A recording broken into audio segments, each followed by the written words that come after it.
The Runagates Club, John Buchan, Preface. A London dining club is a curious organism, for it combines great tenacity of life with a chameleon-like tendency to change its color. A club which begins as a haunt of oysterers may end as a blameless academic fraternity. Another, which at the start is a meeting place of the intelligent, becomes in the progress of time a select coterie of sportsmen. So it has been with the institution of which I am the chronicler.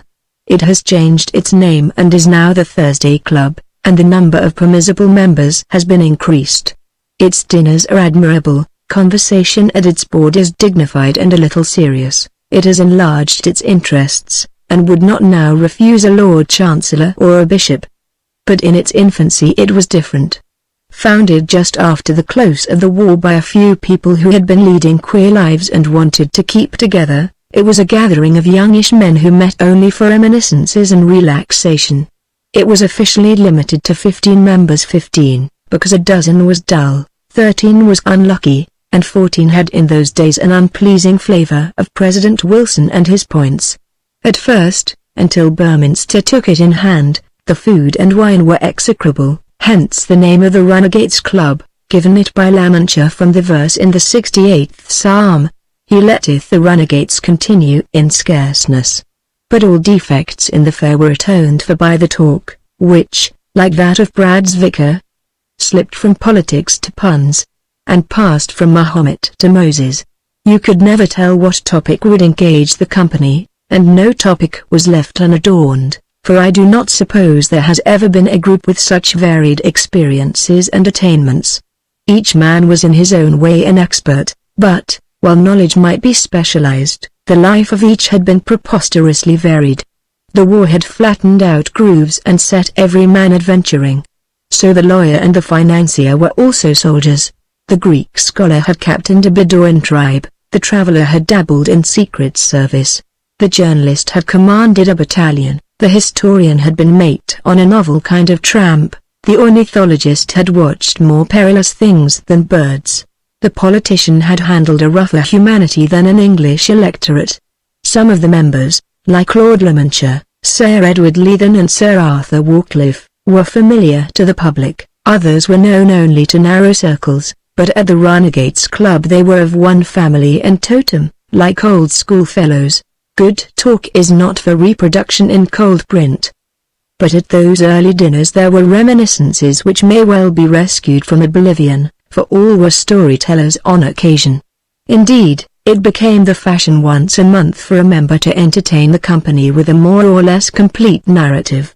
From these I have made a selection which I now set forth. Part 1. The Green Wildebeest, Sir Richard Hannay's story. We carry with us the wonders we seek without us, there is all Africa and her prodigies in us. Sir Thomas Browne, Religio Medici. We were talking about the persistence of race qualities, how you might bury a strain for generations under fresh graftings but the aboriginal sap would someday stir. The obvious instance was the Jew, and Pew had also something to say about the surprises of a tincture of hill blood in a Bahari. Beckwither, the historian, was inclined to doubt.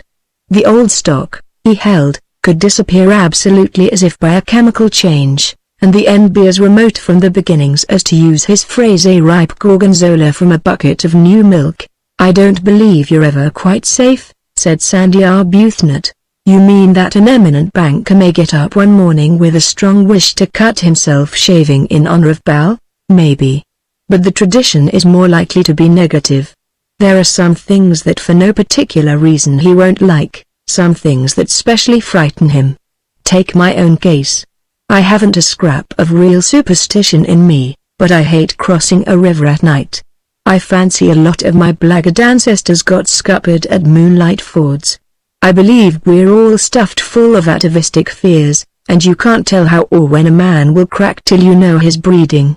I think that's about the truth of it," said Hannay, and after the discussion had rambled on for a while he told us this tale. "Just after the Boer War," he said, "I was on a prospecting job in the northeastern Transvaal. I was a mining engineer, with copper as my speciality, and I had always a notion that copper might be found in big quantities in those Outpansberg foothills. There was of course Messina at the west end, but my thoughts turned rather to the northeast corner, where the berg breaks down to the crook of the Limpopo. I was a young man then, fresh from 2 years campaigning with the Imperial Light Horse, and I was thirsty for better jobs than trying to drive elusive burghers up against barbed wire and blockhouses. When I started out with my mules from Pietersburg on the dusty road to the hills, I think I felt happier than ever before in my life. I had only one white companion, a boy of 22 called Andrew Dupreez. Andrew, not Andries, for he was named after the Reverend Andrew Murray, who had been a great pope among the devout Afrikanders. He came of a rich Free State farming family, but his particular branch had been settled for 2 generations in the Wakastrom region along the Upper Pongola. The father was a splendid old fellow with a head like Moses, and he and all the uncles had been on commando, and most of them had had a spell in Bermuda or Ceylon. The boy was a bit of a freak in that stock. He had been precociously intelligent, and had gone to a good school in the Cape and afterwards to a technical college in Johannesburg. He was as modern a product as the others were survivals, with none of the family religion or family politics, very keen on science, determined to push his way on the Rand, which was the mecca of all enterprising Afrikanders, and not very sorry that the war should have found him in a place from which it was manifestly impossible to join the family banner. In October '99 he was on his first job in a new mining area in Rhodesia, and as he hadn't much health he was wise enough to stick the till peace came. I had known him before, and when I ran across him on the Rand I asked him to come with me, and he jumped at the offer.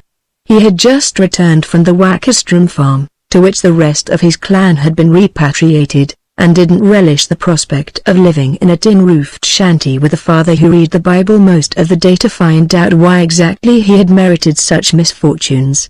Andrew was a hard young skeptic, in whom the family piety produced acute exasperation. He was a good-looking boy, always rather smartly dressed, and at first sight you would have taken him for a young American, because of his heavy hairless chin, his dull complexion, and the way he peppered his ordinary speech with technical and business phrases. There was a touch of the Mongol in his face, which was broad, with high cheekbones, eyes slightly slanted, short thick nose and rather full lips. I remembered that I had seen the same thing before in young Boers, and I thought I knew the reason. The Dupreez family had lived for generations close up to the Kaffir borders, and somewhere had got a dash of the tarbrush. We had a light wagon with a team of 8 mules, and a Cape cart drawn by 4 others. 5 boys went with us, 2 of them Shanaans, and 3 Basutos from Malayatz's location north of Pietersburg. Our road was over the wood bush, and then northeast across the 2 Letterbos to the Pufuri River. The countryside was amazingly empty. Bears commandos had skirmished among the hills, but the war had never reached the plains. At the same time it had put a stop to all hunting and prospecting and had scattered most of the native tribes. The place had become in effect a sanctuary, and I saw more varieties of game than I had ever seen before south of the Zambesi, so that I wished I were on a hunting trip instead of on a business job. Lions were plentiful, and every night we had to build a scum for our mules and light great fires, beside which we listened to their eerie serenades. It was early December, and in the wood bush it was the weather of an English June. Even in the foothills, among the wormwood and wild bananas, it was pleasant enough, but when we got out into the plains it was as hot as Tophet. As far as the eye could reach the bushwood rolled its scrub like the scrawled foliage a child draws on a slate, with here and there a baobab swimming unsteadily in the glare. For long stretches we were away from water, and ceased to see big game, only Kaffir queens and tick birds, and now and then a wild ostrich. Then on the 6th day out from Pietersburg we raised a blue line of mountains on the north, which I knew to be the eastern extension of the Zoutpansberg. I had never traveled this country before, and had never met a man who had, so we steered by compass, and by one of the old bad maps of the Transvaal government. That night we crossed the Pufuri, and next day the landscape began to change. The ground rose, so that we had a sight of the distant Lubumbo hills to the east, and Mopani bushes began to appear, a sure sign of a healthier country. That afternoon we were only a mile or 2 from the hills. They were the usual type of berg which you find everywhere from Natal to the Zambesi cut sheer, with an overhang in many places, but much broken up by kloofs and fissures. What puzzled me was the absence of streams. The ground was as baked as the plains, all covered with aloe and cactus and thorn, with never a sign of water. But for my purpose the place looked promising. There was that unpleasant metallic green that you find in a copper country, so that everything seemed to have been steeped in a mineral dye, even the brace of doves which I shot for luncheon. We turned east along the foot of the cliffs, and presently saw a curious feature. A promontory ran out from the berg, connected by a narrow isthmus with the main massif. I suppose the superficial area of the top might have been a square mile or so. The little peninsula was deeply cut into by ravines, and in the ravines tall timber was growing. Also we came to well-grassed slopes, dotted with mimosa and syringa bushes. This must mean water at last, for I had never found yellowwoods and stinkwoods growing far from a stream. Here was our outspan for the night, and when presently we rounded a corner and looked down into a green cup I thought I had rarely seen a more habitable place. The sight of fresh green herbage always intoxicated me, after the dust and heat and the ugly greys and umbers of the bushveld. There was a biggish growl in the bottom, and a lot of goats and leggy Kaffir sheep on the slopes. Children were bringing in the cows for the milking, smoke was going up from the cooking fires, and there was a cheerful evening hum in the air. I expected a stream, but could see no sign of one. The cup seemed to be as dry as a hollow of the Sussex Downs. Also, though there were patches of mealies and Kaffir corn, I could see no irrigated land. But water must be there, and after we had fixed a spot for our outspan beside a clump of olive woods, I took Andrew and one of our boys and strolled down to make inquiries. I dare say many of the inhabitants of that growl had never seen a white man before, for our arrival made a bit of a sensation. I noticed that there were very few young men about the place, but an inordinate number of old women. The first sight of us scattered them like plovers, and we had to wait for half an hour, smoking patiently in the evening sun, before we could get in to talk with them. Once the ice was broken, however, things went well. They were a decent peaceable folk, very shy and scared and hesitating, but with no guile in them. Our presents of brass and copper wire and a few tins of preserved meat made a tremendous impression. We bought a sheep from them at a ridiculously small price, and they threw in a basket of green mealies. But when we raised the water question we struck a snag. There was water, good water, they said, but it was not in any pan or stream. They got it morning and evening from up there, and they pointed to the fringe of a wood under the cliffs where I thought I saw the roof of a biggish rondavel. They got it from their father. They were Shanaans, and the word they used was not the ordinary word for chief, but the name for a great priest and medicine man. I wanted my dinner, so I forbore to inquire further. I produced some more Kaffir truck, and begged them to present it with my compliments to their father, and to ask for water for 2 white strangers, 5 of their own race, and 12 mules. They seemed to welcome the proposition, and a string of them promptly set off uphill with their big calabashes. As we walked back I said something foolish to Andrew about having struck a Kaffir Moses who could draw water from the rock. The lad was in a bad temper. We have struck an infernal rascal who has made a corner in the water supply and bleeds these poor devils. He's the kind of grafter I would like to interview with a sjambok. In an hour we had all the water we wanted. It stood in a row of calabashes, and beside it the presents I had sent to the provider. The villagers had deposited it and then vanished, and our boys who had helped them to carry it were curiously quiet and solemnized. I was informed that the father sent the water as a gift to the strangers without payment. I tried to cross-examine one of our Shanaans, but he would tell me nothing except that the water had come from a sacred place into which no man could penetrate. He also muttered something about a wildebeest which I couldn't understand.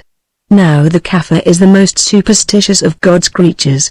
All the way from Pietersburg we had been troubled by the vivid imaginations of our outfit. They wouldn't sleep in one place because of a woman without a head who haunted it. They dared not go a yard along a particular road after dark because of a spook that traveled it in the shape of a rolling ball of fire.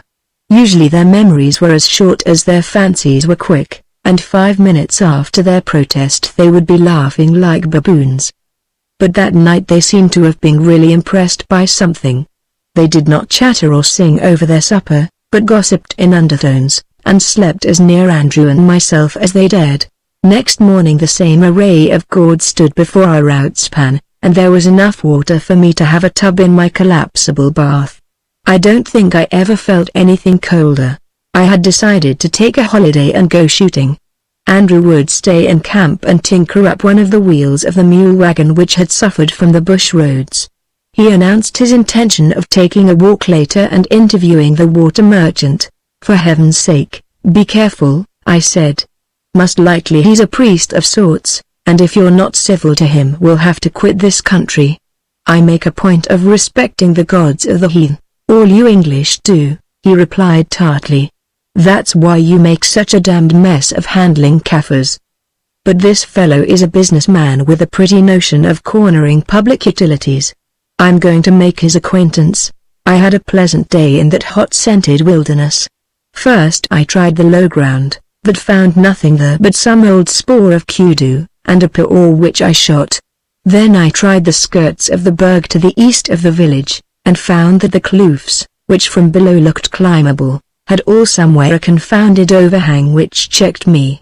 I saw no way of getting to the top of the plateau, so I spent the afternoon in exploring the tumbled glacis. There was no trace of copper here, for the rock was a reddish granite, but it was a jolly flowery place, with green dells among the crags, and an amazing variety of birds. But I was glad that I had brought a water bottle, for I found no water. It was there all right, but it was underground. I stalked a bushbuck ram and missed him, but I got one of the little buck-like chamois which the Dutch call klipspringer. With it and the paw strung round my neck I sauntered back leisurely to supper. As soon as I came in sight of the village I saw that something had played the deuce with it. There was a great hubbub going on, and all the folk were collected at the end farthest away from our camp. The camp itself looked very silent. I could see the hobbled mules, but I could see nothing of any of our outfit. I thought it best in these circumstances to make an inconspicuous arrival, so I bore away to my left, crossed the hollow lower down where it was thick with scrub, and came in on the outspan from the south. It was very silent. The cooking fires had been allowed to go out, though the boys should have been getting ready the evening meal, and there seemed to be not a single black face on the premises. Very uneasy, I made for our sleeping tent, and found Andrew lying on his bed, smoking. "What on earth has happened?" I demanded. "Where are Coos and Clemboy and quit?" he said shortly. "They've all quit." He looked sulky and tired and rather white in the face, and there seemed to be more the matter with him than ill temper. He would lay down his pipe, and press his hand on his forehead like a man with a bad headache. Also he never lifted his eyes to mine. I dare say I was a bit harsh, for I was hungry, and there were moments when I thought he was going to cry. However, at last I got a sort of story out of him. He had finished his job on the wagon wheel in the morning, and after luncheon had gone for a walk to the wood above the village at the foot of the cliffs. He wanted to see where the water came from and to have a word with the man who controlled it. Andrew, as I have told you, was a hard young realist and, by way of reaction from his family, a determined foe of superstition, and he disliked the notion of this priest and his mumbo-jumbo. Well, it seemed that he reached the priest's headquarters. It was the big rendezvous we had seen from below, and there was a kind of stockade stretching on both sides, very strongly fenced, so that the only entrance was through the rendezvous. He had found the priest at home, and had, according to his account, spoken to him civilly and had tried to investigate the water problem. But the old man would have nothing to say to him, and peremptorily refused his request to be allowed to enter the enclosure. By and by Andrew lost his temper, and forced his way in. The priest resisted and there was a scuffle. I dare say Andrew used his stjamboek, for a backwood Dutchman can never keep his hands off a Kaffir. I didn't like the story, but it was no use being angry with a lad who looked like a sick dog. "What is inside?" "Did you find the water?" I asked. "I hadn't time. It's a thick wood and full of beasts." I tell you, I was scared out of my senses and had to run for my life. Leopards? I asked. I had heard of native chiefs keeping tame leopards. Leopards be damned. I'd have faced leopards. I saw a wildebeest as big as a house, an old brute, grey in the nozzle and the rest of it green, I tell you. I took a pot shot at it and ran. When I came out, the whole blasted kraal was howling. The old devil must have roused them. I legged it for home. No, they didn't follow, but in half an hour all our outfit had cut their stick. Didn't wait to pick up their duds. Oh, hell, I can't talk. Leave me alone. I had laughed in spite of myself. A wildebeest is not ornamental at the best, but a green one must be a good recipe for the horrors. All the same, I felt very little like laughing. Andrew had offended the village and its priest, played havoc with the brittle nerves of our own boys, and generally made the place too hot to hold us. He had struck some kind of native magic, which had frightened him to the bone for all his skepticism. The best thing I could do seemed to be to try and patch up a peace with the water merchant. So I made a fire and put on a kettle to boil, stayed my hunger with a handful of biscuits, and started out for the rendezvous. But first I saw that my revolver was loaded, for I fancied that there might be trouble. It was a calm, bright evening, but up from the hollow where the kraal lay there rose a buzz like angry wasps. No one interfered with me. Indeed, I met no one till I presented myself at the rendezvous door. It was a big empty place, joined to the stockades on both sides, and opposite the door was another which opened onto a dull green shade. I never saw a scum so stoutly built. There was a palisade of tall pointed poles, and between them a thick wall of wait-a-bit thorns interlaced with a scarlet-flowered creeper. It would have taken a man with an axe half a day to cut a road through. The only feasible entrance was by the rendezvous. An old man was squatted on an earthen floor, which had been so pounded and beaten that it looked like dark polished stone. His age might have been anything above 70 from the whiteness of his beard, but there seemed a good deal of bodily strength left in him, for the long arms which rested on his knees were muscular. His face was not the squat face of the ordinary Kaffir, but high-boned and regular, like some types of well-bred Zulu. Now that I think of it, there was probably Arab blood in him. He lifted his head at the sound of my steps, and by the way he looked at me I knew that he was blind. There he sat without a word, every line of his body full of dejection and tragedy. I had suddenly a horrible feeling of sacrilege. That young fool Andrew should have lifted his hand upon an old man and a blind man and outraged some harmless taboo seemed to me an abominable thing. I felt that some holiness had been violated, something ancient and innocent cruelly insulted. At that moment there was nothing in the world I wanted so much as to make restitution. I spoke to him, using the Shannon word which means both priest and king. I told him that I had been away hunting and had returned to find that my companion had made bad mischief. I said that Andrew was very young, and that his error had been only the foolishness and hot-headedness of youth. I said, and my voice must have shown him that I meant it, that I was cut to the heart by what had happened, that I bowed my head in the dust in contrition, and that I asked nothing better than to be allowed to make atonement. Of course I didn't offer money. I would as soon have thought of offering a tip to the Pope. He never lifted his head, so I said it all over again, and the second time it was genuine pleading.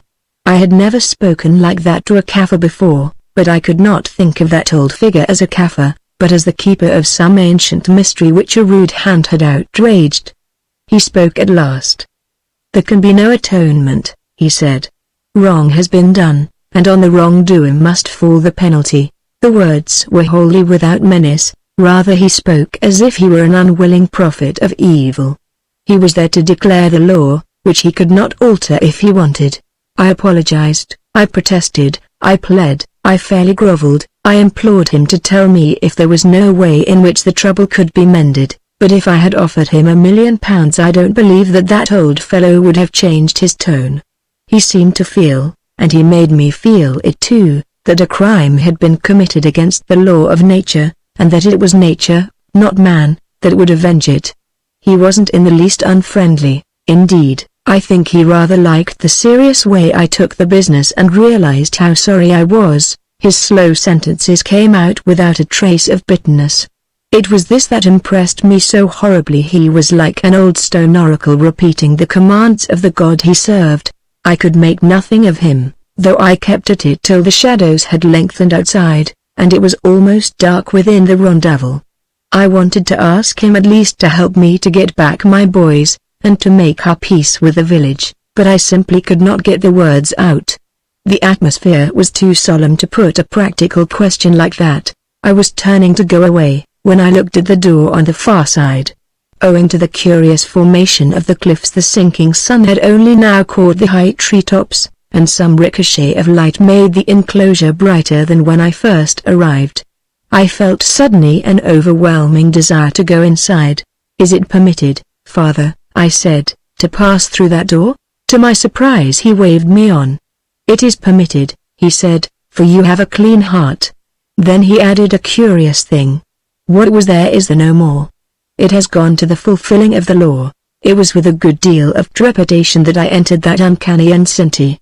I remembered Andrew's terror, and I kept my hand on my revolver, for I had a notion that there might be some queer fauna inside. There was light in the upper air, but below it was a kind of olive-green dusk. I was afraid of snakes, also of tiger cats, and there was Andrew's green wildebeest. The place was only a couple of acres in extent, and though I walked very cautiously I soon had made the circuit of it. The scum continued in a half-moon on each side till it met the sheer wall of the cliffs. The undergrowth was not very thick, and out of it grew tall straight trees, so that the wood seemed like some old pagan grove. When one looked up, the mulberry sunset sky showed in patches between the feathery tops, but where I walked it was very dark. There was not a sign of life in it, not a bird or beast, not the crack of a twig or a stir in the bushes. All was as quiet and dead as a crypt. Having made the circuit I struck diagonally across, and presently came on what I had been looking for, a pool of water. The spring was nearly circular, with a diameter of perhaps 6 yards, and what amazed me was that it was surrounded by a parapet of hewn stone. In the center of the grove there was a little more light, and I could see that stonework had never been made by Kaffir hands. Evening is the time when water comes to its own. It sleeps in the day, but it has its own strange life in the darkness. I dipped my hand in it and it was as cold as ice. There was no bubbling in it, but there seemed to be a slow rhythmical movement, as if fresh currents were always welling out of the deeps and always returning. I have no doubt that it would have been crystal clear if there had been any light, but, as I saw it, it was a surface of darkest jade, opaque, impenetrable, swaying to some magic impulse from the heart of the earth. It is difficult to explain just the effect it had on me. I had been solemnized before, but this grove and fountain gave me the abject shapeless fear of a child. I felt that somehow I had strayed beyond the reasonable world. The place was clean against nature. It was early summer, so these dark aisles should have been alive with moths and flying ants and all the thousand noises of night. Instead it was utterly silent and lifeless, dead as a stone except for the secret pulsing of the cold waters. I had had quite enough. It is an absurd thing to confess, but I shuffled through the undergrowth and back into the rondavel, where the old man still sat like Buddha on the floor. "You have seen?" he asked. "I have seen," I said, "but I do not know what I have seen." "Father, be merciful to foolish youth." He repeated again the words that had chilled me before. What was there has gone to fulfill the law. I ran all the way back to our outspan, and took some unholy tosses on the road, for I had got it into my head that Andrew was in danger. I don't think I ever believed in his green wildebeest, but he had been positive that the place was full of animals, and I knew for a fact that it was empty. Had some fearsome brute been unloosed on the world? I found Andrew in our tent, and the kettle I had put on to boil empty and the fire out. The boy was sleeping heavily with a flushed face, and I saw what had happened. He was practically a teetotaler, but he had chosen to swallow a good third of one of our 4 bottles of whiskey. The compulsion must have been pretty strong which drove him to drink. After that our expedition went from bad to worse. In the morning there was no water to be had, and I didn't see myself shouldering a calabash and going back to the grove. Also our boys did not return, and not a soul in the kraal would come near us. Indeed, all night they had kept up a most distressing racket, wailing and beating little drums. It was no use staying on, and, for myself, I had a strong desire to get out of the neighborhood. The experience of the night before had left an aftertaste of disquiet in my mind, and I wanted to flee from I knew not what. Andrew was obviously a sick man. We did not carry clinical thermometers in those days, but he certainly had fever on him. So we inspanned after breakfast, and a heavy job trekking is when you have to do all the work yourself. I drove the wagon and Andrew the Cape cart, and I wondered how long he would be able to sit on his seat. My notion was that by going east we might be able to hire fresh boys, and start prospecting in the hill country above the bend of the Limpopo. But the word had gone out against us. You know the way in which Kaffirs send news for 100 miles as quick as the telegraph by drum taps or telepathy. Explain it any way you like. Well, we struck a big kraal that afternoon, but not a word would they say to us. Indeed, they were actually threatening, and I had to show my revolver and speak pretty stiffly before we got off. It was the same next day, and I grew nervous about our provisions, for we couldn't buy anything, not a chicken or an egg or a mealie cob. Andrew was a jolly companion. He had relapsed into the primeval lout, and his manners were those of a caveman. If he had not been patently suffering, I would have found it hard to keep my temper. Altogether it was a bright lookout, and to crown all, on the third morning Andrew went down like a log with the worst bout of malaria I have ever seen. That fairly put the lid on it. I thought it was going to be black water, and all my irritation at the boy vanished in my anxiety. There was nothing for it but to give up the expedition and make the best speed possible to the coast. I made for Portuguese territory, and that evening got to the Limpopo.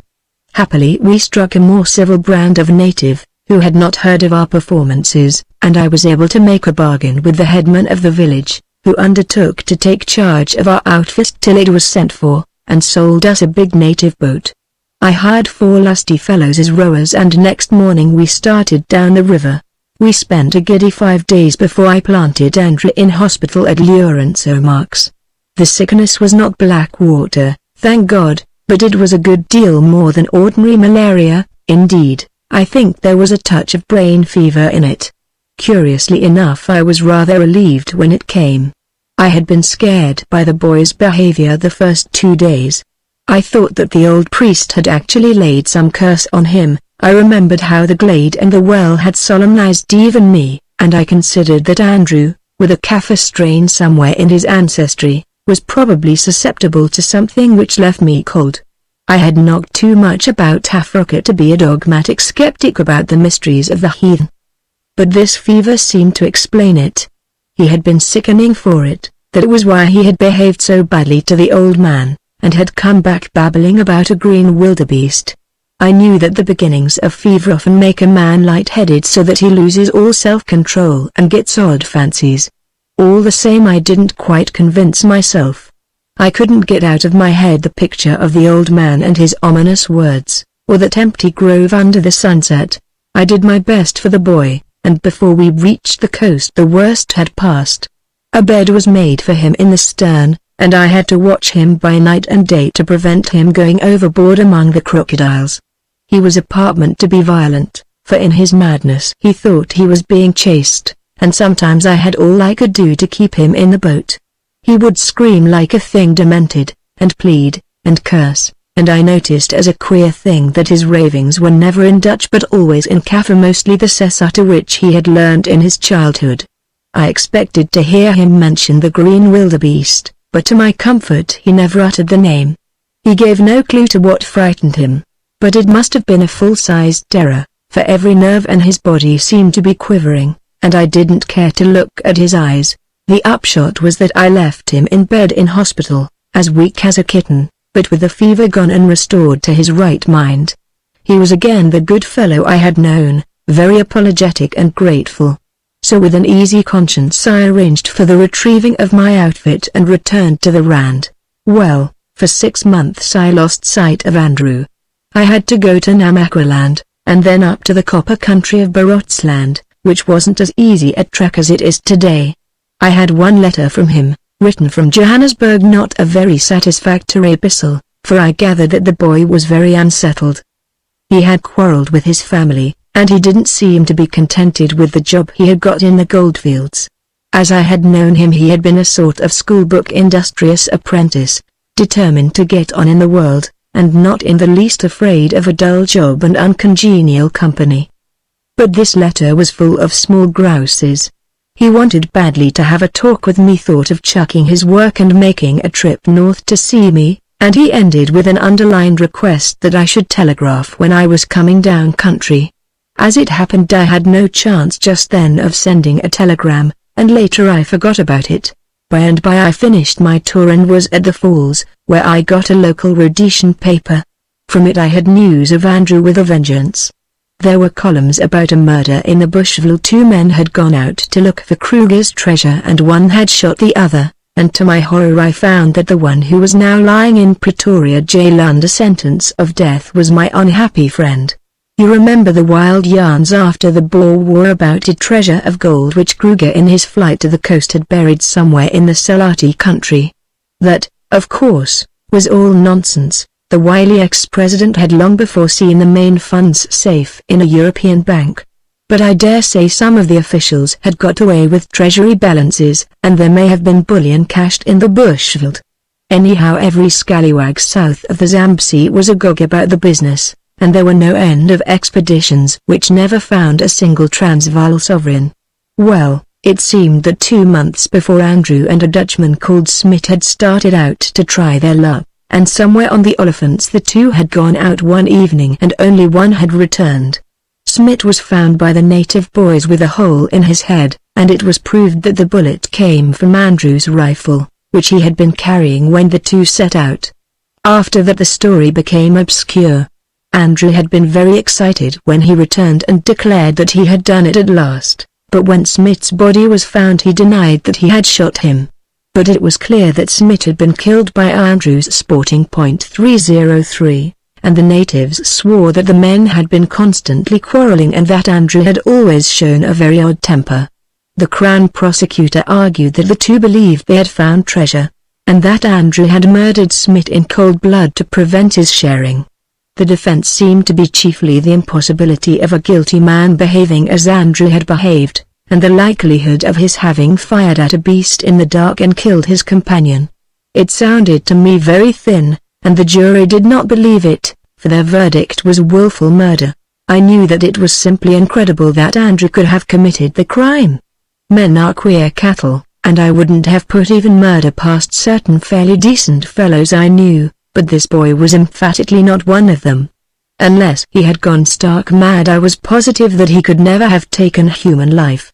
I knew him intimately, in the way you know a fellow you have lived alone with for months, and that was one of the things I could bank on. All the same, it seemed clear that he had shot Smit. I sent the longest telegram I ever sent in my life to a Scotch lawyer in Johannesburg called Dalgleish, whom I believed in, telling him to move heaven and earth to get a reprieve. He was to see Andrew and wire me details about his state of mind. I thought then that temporary madness was probably our best line, and I believed myself that that was the explanation. I longed to take the train forthwith to Pretoria, but I was tied by the heels till the rest of my outfit came in. I was tortured by the thought that the hanging might have already taken place, for that wretched newspaper was a week old. In 2 days I got Dalglesh's reply. He had seen the condemned man, and had told him that he came from me. He reported that Andrew was curiously peaceful and apathetic, and not very willing to talk about the business except to declare his innocence. Dalgleish thought him not quite right in his mind, but he had been already examined, and the court had rejected the plea of insanity. He sent his love to me and told me not to worry. I stirred up Dalgleish again, and got a further reply. Andrew admitted that he had fired the rifle, but not at Smit. He had killed something, but what it was he would not say. He did not seem to be in the least keen to save his neck. When I reached Bulawayo, on my way south, I had a brainwave, but the thing seemed so preposterous that I could hardly take it seriously. Still, I daren't neglect any chance. so I wired again to Dalgleish to try to have the execution postponed, until he got hold of the priest who lived in the burg above the Pew Fury. I gave him full directions how to find him. I said that the old man had laid some curse on Andrew, and that might explain his state of mind. After all, demoniacal possession must be equivalent in law to insanity. But by this time I had become rather hopeless. It seemed a futile thing to be wiring this rigmarole when every hour was bringing the gallows nearer. I left the railroad at Mafeking, for I thought I could save a long circuit by by trekking across country. I would have done better to stick to the train, for everything went wrong with me. I had a breakdown at the drift of the Sealess River and had to wait a day in Russenburg, and I had trouble again at Commando Neck, so that it was the evening of the third day before I reached Pretoria. As I feared, it was all over. They told me in the hotel that Andrew had been hanged that morning. I went back to Johannesburg to see Dalgleish with a cold horror at my heart and complete mystification in my head. The devil had taken an active hand in things and caused a hideous miscarriage of justice. If there had been anybody I could blame I would have felt better, but the fault seemed to lie only with the crookedness of fate. Dalgleish could tell me little. Smit had been the ordinary scallywag, not much of a fellow and no great loss to the world. The puzzle was why Andrew wanted to go with him. The boy in his last days had been utterly apathetic, bore no grudge against anybody, appeared at peace with the world, but didn't seem to want to live. The predicant who visited him daily could make nothing of him. He appeared to be sane enough, but, beyond declaring his innocence, was not inclined to talk, and gave no assistance to those who were trying to get a reprieve. Scarcely took any interest in it. He had asked repeatedly for me, and had occupied his last days in writing me a long letter, which was to be delivered unopened into my hand. Dalgleish gave me the thing, 7 pages in Andrew's neat calligraphy, and in the evening on his step I read it. It was like a voice speaking to me out of the grave, but it was not the voice I knew. Gone was the enlightened, commercially minded young man, who had shed all superstition, and had a dapper explanation for everything in heaven and earth. It was a crude boy who had written those pages, a boy in whose soul old Calvinistic terrors had been awakened, and terrors older still out of primordial African shadows. He had committed a great sin, that was the point he insisted upon, and by this sin he had set free something awful to prey on the world.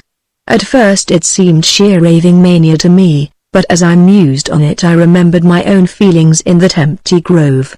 I had been solemnized, and this boy, with that in his blood which was not in mine, had suffered a cataclysmic spiritual experience. He did not dwell on it, but his few sentences were eloquent in their harsh intensity. He had struggled. He had tried to make light of it, to forget it, to despise it, but it rode him like a nightmare. He thought he was going mad. I had been right about that touch of brain fever. As far as I could make it out, he believed that from that outraged sanctuary something real and living had gone forth, something at any rate of flesh and blood. But this idea may not have come to him till later, when his mind had been for several months in torture, and he had lost the power of sleep. At first, I think, his trouble was only an indefinite haunting, a sense of sin and impending retribution. But in Johannesburg the malaise had taken concrete form. He believed that through his act something awful was at large, with infinite power for evil not only against the wrongdoer himself but against the world. And he believed that it might still be stopped, that it was still in the eastern bush. So crude a fancy showed how his normal intelligence had gone to bits. He had tumbled again into the backwood world of his childhood. He decided to go and look for it. That was where the tough white strain in him came out. He might have a Kaffir's blind terrors, but he had the frontier boar's cast iron courage. If you think of it, it needed a pretty stout heart to set out to find a thing the thought of which set every nerve quivering. I confess I didn't like to contemplate that lonely, white-faced, tormented boy. I think he knew that tragedy must be the end of it, but he had to face up to that and take the consequences. He heard of Smith's expedition, and took a half share in it. Perhaps the fact that Smith had a baddish reputation was part of the attraction. He didn't want as companion a man with whom he had anything in common, for he had to think his own thoughts and follow his own course. Well, you know the end of it. In his letter he said nothing about the journey, except that he had found what he sought. I can readily believe that the two did not agree very well, the one hungry for mythical treasure, the other with a problem which all the gold in Africa could not solve. Somewhere, somehow, down in the Selati bushveld his incubus took bodily form, and he met or thought he met the thing which his impiety had released. I suppose we must call it madness. He shot his comrade, and thought he had killed an animal. If they had looked next morning they would have found the spoor, he wrote. Smith's death didn't seem to trouble him at all. I don't think he quite realized it. The thing that mattered for him was that he had put an end to a terror and in some way made atonement. Goodbye, and don't worry about me, were the last words. I am quite content. I sat a long time thinking, while the sun went down over the Magaliesberg. A gramophone was grinding away on an adjacent stoep, and the noise of the stamps on the Rand came like far-away drums. People at that time used to quote some Latin phrase about a new thing always coming out of Africa. I thought that it was not the new things in Africa that mattered so much as the old things. I proposed to revisit that berg above the Pufuri and have a word with the priest, but I did not get a chance till the following summer, when I trekked down the Limpopo from Main Drift. I didn't like the job, but I felt bound to have it out with that old man for Andrew's sake. You see, I wanted something more to convince the Wackerstrom household that the boy had not been guilty, as his father thought, of the sin of Cain. I came round the corner of the berg one January evening after a day of blistering heat, and looked down on the cup of green pasture. One glance showed me that there was not going to be any explanation with the priest. A bit of the cliff had broken away, and the rock fall had simply blotted out the grove and the rondavel.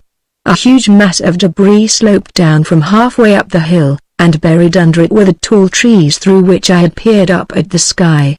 Already it was feathered with thornbush and grasses. There were no patches of crops on the sides of the cup, and grumbling mud walls were all that remained of the kraal. The jungle had flowed over the village, and, when I entered it, great moonflowers sprawled on the rubble, looking in the dusk like ghosts of a vanished race. There was one new feature in the place. The landslip must have released the underground water, for a stream now flowed down the hollow. Beside it, in a meadow full of agapanthus and arum lilies, I found two Australian prospectors. One of them, he had been a Melbourne bank clerk, had a poetic soul. Nice little place, he said. Not littered up with black fellows. If I were on a homestanding job, I reckon I'd squat here. Part 2. The Frying Pan and the Fire. The Duke of Berminster's story, from the bath, in its most exotic form. Degenerate patrician youth passed to the coarse delights of the circus, and thence to that parody of public duties which it was still the fashion of their class to patronize. Von Letterbeck, Imperial Rome, Chapter 1. The Frying Pan. Lemantia had been staying for the weekend at some country house, and had returned full of wrath at the way he had been made to spend his evenings. I thought I hated bridge, he said, but I almost longed for it as a change from cracking my brain and my memory to find lines from poets I had forgotten to describe people I didn't know. I don't like games that make me feel a congenital idiot. But there was one that rather amused me.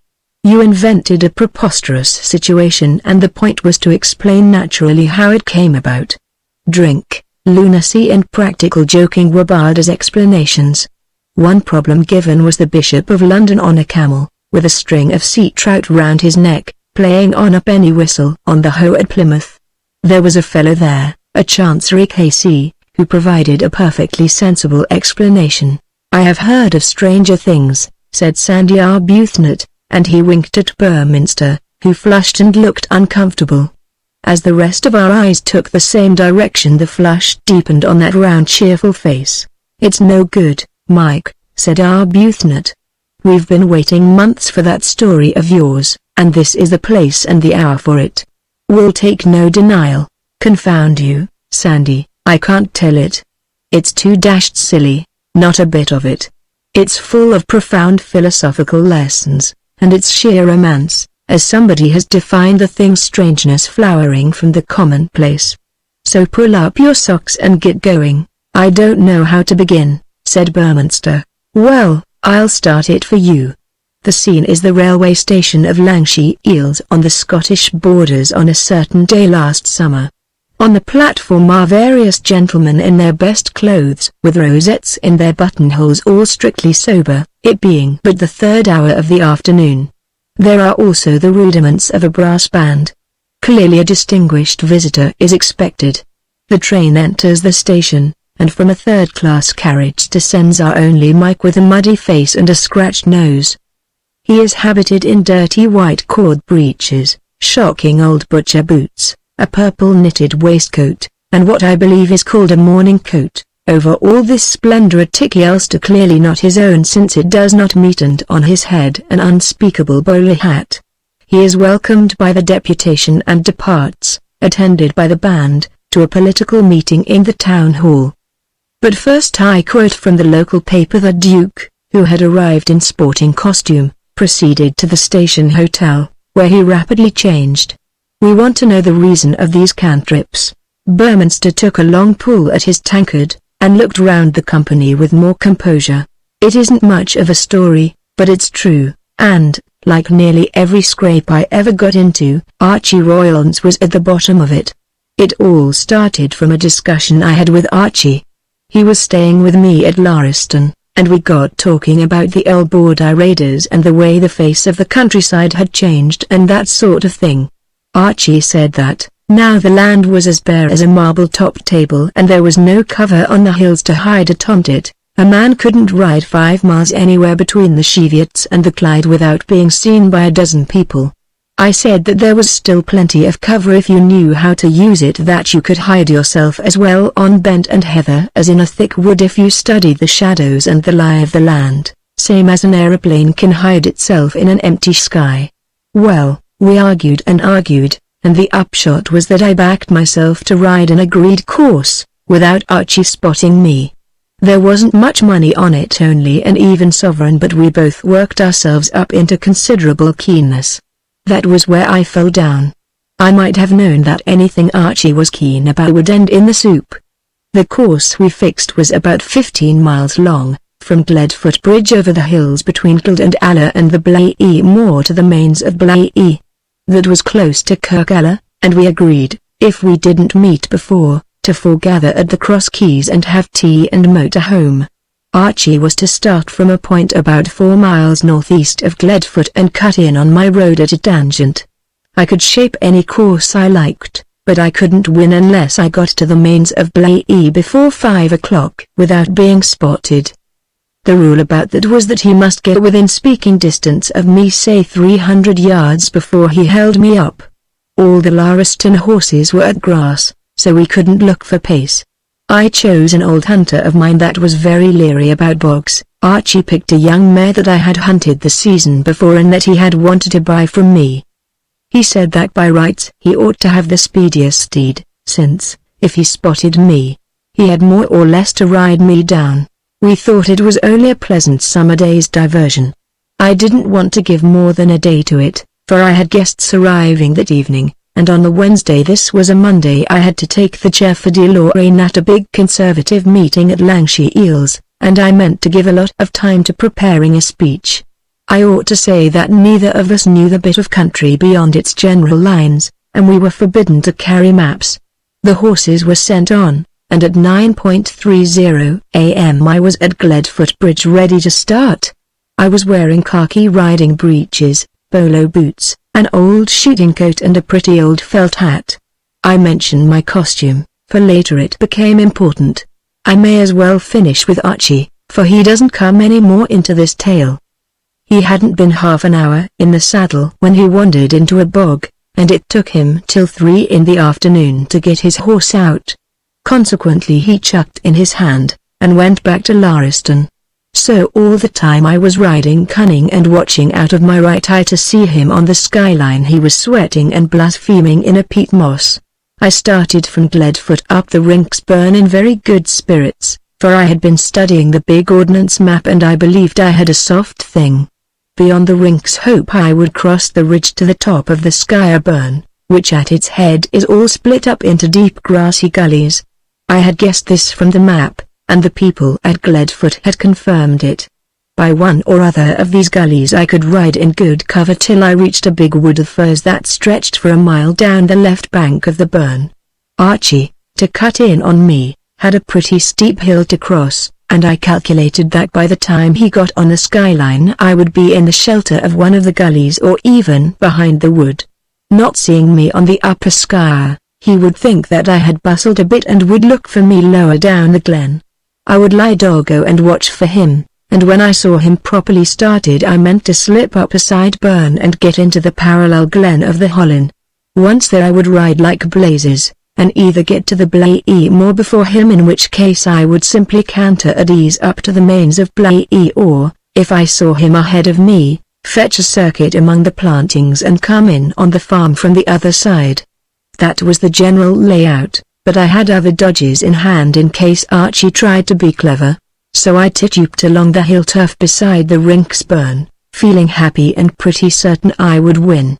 My horse, considering he was fresh from the grass, behaved very well, and we travelled in good style.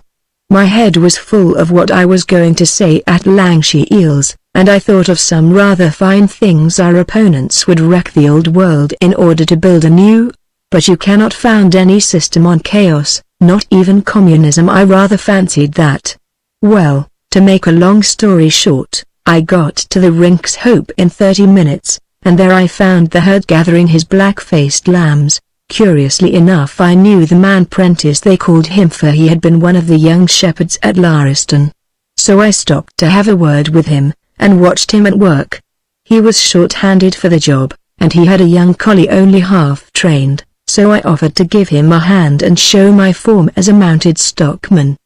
The top of that glen was splendid going, and I volunteered to round up the West Hersal. I considered that I had plenty of time and could spare 10 minutes to help a pal. It was a dashed difficult job, and it took me a good half hour, and it was a mercy my horse didn't get an overreach among the mossy wellerids. However, I did it, and when I started off again both I and my beast were in a lather of sweat. That must have confused me, and the way I had been making circles round the sheep, for I struck the wrong feeder, and instead of following the one that led to the top of the Skyer Burn I kept too much to my left. When I got to the watershed I looked down on a country utterly different from what I had expected. There was no delta of deep gullies, but a broad green cup seamed with stone walls, and below it a short glen which presently ran out into the broader vale of the Aller. The visibility was none too good, so I could not make out the further prospect. I ought to have realized that this was not the Skyer Burn. But I only concluded that I had misread the map, and besides, there was a big wood lower down which I thought was the one I had remarked. There was no sign of Archie as yet on the high hills to my right, so I decided I had better get off the skyline and make my best speed across that bare green cup. It took me a long time, for I had a lot of trouble with the stone dikes. The few gates were all fastened up with wire, and I couldn't manage to undo them. So I had to scramble over the first dike, and half pull down the next, and what with one thing and another I wasted a shocking amount of time. When I got to the bottom I found that the burn was the merest trickle, not the strong stream of the Skyer, which is a famous water for trout. But there, just ahead of me, was the big wood, so I decided I must be right after all. I had kept my eye lifting to the ridge on the right, and suddenly I saw Archie. I know now that it wasn't he, but it was a man on a horse, and it looked his living image. He was well down the hillside and he was moving fast. He didn't appear to have seen me, but I realized that he would in a minute, unless I found cover. I jogged my beast with the spur, and in 3 seconds was under cover of the fir wood. But here I found a track, and it struck me that it was this track which Archie was following, and that he would soon be up with me. The only thing to do seemed to be to get inside the wood. But this was easier said than done, for a great wall with broken bottles on the top ran round that blessed place. I had to do something pretty quick, for I could hear the sound of hoofs behind me, and on the left there was nothing but the benty side of a hill. Just then I saw a gate, a massive thing of close-set oak splints, and for a mercy it was open. I pushed through it and slammed it behind me. It shut with a sharp click as if it was a patent self-locking arrangement. A second later I heard the noise of a horse outside and hands trying the gate. Plainly they couldn't open it. The man I thought was Archie said damn and moved away. I had found sanctuary, but the question now was how to get out of it. I dismounted and wrestled with the gate, but it was as firm as a rock. About this time I began to realize that something was wrong, for I couldn't think why Archie should have wanted to get through the gate if he hadn't seen me, and, if he had seen me, why he hadn't shouted, according to our rules. Besides, this wasn't a wood, it was the grounds of some house, and the map had shown no house in the Sky Glen. The only thing to do was to find somebody to let me out. I didn't like the notion of riding about in a stranger's policies, so I knotted my bridle and let my beast graze, while I proceeded on foot to prospect. The ground shelved steeply, and almost at once my feet went from under me and I slithered down a bank of raw earth. You see, there was no grip in the smooth soles of my polo boots. The next I knew I had banged hard into the back of a little wooden shelter which stood on a sunny mantelpiece of turf above the stream. I picked myself up and limped round the erection, rubbing the dirt from my eyes, and came face to face with a group of people. They were all women, except one man, who was reading aloud to them, and they were all lying in long chairs. Pretty girls they seemed to be from the glimpse I had of them, but rather pale, and they all wore bright-colored cloaks. I dare say I looked a bit of a ruffian, for I was very warm and had got rather dirty in slithering down, and had a rent in my breeches.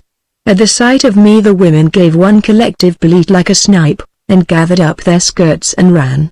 I could see their cloaks glimmering as they dodged like woodcock among the rhododendrons. The man dropped his book and got up and faced me. He was a young fellow with a cadaverous face and side whiskers, and he seemed to be in a funk of something, for his lips twitched and his hands shook as if he had fever. I could see that he was struggling to keep calm. "So you've come back, Mr. Brumby," he said. "I hope you had a good time?" For a moment I had a horrid suspicion that he knew me, for they used to call me Brummy at school. A second look convinced me that we had never met, and I realized that the word he had used was Brumby. I hadn't a notion what he meant, but the only thing seemed to be to brazen it out. That was where I played the fool. I ought to have explained my mistake there and then, but I still had the notion that Archie was hanging about, and I wanted to dodge him. I dropped into a long chair, and said that I had come back and that it was a pleasant day. Then I got out my pipe. "Here, you mustn't do that," he said. "It isn't allowed." I put the pipe away, and wondered what lunatic asylum I had wandered into. I wasn't permitted to wander long, for up the path from the rhododendrons came two people in a mighty hurry. One was an anxious-faced oldish man dressed like a valet, and the other a middle-aged woman in nurse's uniform. Both seemed to be excited, and both to be trying to preserve an air of coolness. "Ah, Schwester," said the fellow with the whiskers. "Here is Mr. Brumby back again and none the worse." The woman, who had kind eyes and a nice gurgling voice, looked at me reproachfully. "I hope you haven't taken any harm, sir," she said. "We had better go back to the house, and Mr. Grimpus will give you a nice bath and a change, and you'll lie down a bit before luncheon. You must be very tired, sir. You'd better take Mr. Grimpus's arm." My head seemed to be spinning, but I thought it best to lie low and do what I was told till I got some light. Silly ass that I was still on the tack of dodging Archie. I could easily have floored Grimpus, and the man with the whiskers wouldn't have troubled me much, but there was still the glass-topped wall to get over, and there might be heftier people about, grooms and gardeners and the like. Above all, I didn't want to make any more scenes, for I had already scared a lot of sick ladies into the rhododendrons. So I went off quite peaceably with Grimpus and the sister, and presently we came to a house like a small hydropathic, hideously ugly but beautifully placed, with a view south to the Aller Valley. There were more nurses in the hall and a porter with a jaw like a prize fighter. Well, I went up in a lift to the second floor, and there was a bedroom and a balcony, and several drunks, and brushes on the dressing table lettered HB. They made me strip and get into a dressing gown, and then a doctor arrived, a grim fellow with gold spectacles and a soft, bedside manner. He spoke to me soothingly about the beauty of the weather and how the heather would soon be in bloom on the hill. He also felt my pulse and took my blood pressure, and talked for a long time in a corner with the sister. If he said there was anything wrong with me, he lied, for I had never felt fitter in my life except for the bewilderment of my brain. Then I was taken down in a lift to the basement, and Grimpus started out to give me a bath. My hat. That was a bath. I lay in 6 inches of scalding water, while a boiling cataract beat on my stomach, then it changed to hot hail and then to gouts that hit like a pickaxe, and then it all turned to ice. But it made me feel uncommonly frisky. After that they took me back to my bedroom and I had a grueling massage, and what I believe they call violet rays. By this time I was fairly bursting with vim, but I thought it best to be quite passive, and when they told me I must try to sleep before luncheon, I only grinned and put my head on the pillow like a child. When they left me I badly wanted to smoke, but my pipe had gone with my clothes, and I found laid out for me a complete suit of the man Brumby's flannels. As I lay and reflected I began to get my bearings. I knew where I was. It was a place called Craigstian, about 6 miles from Kirkella, which had been used as a shell-shock hospital during the war and had been kept on as a home for nervous cases. It wasn't a private asylum, as I had thought at first. It called itself a house, and was supposed to be the last thing in science outside Germany. Now and then, however, it got some baddish cases, people who were almost off their rocker, and I fancied that Brumby was one. He was apparently my double, but I didn't believe in exact doubles, so I guessed that he had just arrived, and hadn't given the staff time to know him well before he went off on the bend. The horseman whom I had taken for Archie must have been out scouring the hills for him. Well, I had dished Archie all right, but I had also dished myself. At any moment the real Brumby might wander back, and then there would be a nice show up. The one thing that terrified me was that my identity should be discovered, for this was more or less my own countryside, and I should look a proper ass if it got about that I had been breaking into a nerve cure place, frightening women, and getting myself treated like a gentle loony. Then I remembered that my horse was in the wood and might be trusted to keep on grazing along the inside of the wall where nobody went. My best plan seemed to be to wait my chance, slip out of the house, recover my beast and find some way out of the infernal park. The wall couldn't be everywhere, for after all the place wasn't an asylum. A gong sounded for luncheon, so I nipped up, and got into Brumby's flannels. They were all right for length, but a bit roomy. My money and the odds and ends from my own pockets were laid out on the dressing table, but not my pipe and pouch, which I judged had been confiscated. I wandered downstairs to a big dining room, full of little tables, with the most melancholy outfits seated at them that you ever saw in all your days. The usual thing was to have a table to oneself, but sometimes 2 people shared one husband and wife, no doubt, or mother and daughter. There were 8 males including me, and the rest were females of every age from flappers to grandmothers. Some looked pretty sick, some quite blooming, but all had a watchful air, as if they were holding themselves in and pursuing some strict regime. There was no conversation, and everybody had brought a book or a magazine which they diligently studied. In the center of each table, beside the salt and pepper, stood the little fleet of medicine bottles. The sister who led me to my place planted down 2 beside me. I soon saw the reason of the literary absorption. The food was simply bestial. I was hungry and thirsty enough to have eaten 2 beefsteaks and drunk a quart of beer, and all I got was 3 rusks, a plate of thin soup, a puree of vegetables and a milk pudding in a teacup. I envied the real Brumby, who at that moment, if he had any sense, was doing himself well in a public house. I didn't dare to ask for more in case of inviting awkward questions, so I had plenty of leisure to observe the company. Nobody looked at anybody else, for it seemed to be the fashion to pretend you were alone in the wilderness, and even the couples did not talk to each other. I made a cautious preliminary survey to see if there was anyone I knew, but they were all strangers. After a time I felt so lonely that I wanted to howl. At last the company began to get up and straggle out. The sister whom I had seen first, the others called her Schwester, and she seemed to be rather a boss, appeared with a bright smile and gave me my medicine. I had to take 2 pills and some horrid drops out of a brown bottle. I pretended to be very docile, and I thought that I'd take the chance to pave the way to getting to my horse. So I said that I felt completely rested, and would like a walk that afternoon. She shook her head. "No, Mr. Brumby. Dr. McGill's orders are positive that you rest today." "But I'm feeling really very fit," I protested. "I'm the kind of man who needs a lot of exercise." "Not yet," she said with a patient smile. "At present your energy is morbid. It comes from an irregular nervous complex, and we must first cure it before you can lead a normal life. Soon you'll be having nice long walks.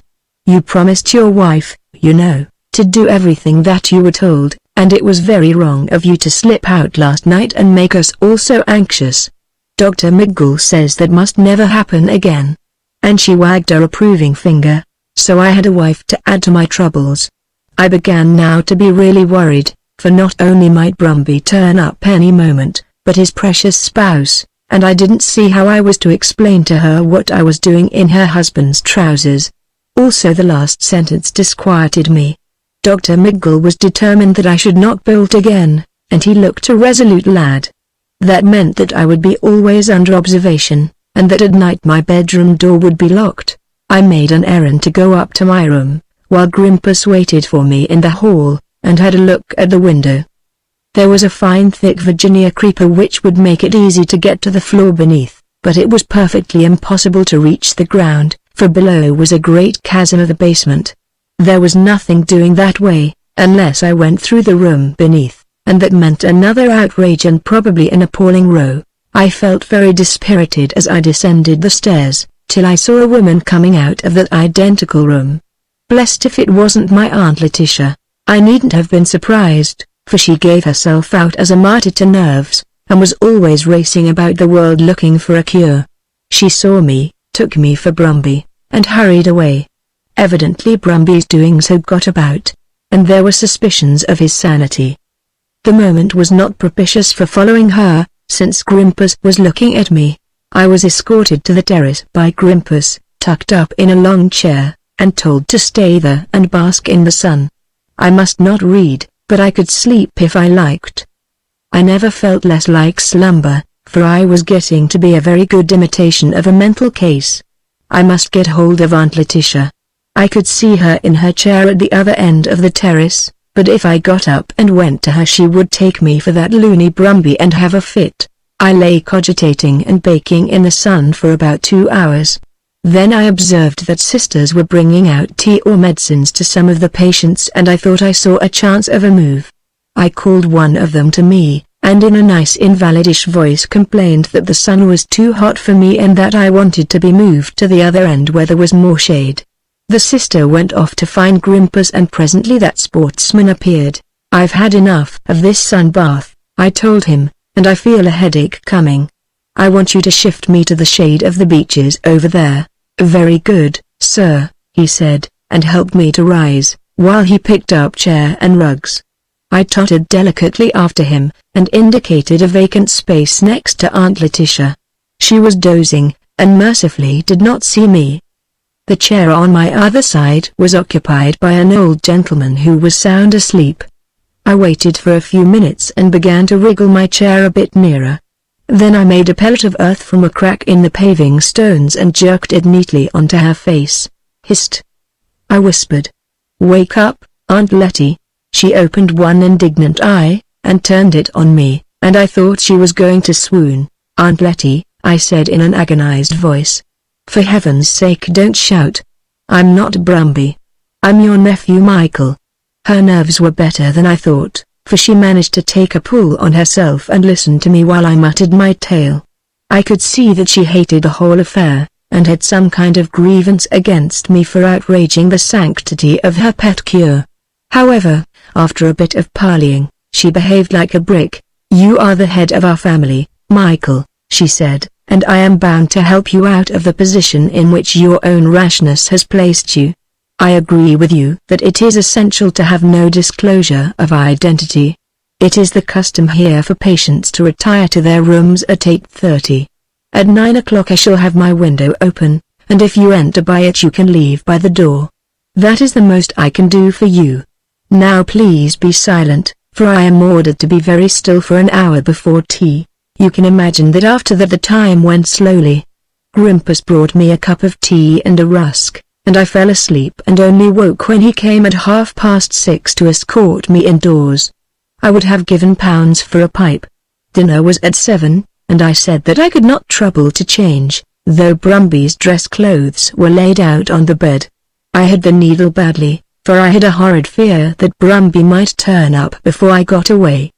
Presently the doctor arrived, and after cooing over me a bit and feeling my pulse, he started out to cross-examine me about my past life. I suppose that was to find out the subconscious complexes which were upsetting my wits.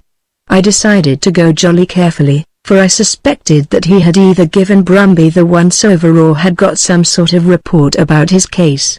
I was right, for the first thing he asked me was about striking my sister at the age of 5. Well, I haven't got a sister, but I had to admit to beating Brumby's, and I said the horrible affair still came between me and my sleep. That seemed to puzzle him, for apparently I oughtn't to have been thinking about it. It should have been buried deep in my unconscious self, and worrying me like a thorn in your finger which you can't find. He asked me a lot about my nurse, and I said that she had a brother who went to jail for sheep stealing. He liked that, and said it was a fruitful line of inquiry. Also he wanted to know about my dreams, and said I should write them down. I said I had dreamed that a mare called Nursemaid won the Oaks, but found there was no such animal running. That cheered him up a bit, and he said that he thought my nurse might be the clue. At that I very nearly gave the show away by laughing, for my nurse was old Alison Hislop, who is now the housekeeper at Lauriston, and if anybody called her a clue she'd have their blood. Dinner was no better than lunch in the same soup and rusks and vegetables, with a bit of a nourished chicken added. This time I had to take 3 kinds of medicine instead of 2. I told the sister that I was very tired, and Grimpus took me upstairs at 8 o'clock. He said that Dr. McGill proposed to give me another go of violet rays, but I protested so strongly that I was too sleepy for his ministrations that Grimpus, after going off to consult him, announced that for that evening the rays would be omitted. You see, I was afraid that they would put me to bed and remove my clothes, and I didn't see myself traipsing about the country in Brumby's pajamas. As Grimpus left me I heard the key turn in the lock. It was as well that I had made a plan with Aunt Letitia. At 9 o'clock I got out of my window. It was a fine night, with the sun just setting and a young moon. The Virginia creeper was sound, and in less than a minute I was outside Aunt Letitia's window. She was waiting in a dressing gown to let me in, and I believe the old soul really enjoyed the escapade. She wanted to give me money for my travels, but I told her that I had plenty. I poked my nose out, saw that the staircase and hall were empty, and quietly closed the door behind me. The big hall door was shut, and I could hear the prize-fighting porter moving in his adjacent cubbyhole. There was no road that way, so I turned to the drawing room, which opened on the terrace. But that was all in darkness, and I guessed that the windows were shuttered. There was nothing for it but to try downstairs. I judged that the servants would be at supper, so I went through a green baize swing door and down a long flight of stone steps. Suddenly I blundered into a brightly lit kitchen. There was no one in it, and beyond was a door which looked as if it might lead to the open air. It actually led to a scullery, where a maid was busy at a tap. She was singing to herself a song called When the Kite Come Hame, so I knew she belonged to the countryside. So did I, and I resolved to play the bold game. "Hey, lassie," I said. "Whar's the road out her this hoose? I maun be back in Kirkella for 10. The girl stopped her singing and stared at me. Then in response to my grin she laughed. "Are ye fra Kirkella?" she asked. "I've gotten a job there," I said. "I'm in the Crawley station, and I cam up about a parcel for another leddies here. But I come fra further up the water, Lauriston way, d'ye say see? I'm Fraggleside mysel, What gars ye be in sick a hurry? It's a fine night and there's a moon. She was a flirtatious damsel, but I had no time for dalliance. There's a lassie in Kirkalla will take the hide off me if I keep her waitin'. She tossed her head and laughed. Haste ye then, my manny. Is it Shanks Powney? Nah, I've a bicycle ow't by, well, through the wash house and up the steps and ruined by the rhododendrons and year in the yard. Good nick to ye. I went up the steps like a lamplighter and dived into the rhododendrons, coming out on the main avenue. It ran long and straight to the lodge gates, and I didn't like the look of it. My first business was to find my horse, and I had thought out more or less the direction. The house stood on the right bank of the burn, and if I kept to my left I would cross the said burn lower down and could then walk up the other side. I did this without trouble. I forded the burn in the meadow, and was soon climbing the pinewood which clothed the gorge. In less than 20 minutes I had reached the gate in the wall by which I had entered. There was no sign of my horse anywhere. I followed the wall on my left till it curved round and crossed the burn, but the beast was not there, and it was too dark to look for hoof marks. I tried to my right and got back to the level of the park, but had no better luck. If I had had any sense I would have given up the quest, and trusted to getting as far as Gledfoot on my own feet. The horse might be trusted to turn up in his own time. Instead I went blundering on in the half-light of the park, and presently I blundered into trouble. Grimpus must have paid another visit to my room, found me gone, seen the open window, and started a hue and cry. They would not suspect my Aunt Letitia, and must have thought that I had dropped like a cat into the basement. The pursuit was coming down the avenue, thinking I had made for the lodge gates, and as ill luck would have it, I had selected that moment to cross the drive, and they spotted me. I remember that out of a corner of one eye I saw the lights of a fly coming up the drive, and I wondered if Brumby had selected this inauspicious moment to return. I fled into the park with 3 fellows after me. Providence never meant me for a long-distance runner, and, besides, I was feeling weak from lack of nourishment. But I was so scared of what would happen if I was caught that I legged it like a miler, and the blighters certainly didn't gain on me. But what I came to was the same weary old wall with the bottle glass on the top of it. I was pretty desperate, and I thought I saw a way. A young horse-chestnut tree grew near the wall and one bough overhung it. I made a jump at the first branch, caught it, and with a bit of trouble swung myself up into the crutch. This took time, and one of the fellows came up and made a grab at my leg, but I let him have Brumby's rubber-soled heel in the jaw. I caught the bigger branch and wriggled along it till I was above and beyond the wall. Then the dashed thing broke with my 12 stone, and I descended heavily on what looked like a highroad. There was no time to spare, though I was a bit shaken, for the pursuit would not take long to follow me. I started off down that road looking for shelter, and I found it almost at once.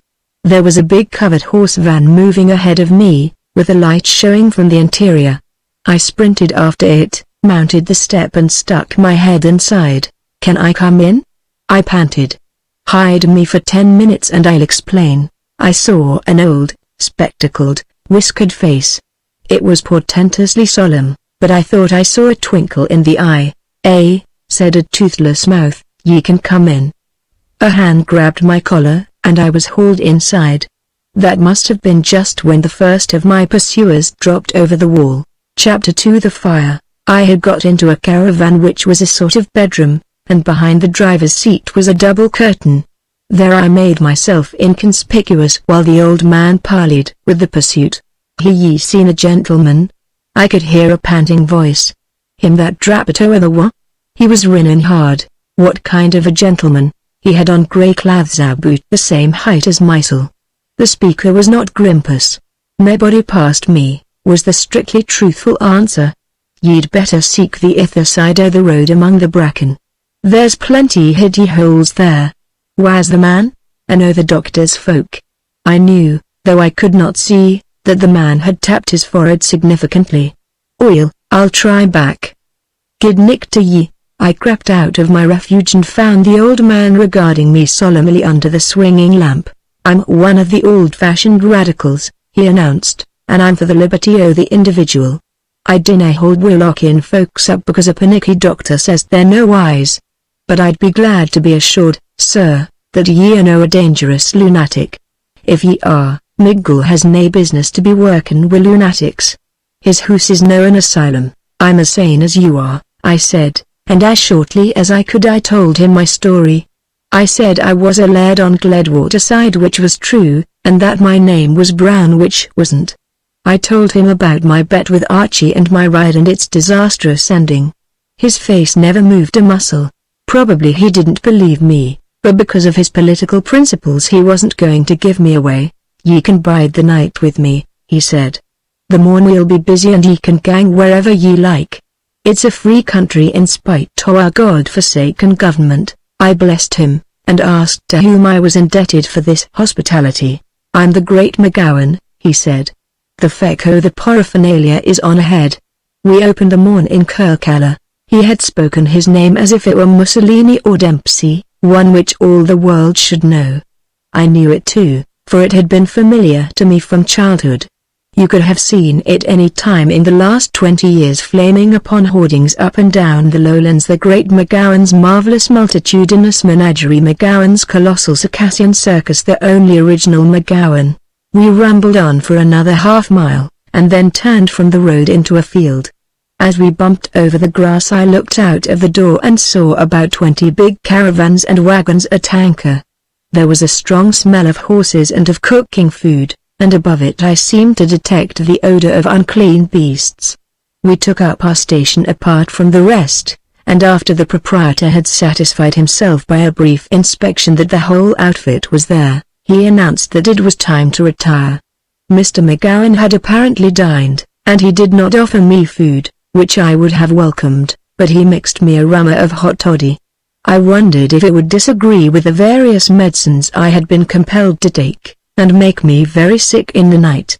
Then he pointed out my bunk, undressed himself as far as his shirt, pulled a nightcap over his venerable head, and in 5 minutes was asleep. I had had a wearing day, and in spite of the stuffiness of the place it wasn't long before I dropped off also. I awoke next morning to find myself alone in the caravan. I opened the window and saw that a fine old racket was going on. The show had started to move, and as the caravans bumped over the turf various specimens inside were beginning to give tongue. It was going to be a gorgeous day and very hot. I was a little bit anxious about my next move, for Kirkella was unpleasantly near Craigsdean and Dr. Miguel. In the end I decided that my best plan would be to take the train to Lancashire Eels and there hire a car to Lauriston, after sending a telegram to say I was all right, in case my riderless steed should turn up before me. I hadn't any headgear, but I thought I could buy something in Kirkella, and trust to luck that nobody from the cows spotted me in the street. I wanted a bath and a shave and breakfast, but I concluded I had better postpone them till I reached the hotel at Lancashire Eels. Presently Mr. McGowan appeared, and I could see by his face that something had upset him. He was wearing an old check dressing gown, and he had been padding about in his bare feet on the dewy grass. "Ye told me a story last night, Mr. Brown," he began solemnly, "which I didna altogether believe. I apologize for being a doubting Thomas. I believe every word o't, for I've just had confirmation." I mumbled something about being obliged to him, and he went on, "For the police were here this morning seeking you. Yon man at Craigsdean is terrible ill set against ye, Mr. Brown.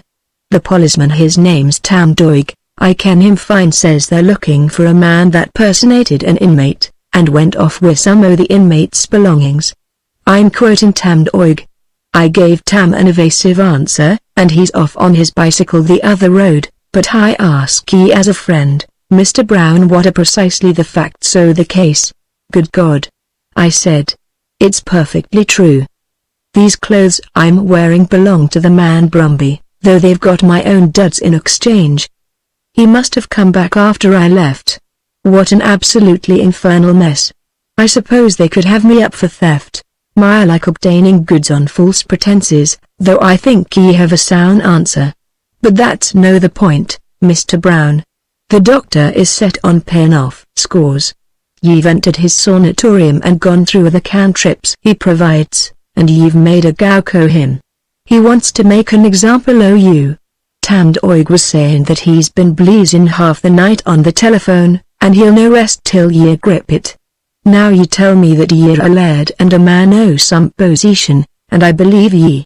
It would be an ill job for you and your friends if ye was to appear before the Shura. I did some rapid thinking.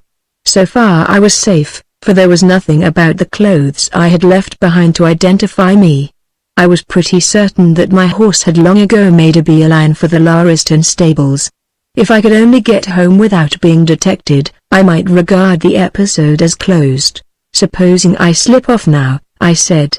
I have a general notion of the land, and I might get over the hills without anybody seeing me. He shook his head. Ye wouldn't travel a mile. Your description has been circulated and a body's looking for ye, a man in a grey flannel suit and soft shoes wi' a red face and nae hat. Gid kens what the doctor has said about ye, but the countryside is on the lookout for a dangerous, and maybe lunatic, criminal. There's a reward offered of nae less than £20. Can you not take me with you to Kirkalla? I asked despairingly. Ye can stop wi' me. But what better would ye be in Kirkalla? That's where the Procurator Fiscal bides. Then he put on his spectacles and looked at me solemnly. I've taken a fancy to ye, Mr. Brown, and ye can tell the world that. I ask you, are ye acquaint with horses? I answered that I had lived among them all my life, and had been in the cavalry before I went into the Air Force. I guessed it by your face. Horses have a queer trick o' leaving their mark on a body. Now, because I like ye, I'll make a proposition to ye that I would make to no other man. I'm without a ringmaster. Joseph Japp, who for 10 years has had the job with me, is lying with the influenza at Berwick. I could make shift with Dublin Davy, but Davy has no more presence than a messin dog, and forby Joseph's clothes would no fit him. When I cast my eyes on ye this morning after hearing Tamd Oig's news, I says to mysel, thou art the man. Of course I jumped at the offer. I was as safe in Kirkalla, as Joseph Japp's understudy, as I was in my own house. Besides, I liked the notion. It would be a good story to tell Archie. But I said it could only be for one night, and that I must leave tomorrow, and he agreed. I want to make a good show for a start in Kirkalla for by. Joseph will be ready to join me at Lancashire Eels. I borrowed the old boy's razor and had a shave and a wash, while he was cooking breakfast. After we had fed he fetched my predecessor's kit. It fitted me well enough, but Lord, I looked a proper blackguard. The cord breeches had been recently cleaned, but the boots were like a pair of dilapidated buckets, and the coat could have made my tailor weep. Mr. McGowan himself put on a frock coat and a high collar and spruced himself up till he looked exactly like one of those high-up Irish dealers you see at the horse show, a cross between a cabinet minister and a Methodist parson.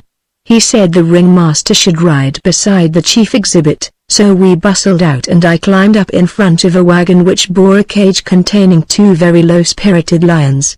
I was given a long whip, and told to make myself conspicuous. I didn't know Kirkalla well, so I had no fear of being recognized either as myself or as the pseudo-Brumby. The last time I had been there was when I had motored over from Lariston to dine with the Alla Shooting Club. My present entry was of a more sensational kind. I decided to enjoy myself and to attract all the notice I could, and I certainly succeeded. Indeed, you might say I received an ovation. As it happened it was a public holiday, and the streets were pretty full. We rumbled up the cobbled Westgate, and down the long High Street, with the pavements on both sides lined with people and an attendant mob of several hundred children. The driver was a wizened little fellow in a jockey cap, but I was the principal figure on the box. I gave a fine exhibition with my whip, and when we slowed down I picked out conspicuous figures in the crowd and chaffed them. I thought I had better use Cockney patter, as being more in keeping with my job, and I made a happy blend of the table talk of my stud groom and my old batman in the regiment. It was rather a high-class performance and you'd be surprised how it went down. There was one young chap with a tremendous head of hair that I invited to join his friends in the cage, and just then one of the dejected lions let out a growl, and I said that Mama was calling to her little Percy. And there was an old herd from the hills, who had been looking upon the wine cup, and who, in a voice like a foghorn, wanted to know what we fed the beasts on. Him I could not refrain from answering in his own tongue. "Breaksea, my man," I cried, "the yows ye lost when we were full last Boswell's fair." I must have got home somehow, for the crowd roared, and his friends thumped the old chap on the back and shouted, "That's a good 'un. He had you there, Tam." My triumphant procession came to an end on the Alla Green, where the show was to be held. A canvas palisade had been set up round a big stretch of ground, and the mob of children tailed off at the gate. Inside most of our truck had already arrived. The stadium for the circus had been marked off, and tiers of wooden seats were being hammered together. A big tent had been set up, which was to house the menagerie, and several smaller tents were in process of erection. I noticed that the members of the troupe looked at me curiously till Mr. McGowan arrived and introduced me. "This is Mr. Brown, a friend of mine," he said, "who'll take on Joe Japp's jobs for the night. And, aside to me, man, I heard ye comin' down the high street. Ye did fine. Ye've a great natural talent for the profession." After that we were all very friendly, and the whole company had a snack together in one of the tents, bread and cheese and bottled beer. The first thing I did was to make a bundle of Brumby's clothes, which Mr. McGowan promised to send back to Craigdian when the coast was clear. Then I bribed a small boy to take a telegram to the post office to Archie at Lauriston, saying I had been detained and hoped to return next day. After that I took off my coat and worked like a beaver. It was nearly 6 o'clock before we had everything straight, and the show opened at 7, so we were all a bit the worse for wear when we sat down to high tea. "It's a hard job in artistes," as old McGowan observed. I never met a queerer, friendlier, more innocent company, for the proprietors seemed to have set out to collect originals, and most of them had been with him for years. The boss of the menagerie was an ex-sailor, who had a remarkable way with beasts. He rarely spoke a word, but just grinned and whistled through broken teeth. The clown, who said his name was Samaldreep, came from Paisley, and was fat enough not to need the conventional bolster. Dublin Davy, my second in command, was a small Irishman who had been an ostler, and limped owing to having been with the Dublin Fusiliers at Gallipoli. The clown had a wife who ran the commissariat, when she wasn't appearing in the ring as Zenobia, the pride of the Sahara. Then there were the sisters Wido, a young married couple with 2 children, and the wife of a man who played the clarinet figured in the bill as Elise the equestrienne. I had a look at the horses, which were the ordinary skinny, broad-backed, circus ponies. I found out later that they were so well trained that I dare say they could have done their turns in the dark. At 7:15 we lit the naphtha flares and our orchestra started in. McGowan told me to get inside Japp's dress clothes, and rather unwillingly I obeyed him, for I had got rather to fancy my morning's kit. I found there was only a coat and waistcoat, for I was allowed to retain the top boots and cords. Happily the shirt was clean, but I had a solitaire with a sham diamond as big as a shilling, and the cut of the coat would have been considered out of date by a self-respecting waiter in Soho.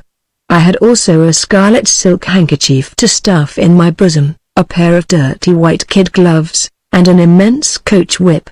The menagerie was open, but that night the chief attraction was the circus, and I don't mind saying that about the best bit of the circus was myself. In one of the intervals McGowan insisted on shaking hands and telling me that I was wasted in any other profession than a showman's. The fact is I was rather above myself, and entered into what you might call the spirit of the thing.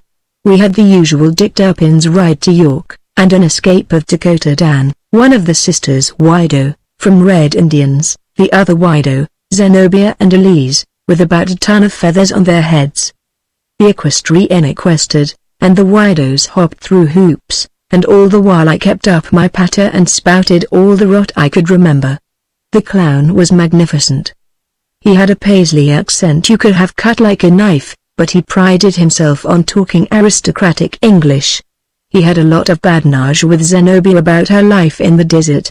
One bit I remember. She kept on referring to bulbuls, and asked him if he had ever seen a bulbul. He said he had, for he supposed it was a male coocoo. But he was happiest at my expense. I never heard a chap with such a flow of back chat. A funny thing, but when he wasn't calling me little pansy face, he addressed me as Your Grace and me Lord Duke, and hoped that the audience would forgive my negligee attire, seeing my coronet hadn't come back from the Washington. Altogether the thing went with a snap from beginning to end, and when old McGowan, all dressed up with a white waistcoat, made a speech at the end and explained about the next performances, he got a perfect hurricane of applause. After that we had to tidy up. There was the usual trouble with several procrastinating drunks, who wanted to make a night of it. One of them got into the ring and tried to have a row with me. He was a big loutish fellow with small eyes and red hair, and had the look of a betting tout. He stuck his face close to mine and bellowed at me. "I ken ye fine, ye dash. I seen ye at Lanerick last back end. Ye cardful gentleman Geordie, and ye went off wi' my siller. By God, I'll get it out o' ye, ye Welsher." I told him that he was barking up the wrong tree, and that I was not a bookie and had never been near Lanerick, but he refused to be convinced. The upshot was that Davy and I had to chuck him out, blaspheming like a navvy and swearing that he was coming back with his pals to do me in. We were a very contented lot of mountebanks at supper that night. The takings were good and the menagerie also had been popular, and we all felt that we had been rather above our form. McGowan, for whom I was acquiring a profound affection, beamed on us, and produced a couple of bottles of blackstrap to drink the health of the colossal Circassian circus. That old fellow was a nonsuch. He kept me up late, for I stopped with him in his caravan expounding his philosophy of life. It seemed he had been intended for the kirk, but had had too much joie de vivre for the pulpit. He was a born tramp, and liked waking up most days in a new place, and he loved his queer outfit and saw the comedy of it. "For 33 years I've travelled the country," he said, "and I've been a public benefactor, Mr. Brown. I've put colour into many a dowy life, and I've been a godsend to the Bens. There's no vulgarity in my performances, they are as halesome as spring water." He quoted Burns a bit, and then he got on to politics, for he was a great radical, and maintained that Scotland was about the only true democracy, because a man was valued precisely for what he was and no more. "Ye are a laird, Mr. Brown, but ye are a good fellow, and this night ye've shown yourself to be a man and a brither. What do you and me care for Magnetes? We take no stock in your Andrekanjis and your Dukes o' Berminster." And as I dropped off to sleep he was obliging with a verse of "A man's a man for that." I woke in excellent spirits, thinking what a good story I should have to tell when I returned to Lauriston. My plan was to get off as soon as possible, take the train to Lancashire Eels, and then hire. I could see that McGowan was sorry to part with me, but he agreed that it was too unhealthy a countryside for me to dally in. There was to be an afternoon performance, so everybody had to hustle, and there was no reason for me to linger. After breakfast I borrowed an old ulster from him, for I had to cover up my finery, and a still older brown bowler to replace the topper I had worn on the preceding day. Suddenly we heard a fracas, and the drunk appeared who had worried me the night before. He had forced his way in and was pushing on through an expostulating crowd. When he saw me he made for me with a trail of blasphemy. He was perfectly sober now and looked very ugly. "Gie me back my siller," he roared. "Gie me back the £5 note I won at Lanerick when I backed Kettle O'Fish." If I hadn't warded him off he would have taken me by the throat. I protested again that he was mistaken, but I might as well have appealed to a post. He swore with every variety of oath that I was Gentleman Geordie, and that I had levanted with his winnings. As he raved I began to see a possible explanation of his madness. Some bookmaker, sporting my sort of kit, had swindled him. I had ridden several times in steeplechases at Lanerick and he had seen me and got my face in his head, and mixed me up with the fraudulent bookie. It was a confounded nuisance, and but for the principle of the thing I would have been inclined to pay up. As it was we had to fling him out, and he went unwillingly, doing all the damage he could. His parting words were that he and his pals weren't done with me, and that though he had to wait 50 years he would wring my neck. After that I thought I had better waste no time, so I said goodbye to McGowan and left the showground by the back entrance close to the alley. I had a general notion of the place, and knew that if I kept down the river I could turn up a lane called the Waterwind, and get to the station without traversing any of the main streets. I had ascertained that there was a train at 10.30 which would get me to Lancashire Eels at 11.15, so that I could be at Lauriston for luncheon. I had underrated the persistence of my enemy. He and his pals had picketed all the approaches to the show, and when I turned into the Waterwind I found a fellow there, who at the sight of me blew a whistle.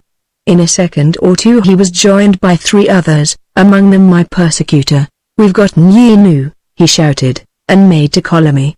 "If you touch me," I said, "it's assault, and a case for the police." "That's your game, is it?" he cried. Nah, we'll no trouble the police. They tell me the law winner helped me to recover a bet, so I'll just trust to my nieves. Will you pay up, ye, or take the bloodiest bashing ye ever seen?" I was in an uncommon nasty predicament. There was nobody in the wind but some children playing, and the odds were 4 to 1. If I thought I'd get licked, the obvious course of safety was to run up the wind towards the high street, where I might find help. But that would mean a street row and the intervention of the police, a case in court, and the disclosure of who I was. If I broke through and ran back to McGowan I would be no further forward. What was perfectly clear was that I couldn't make the railway station without landing myself in the worst kind of mess. There wasn't much time to think, for the 4 men were upon me. I hit out at the nearest, saw him go down, and then doubled up the wind and into a side alley on the right.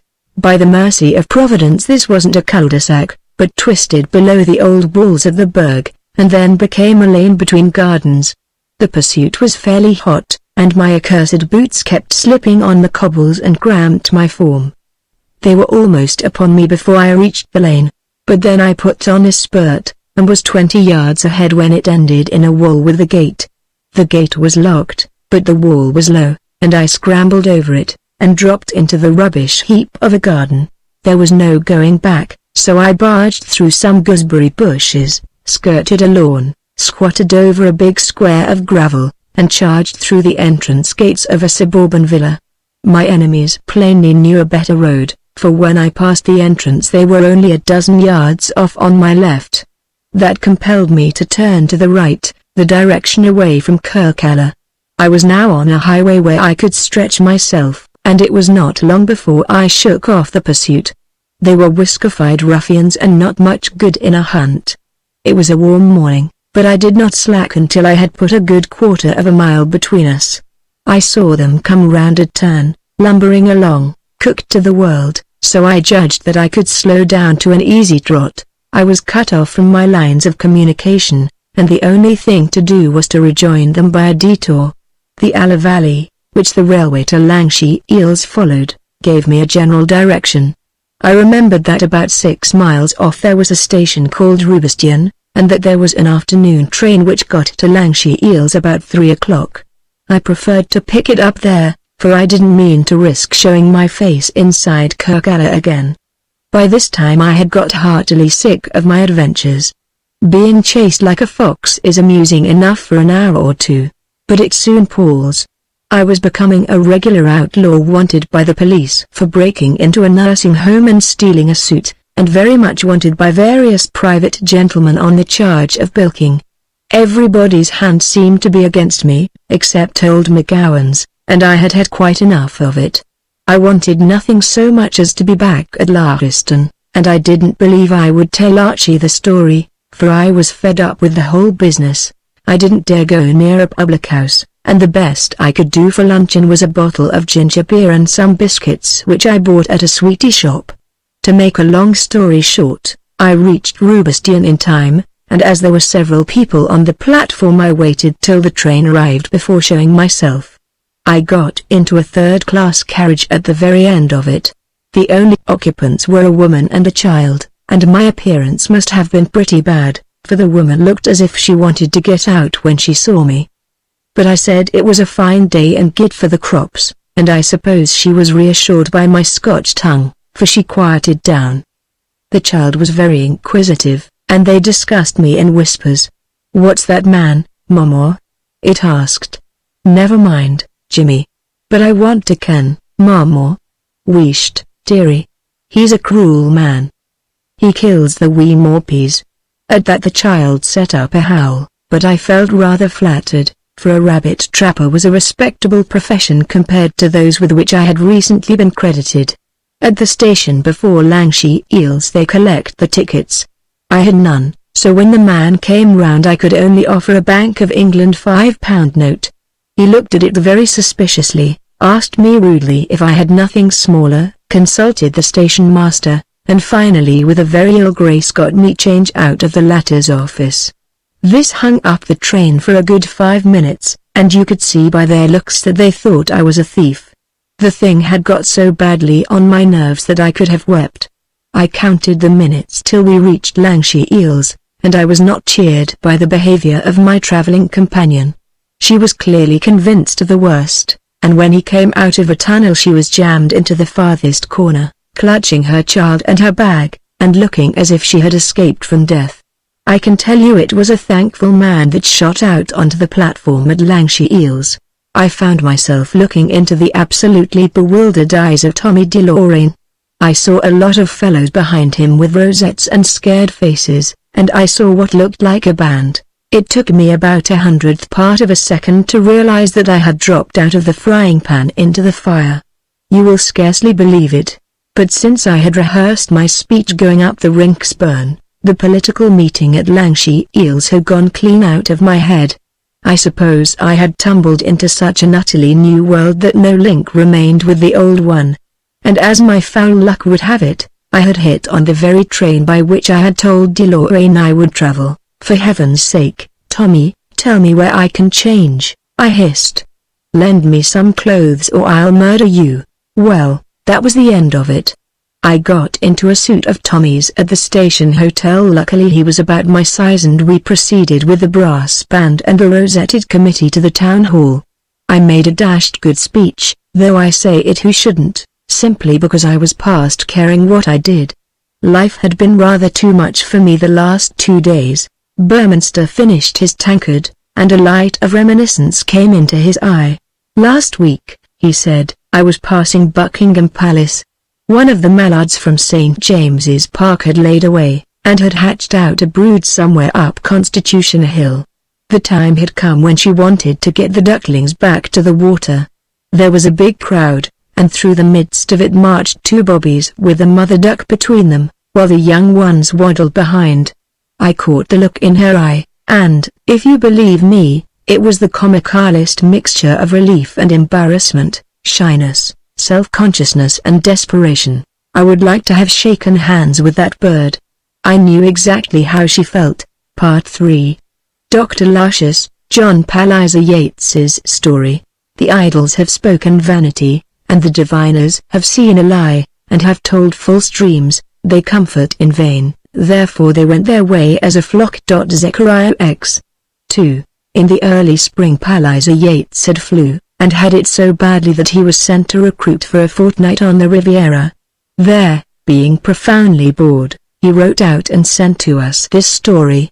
He would not give the name of the chief figure, because he said he was still a serving soldier, and his usefulness, he hoped, was not exhausted. The manuscript arrived opportunely, for some of us had just been trying, without success, to extract from Sandy Arbuthnot the truth of certain of his doings about which rumor had been busy. Chapter 1.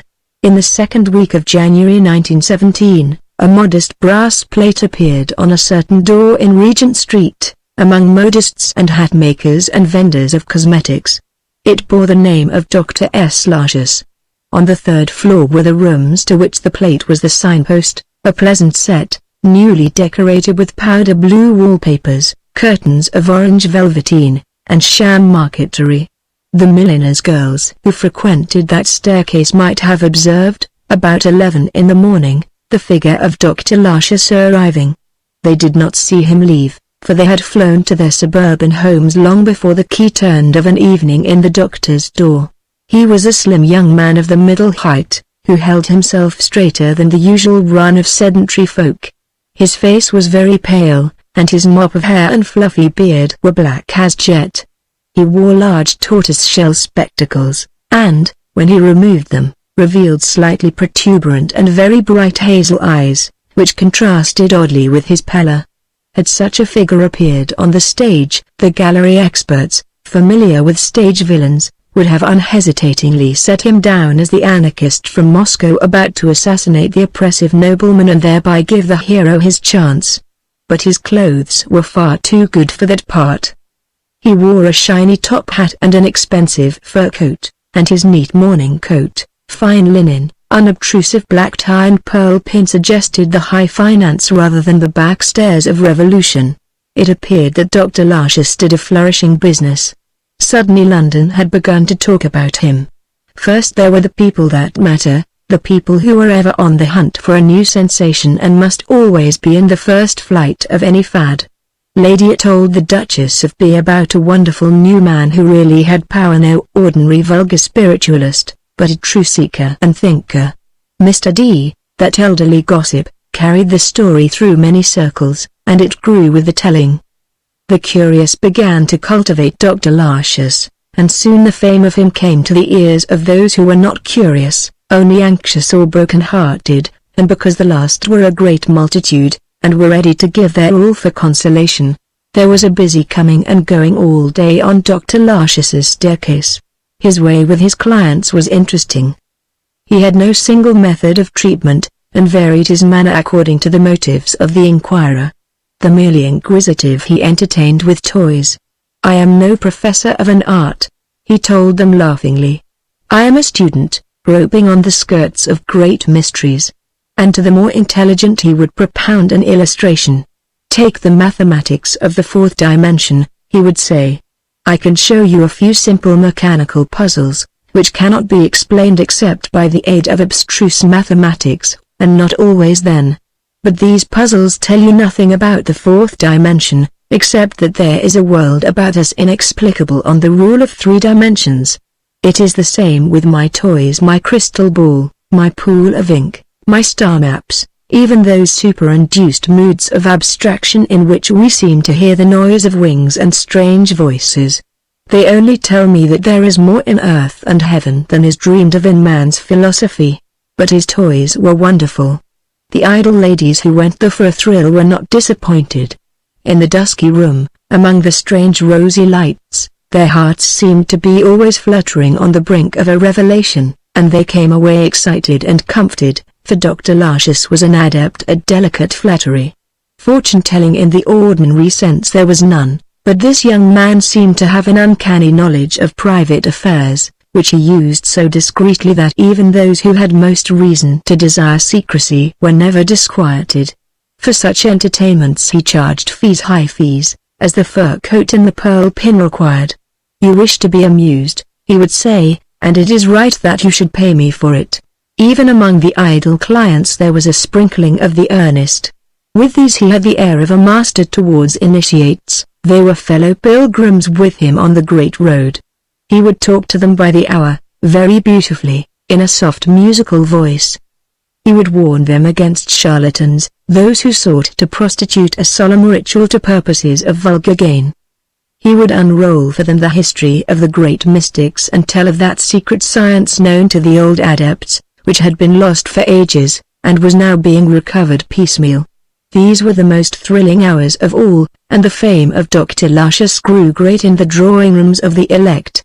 "And he's such a gentleman, my dear, so well-bred and sympathetic and unworldly and absolutely honest." But from others he took no fees.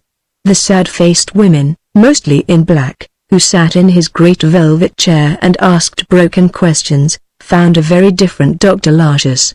He was no longer fluent and silver-tongued, sometimes he seemed almost embarrassed. He would repeat most earnestly that he was only a disciple, a seeker, not a master of hidden things.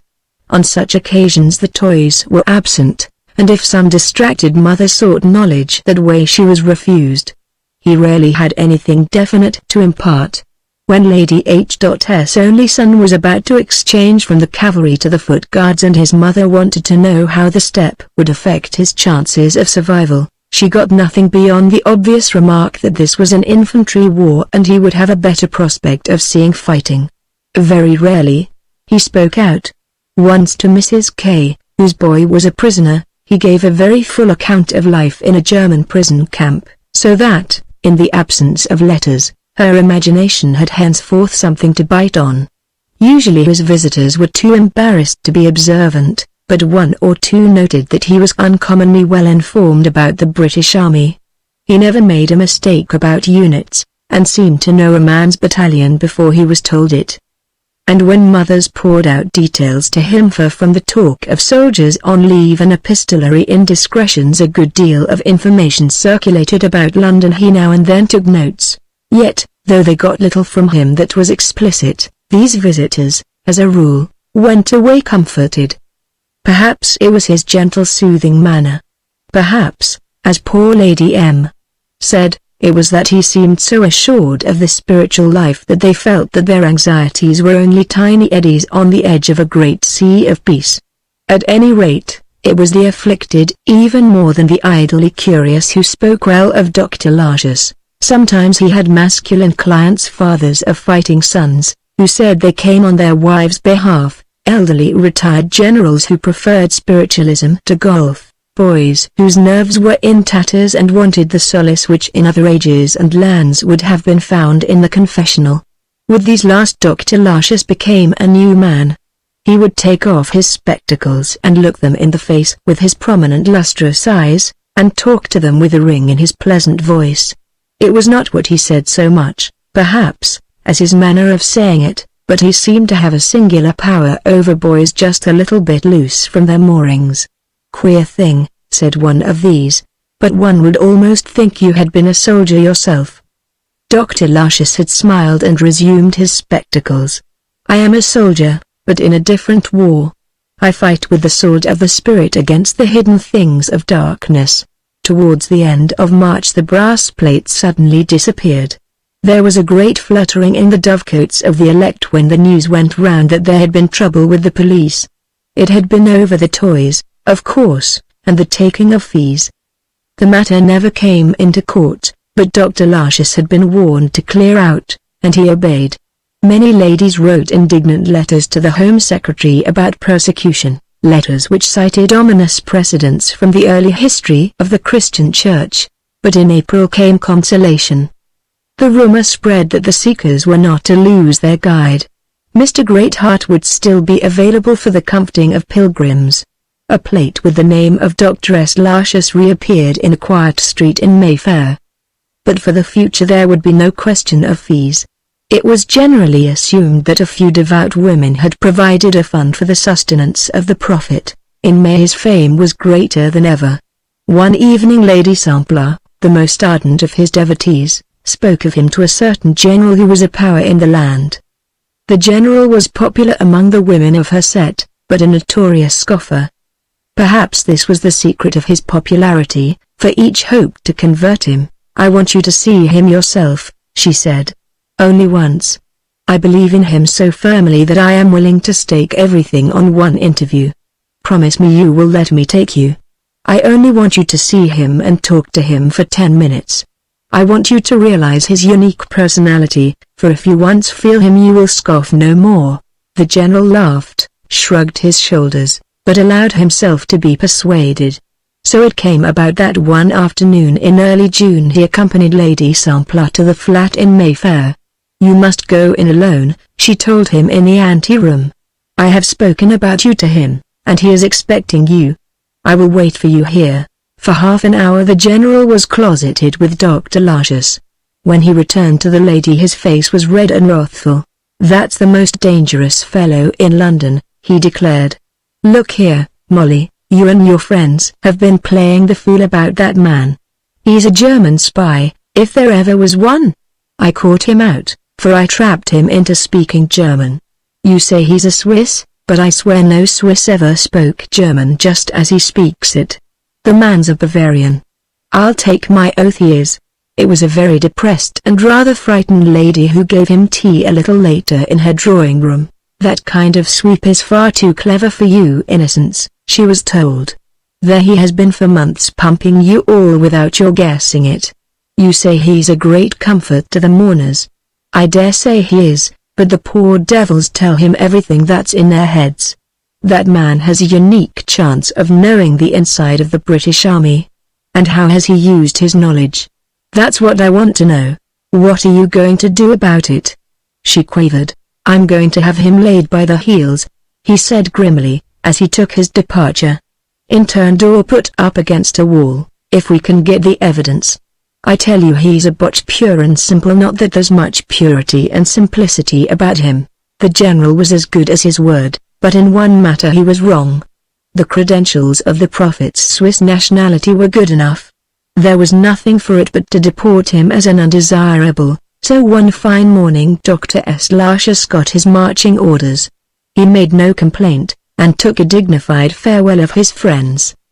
But the faithful were not silent, and the friendship between Lady Samplar and the general died a violent death. The thing got into the papers.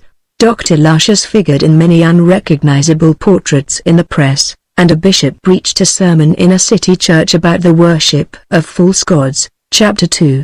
As Dr. Lartius, closely supervised by the French police, pursued his slow and comfortless journey to the Swiss frontier, he was cheered by several proofs that his fame had gone abroad and that he was not forgotten.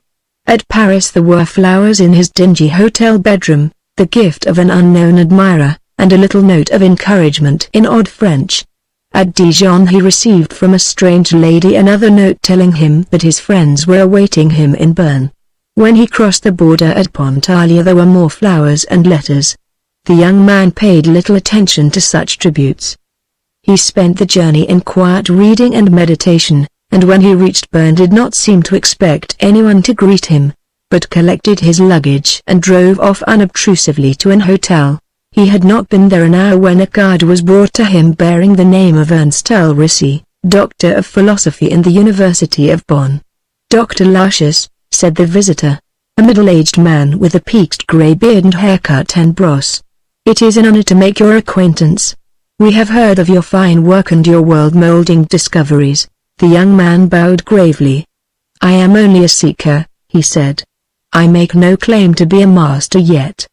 I am only a little way on the road to enlightenment." "We have also heard," said the other, "of how shamelessly the British government has persecuted learning in your person." The reply was a smile and a shrug. "I make no complaint. It is natural that my studies should seem foolishness to the children of this world." Dr. Ulrich pressed him further on the matter of Britain, but could wake no bitterness. "There is war today," he said at last. "You are of German race. Your sympathies are with us?" "I have no nationality," was the answer. "All men are my brothers. But I would fain see this bloodshed at an end." "How will it end?" came the question. "I am no prophet," said Dr. Lartius. "Yet I can tell that Germany will win, but how I can tell I cannot tell." The conversation lasted long and explored many subjects. The German led it cunningly to small matters, and showed a wide acquaintance with the young man's science. He learned that much of his work had been done with soldiers and soldiers' kin, and that in the process of it he had heard many things not published in the newspapers. But when he hinted, ever so delicately, that he would be glad to buy the knowledge, a flush passed over the other's pale face and his voice sharpened. "I am no spy," he said. "I do not prostitute my art for hire. It matters nothing to me which side wins, but it matters much that I keep my soul clean." So Dr. Ulrich tried another tack. He spoke of the mysteries of the craft, and lured the young man into the confession of hopes and ideals. There could be no communion with the dead, he was told, until communion had first been perfected with the spirits of the living. "Let the time come," said Dr. Lartius, "when an unbroken fellowship can be created between souls separated by great tracts of space, and the key has been found. Death is an irrelevant accident. The spirit is untouched by it. Find the trade union between spirits still in their fleshly envelope, and it can be continued when that envelope is shed. And you have progressed in this affair?" asked Ulrich, with skepticism in his tone. A few stages, said the other, and in the ardor of exposition he gave proofs. He had clients, he said, with whom he had established the mystic Katana. He could read their thoughts even now, though they were far away, share in their mental changes, absorb the knowledge which they acquired. Soldiers? Asked the German. Some were soldiers. All were the kin of soldiers. But Ulrich was still cold. That is a great marvel, he said, and not easy to believe. Dr. Lucius was fired. I will give you proofs, he said, with unwonted passion in his voice. You can test them at your leisure. I know things which have not yet come to pass, though no man has spoken to me of them. How do I know them? Because they have come within a cognizance of minds attuned to my own. For a moment he seemed to hesitate. Then he spoke of certain matters, a little change in the method of artillery barrages, a readjustment in the organization of the British Air Force, an alteration in certain British commands. These may be trivial things, he said. I do not know. I have no technical skill. But they are still in the future. I offer them to you as proofs of my knowledge. So? Said the other. They are indeed small things, but they will do for a test. Then he spoke kindly, considerately, of Dr. Lucius's future. I think I will go to Munich, said the young man. Once I studied at the university there, and I love the bright city. They are a sympathetic people and respect knowledge. Dr. Ulrich rose to take his leave. It may be I am able to further your plans, my friend, he said. Late that night in a big sitting room in another hotel, furnished somewhat in the style of an official bureau, Ulrich talked earnestly with another man, a heavy, bearded man, who wore the air of a prosperous bagman, but who was addressed with every token of respect. This Lucius fellow puzzles me. He is a transparent fanatic, with some odd power in him that sets him above others of his kidney. I fear he will not be as useful to us as we had hoped.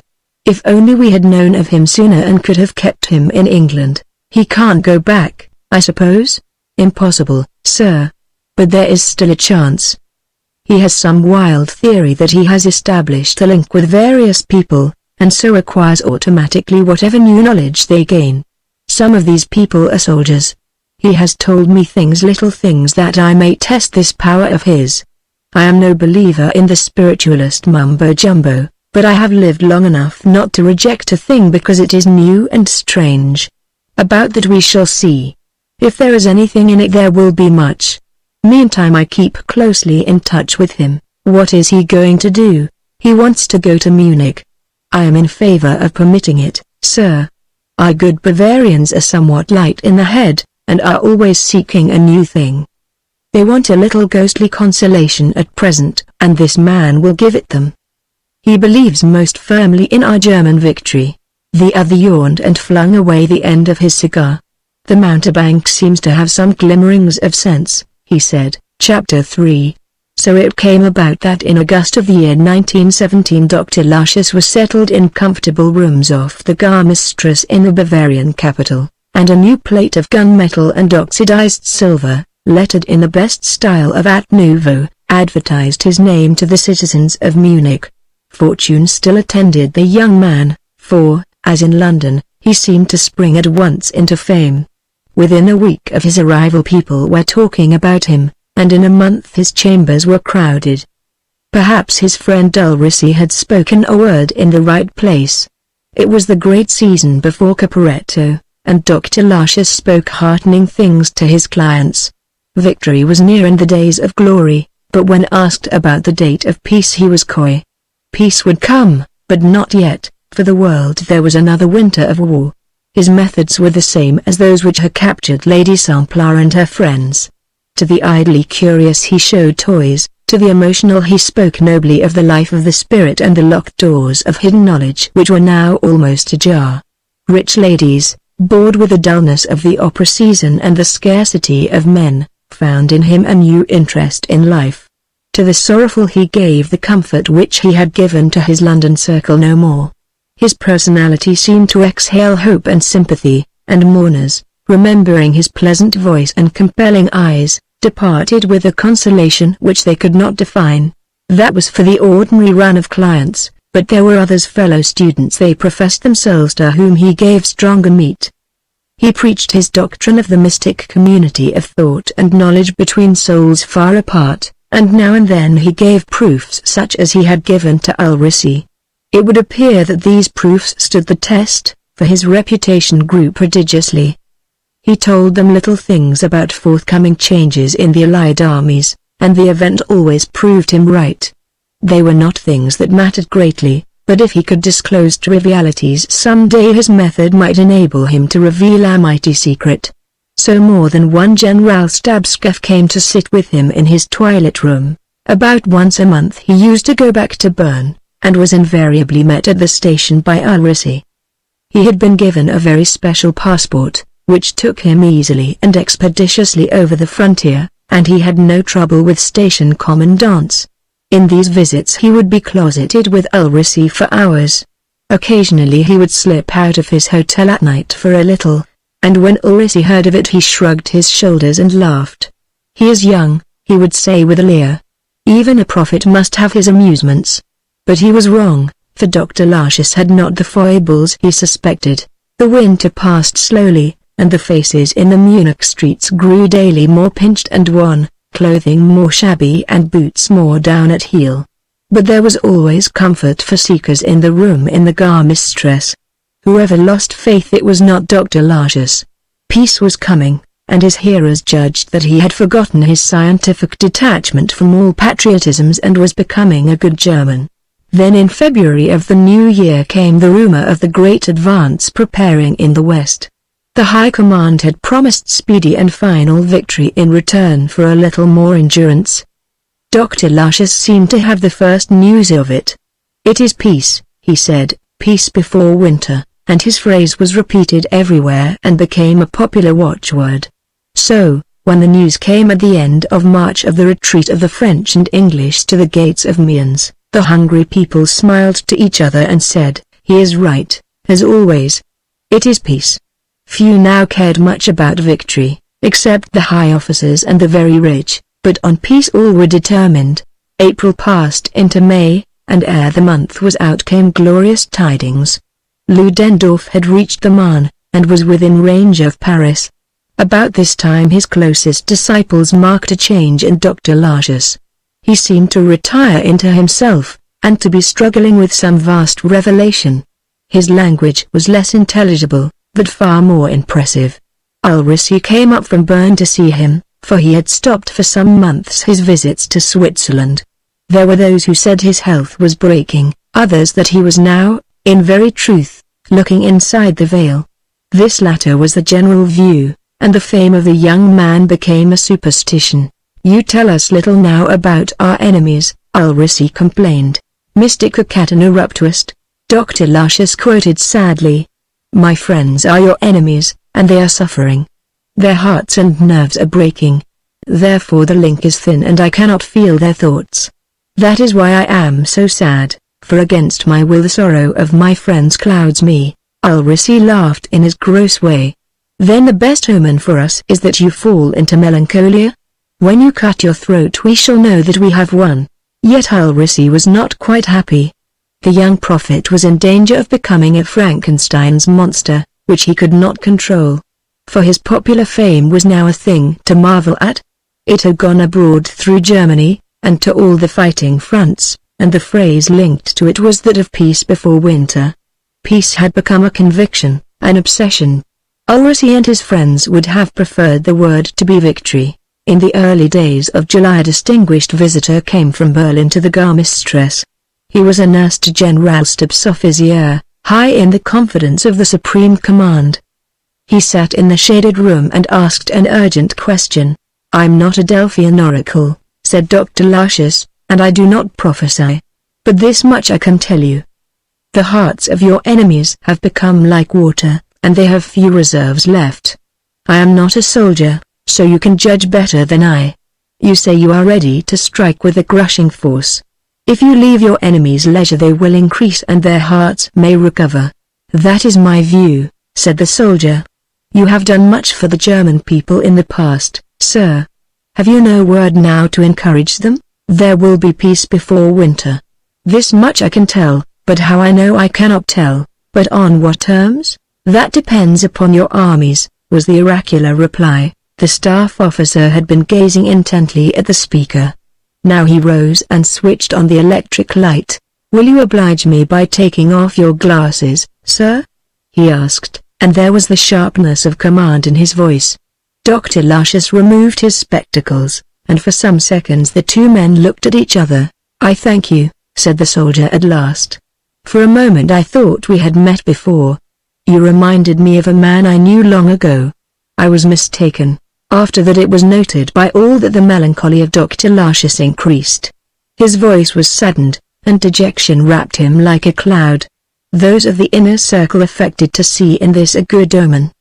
He is en rapport with his English friends, they said.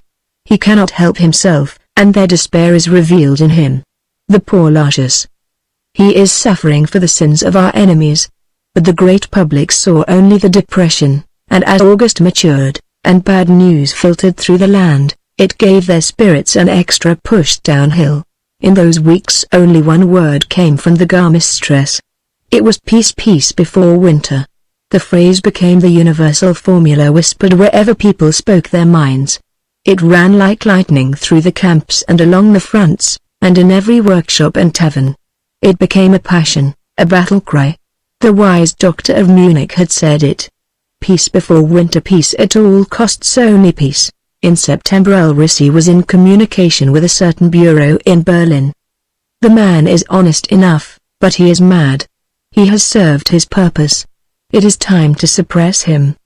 Berlin agreed, and one morning Ulrich departed from Bern, but when he reached the Garmistress he found the flamboyant plate unscrewed from the door and the pleasant rooms deserted. For a day or two before Dr. Lucius had been behaving oddly. He gave out that he was ill, and could not receive, but he was very busy indoors with his papers. Then late one evening, after a conversation on the telephone with the railway people, he left his rooms, with no luggage but a small dressing case, and took the night train for Innsbruck. His admirable passport franked him anywhere. From Innsbruck he traveled to the Swiss frontier, and when he crossed it, in the darkness of the September evening and in an empty carriage, he made a toilet which included the shaving of his silky black beard. He was whistling softly and seemed to have recovered his spirits.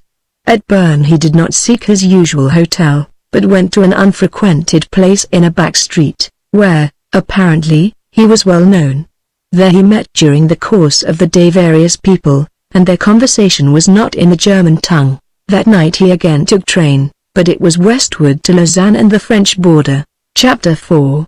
In the early days of November, when the Allies were approaching Maubeuge and Sedan, and the German plenipotentiaries were trying to dodge the barrage and get speech with Foch, two British officers were sitting in a little room at Versailles. One was the general we have already met, the quondam friend of Lady Saint-Plat. The other was a slim young man who wore the badges of a lieutenant colonel and the gorget patches of the staff. He had a pale face, shaven clean, black hair cut very short, and curious, bright, protuberant hazel eyes. He must have seen some service, for he had 2 rows of medal ribbons on his breast. "Unarm, Eros," quoted the general, looking at the last slip on a pile of telegrams. "The long day's task is done. It has been a grim business, and, Tommy, my lad, I think you had the most difficult patch of the lot to hoe. It was largely due to you that the Boche made his blunder on 15th July, and stretched his neck far enough to let Foch hit him." The young man grinned. "I wouldn't like to go through it again, sir. But it didn't seem so bad when I was at it, though it is horrible to look back on. The worst part was the loneliness. You must have often had bad moments." "Not so many. I only remember 2 as particularly gruesome. One was when I heard you slanging me to Lady Saint-Plat, and I suddenly felt hopelessly cut off from my kind. The other was in July, when von Mudra came down from Berlin to see me. He nearly spotted me, for he was at the embassy when I was in Constantinople." The general lifted a flamboyant plate whereon the name of Dr. S. Lucius was inscribed in letters of oxidized silver. "You've brought away your souvenir all right. I suppose you'll have it framed as a trophy for your ancestral hall. By the way, what did the letter S stand for? When I was asked, said the young man, I said Sigismund. But I really meant it for Spurius the chap, you remember, who held the bridge with Horatius. Part 4. The Wind in the Portico, Henry Nightingale's story. A dry wind of the high places. Not to fan nor to cleanse, even a full wind from those places shall come unto me. Jeremiah 4. 11-12. Nightingale was a hard man to draw. His doings with the Bedouin had become a legend, but he would as soon have talked about them as claimed to have won the war. He was a slim dark fellow about 35 years of age, very short-sighted, and wearing such high-powered double glasses that it was impossible to tell the color of his eyes. This weakness made him stoop a little and peer, so that he was the strangest figure to picture in a burnous leading an army of desert tribesmen. I fancy his power came partly from his oddness, for his followers thought that the hand of Allah had been laid on him, and partly from his quick imagination and his flawless courage. After the war he had gone back to his Cambridge fellowship, declaring that, thank God, that chapter in his life was over. As I say, he never mentioned the deeds which had made him famous. He knew his own business, and probably realized that to keep his mental balance he had to drop the curtain on what must have been the most nerve-wracking 4 years ever spent by man. We respected his decision and kept off Arabia. It was a remark of Hannay's that drew from him the following story. Hannay was talking about his Cotswold house, which was on the Fossway, and saying that it always puzzled him how so elaborate a civilization as Roman Britain could have been destroyed utterly and left no mark on the national history beyond a few roads and ruins and place names. Beckwither, the historian, demurred, and had a good deal to say about how much the Roman tradition was woven into the Saxon culture. Rome only sleeps, he said, she never dies. Nightingale nodded. Sometimes she dreams in her sleep and talks. Once she scared me out of my senses. After a good deal of pressing he produced this story. He was not much of a talker, so he wrote it out and read it to us. There is a place in Shropshire which I do not propose to visit again. It lies between Ludlow and the hills, in a shallow valley full of woods. Its name is Streetsant, a village with a big house and park adjoining, on a stream called the Vaughan, about 5 miles from the little town of Faxeter. They have queer names in those parts, and other things queerer than the names. I was motoring from Wales to Cambridge at the close of the long vacation. All this happened before the war, when I had just got my fellowship and was settling down to academic work. It was a fine night in early October, with a full moon, and I intended to push on to Ludlow for supper and bed. The time was about 8:30, the road was empty and good going, and I was trundling pleasantly along when something went wrong with my headlights. It was a small thing, and I stopped to remedy it beyond a village and just at the lodge gates of a house. On the opposite side of the road a carrier's cart had drawn up, and 2 men, who looked like indoor servants, were lifting some packages from it onto a big barrow. The moon was up, so I didn't need the feeble light of the carrier's lamp to see what they were doing. I suppose I wanted to stretch my legs for a moment, for when I had finished my job I strolled over to them. They did not hear me coming, and the carrier on his perch seemed to be asleep. The packages were the ordinary consignments from some big shop in town.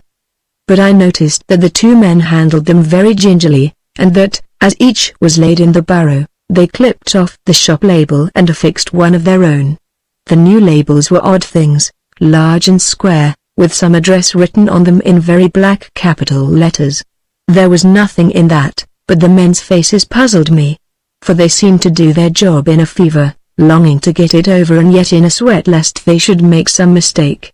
Their commonplace task seemed to be for them a matter of tremendous importance. I moved so as to get a view of their faces, and I saw that they were white and strained. The 2 were of the butler or valet class, both elderly, and I could have sworn that they were laboring under something like fear. I shuffled my feet to let them know of my presence and remarked that it was a fine night. They started as if they had been robbing a corpse. One of them mumbled something in reply, but the other caught a package which was slipping, and in a tone of violent alarm growled to his mate to be careful.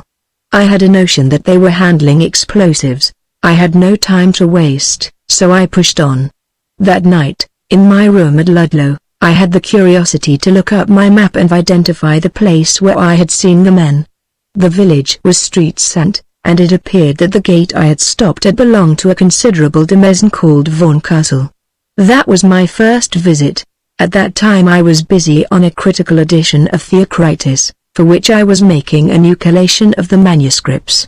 There was a variant of the Medicean Codex in England, which nobody had seen since Gaisford, and after a good deal of trouble I found that it was in the library of a man called Du Bellay.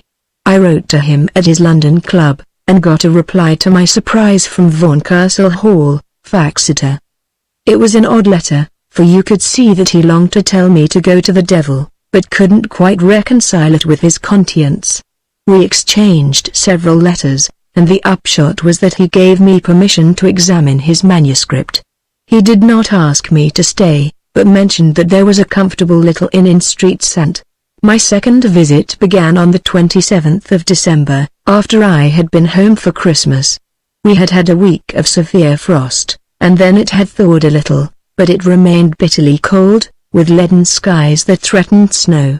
I drove from Faxeter, and as we ascended the valley I remember thinking that it was a curiously sad country. The hills were too low to be impressive, and their outlines were mostly blurred with woods, but the tops showed clear, funny little knolls of grey bent that suggested a volcanic origin. It might have been one of those backgrounds you find in Italian primitives, with all the light and colour left out. When I got a glimpse of the Vaughan in the bleached meadows it looked like the Wan water of the border ballads. The woods, too, had not the friendly bareness of English copses in wintertime. They remained dark and cloudy, as if they were hiding secrets. Before I reached Street Scent, I decided that the landscape was not only sad, but ominous. I was fortunate in my inn. In the single street of one-storied cottages it rose like a lighthouse, with a cheery glow from behind the red curtains of the bar parlour. The inside proved as good as the outside. I found a bedroom with a bright fire, and I dined in a wainscoted room full of preposterous old pictures of lanky hounds and hollow-backed horses. I had been rather depressed on my journey, but my spirits were raised by this comfort, and when the house produced a most respectable bottle of port I had the landlord in to drink a glass. He was an ancient man who had been a gamekeeper, with a much younger wife, who was responsible for the management. I was curious to hear something about the owner of my manuscript, but I got little from the landlord. He had been with the old squire, and had never served the present one. I heard of Du Bellay's in plenty, the landlord's master, who had hunted his own hounds for 40 years, the major his brother, who had fallen at Abucley, Parson Jack, who had had the living till he died, and of all kinds of collaterals. The De Blays had been a high-spirited, open-handed stock, and much liked in the place.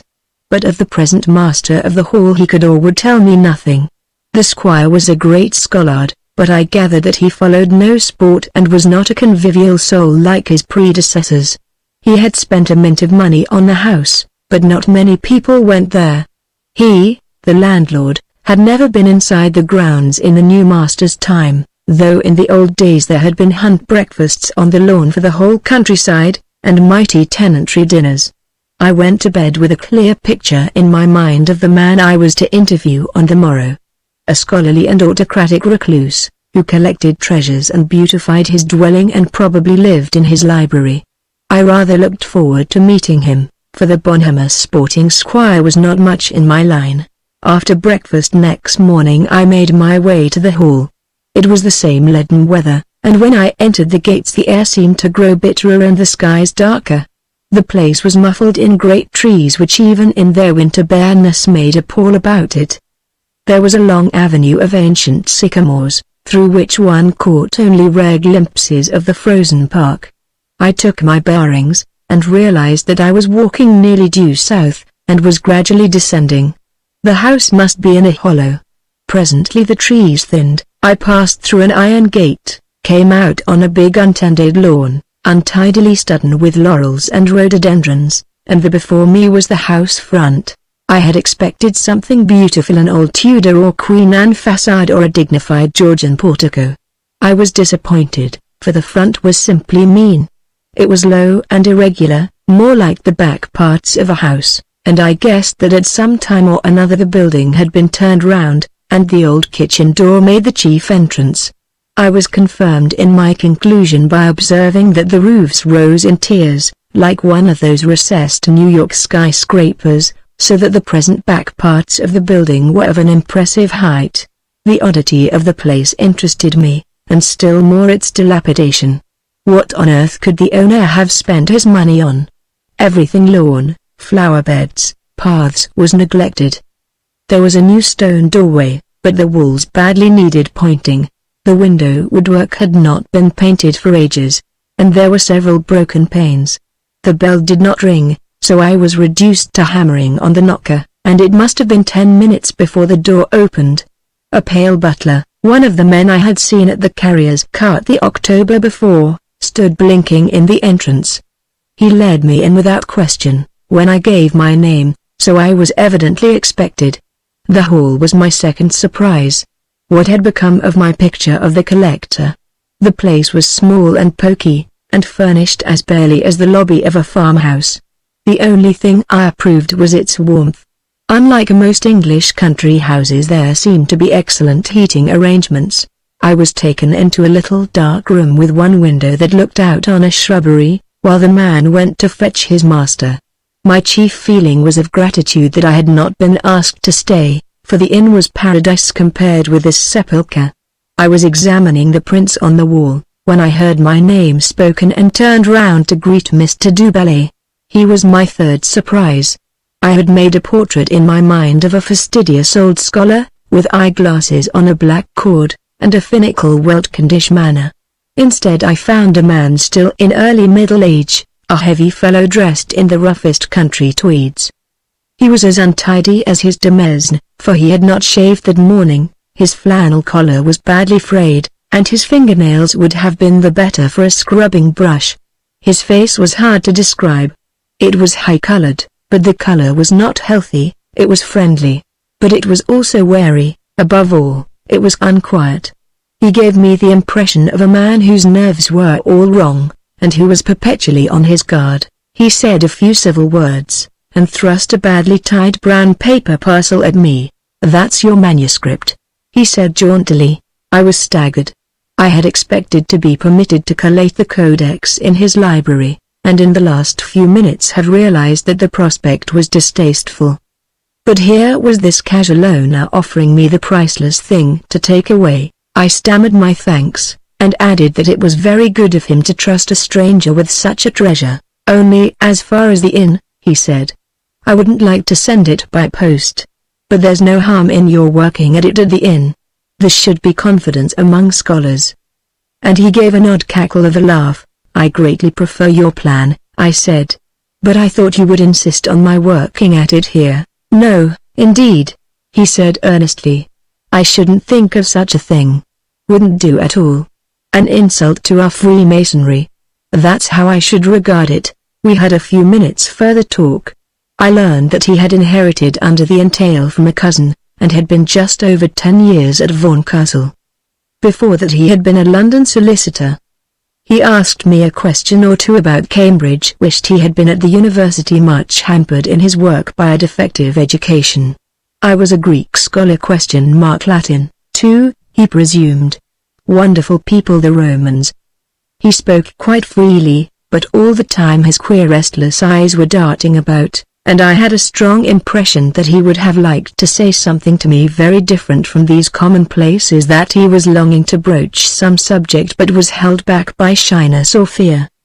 He had such an odd appraising way of looking at me. I left without his having asked me to a meal, for which I was not sorry, for I did not like the atmosphere of the place. I took a short cut over the ragged lawn, and turned at the top of the slope to look back.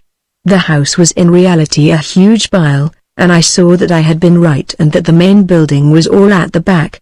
Was it, I wondered, like the Alhambra, which behind a front like a factory concealed a treasure house? I saw, too, that the woodland hollow was more spacious than I had fancied. The house, as at present arranged, faced due north, and behind the south front was an open space in which I guessed that a lake might lie. Far beyond I could see in the December dimness the lift of high dark hills. That evening the snow came in earnest, and fell continuously for the better part of 2 days. I banked up the fire in my bedroom and spent a happy time with the codex. I had brought only my working books with me and the inn boasted no library, so when I wanted to relax I went down to the tap room, or gossiped with the landlady in the bar parlor. The yokels who congregated in the former were pleasant fellows, but, like all the folk on the marches, they did not talk readily to a stranger and I heard little from them of the hall.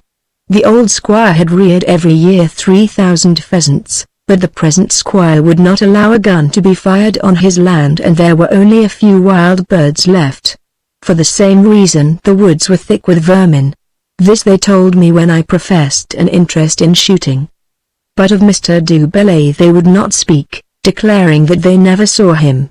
I dare say they gossiped wildly about him, and their public reticence struck me as having in it a touch of fear. The landlady, who came from a different part of the shire, was more communicative. She had not known the former du Bellays and so had no standard of comparison, but she was inclined to regard the present squire as not quite right in the head. They do say, she would begin, but she, too, suffered from some inhibition, and what promised to be sensational would tail off into the commonplace. One thing apparently puzzled the neighborhood above others, and that was his rearrangement of the house. They do say, she said in an awed voice, that he have built a great church. She had never visited it, no one in the parish had, for Squire du Bellay did not allow intruders, but from Lion Hill you could see it through a gap in the woods. He's no good Christian, she told me, and him and Vicar has quarrelled this many a day. But they do say as he worships Summit there. I learned that there were no women servants in the house, only the men he had brought from London. Poor benighted souls, they must live in a sad hovel, and the buxom lady shrugged her shoulders and giggled. On the last day of December I decided that I needed exercise and must go for a long stride. The snow had ceased that morning, and the dull skies had changed to a clear blue. It was still very cold, but the sun was shining, the snow was firm and crisp underfoot, and I proposed to survey the country. So after luncheon I put on thick boots and gaiters, and made for Lion Hill. This meant a considerable circuit, for the place lay south of the Vaughan Castle Park. From it I hoped to get a view of the other side of the house. I was not disappointed. There was a rift in the thick woodlands, and below me, 2 miles off, I suddenly saw a strange building, like a classical temple. Only the entablature and the tops of the pillars showed above the trees, but they stood out vivid and dark against the background of snow. The spectacle in that lonely place was so startling that for a little I could only stare. I remember that I glanced behind me to the snowy line of the Welsh mountains, and felt that I might have been looking at a winter view of the Apennines 2,000 years ago. My curiosity was now alert, and I determined to get a nearer view of this marvel. I left the track and ploughed through the snowy fields down to the skirts of the woods. After that my troubles began. I found myself in a very good imitation of a primeval forest, where the undergrowth had been unchecked and the rides uncut for years. I sank into deep pits, I was savagely torn by briars and brambles, but I struggled on, keeping a line as best I could. At last the trees stopped. Before me was a flat expanse which I knew must be a lake, and beyond rose the temple. It ran the whole length of the house, and from where I stood it was hard to believe that there were buildings at its back where men dwelt. It was a fine piece of work. The first glance told me that admirably proportioned, classical, yet not following exactly any of the classical models. One could imagine a great echoing interior dim with the smoke of sacrifice, and it was only by reflecting that I realized that the peristyle could not be continued down the 2 sides, that there was no interior, and that what I was looking at was only a portico. The thing was at once impressive and preposterous. What madness had been in du Bellay when he embellished his house with such a grandiose garden front? The sun was setting and the shadow of the wooded hills darkened the interior, so I could not even make out the back wall of the porch. I wanted a nearer view, so I embarked on the frozen lake. Then I had an odd experience. I was not tired, the snow lay level and firm, but I was conscious of extreme weariness.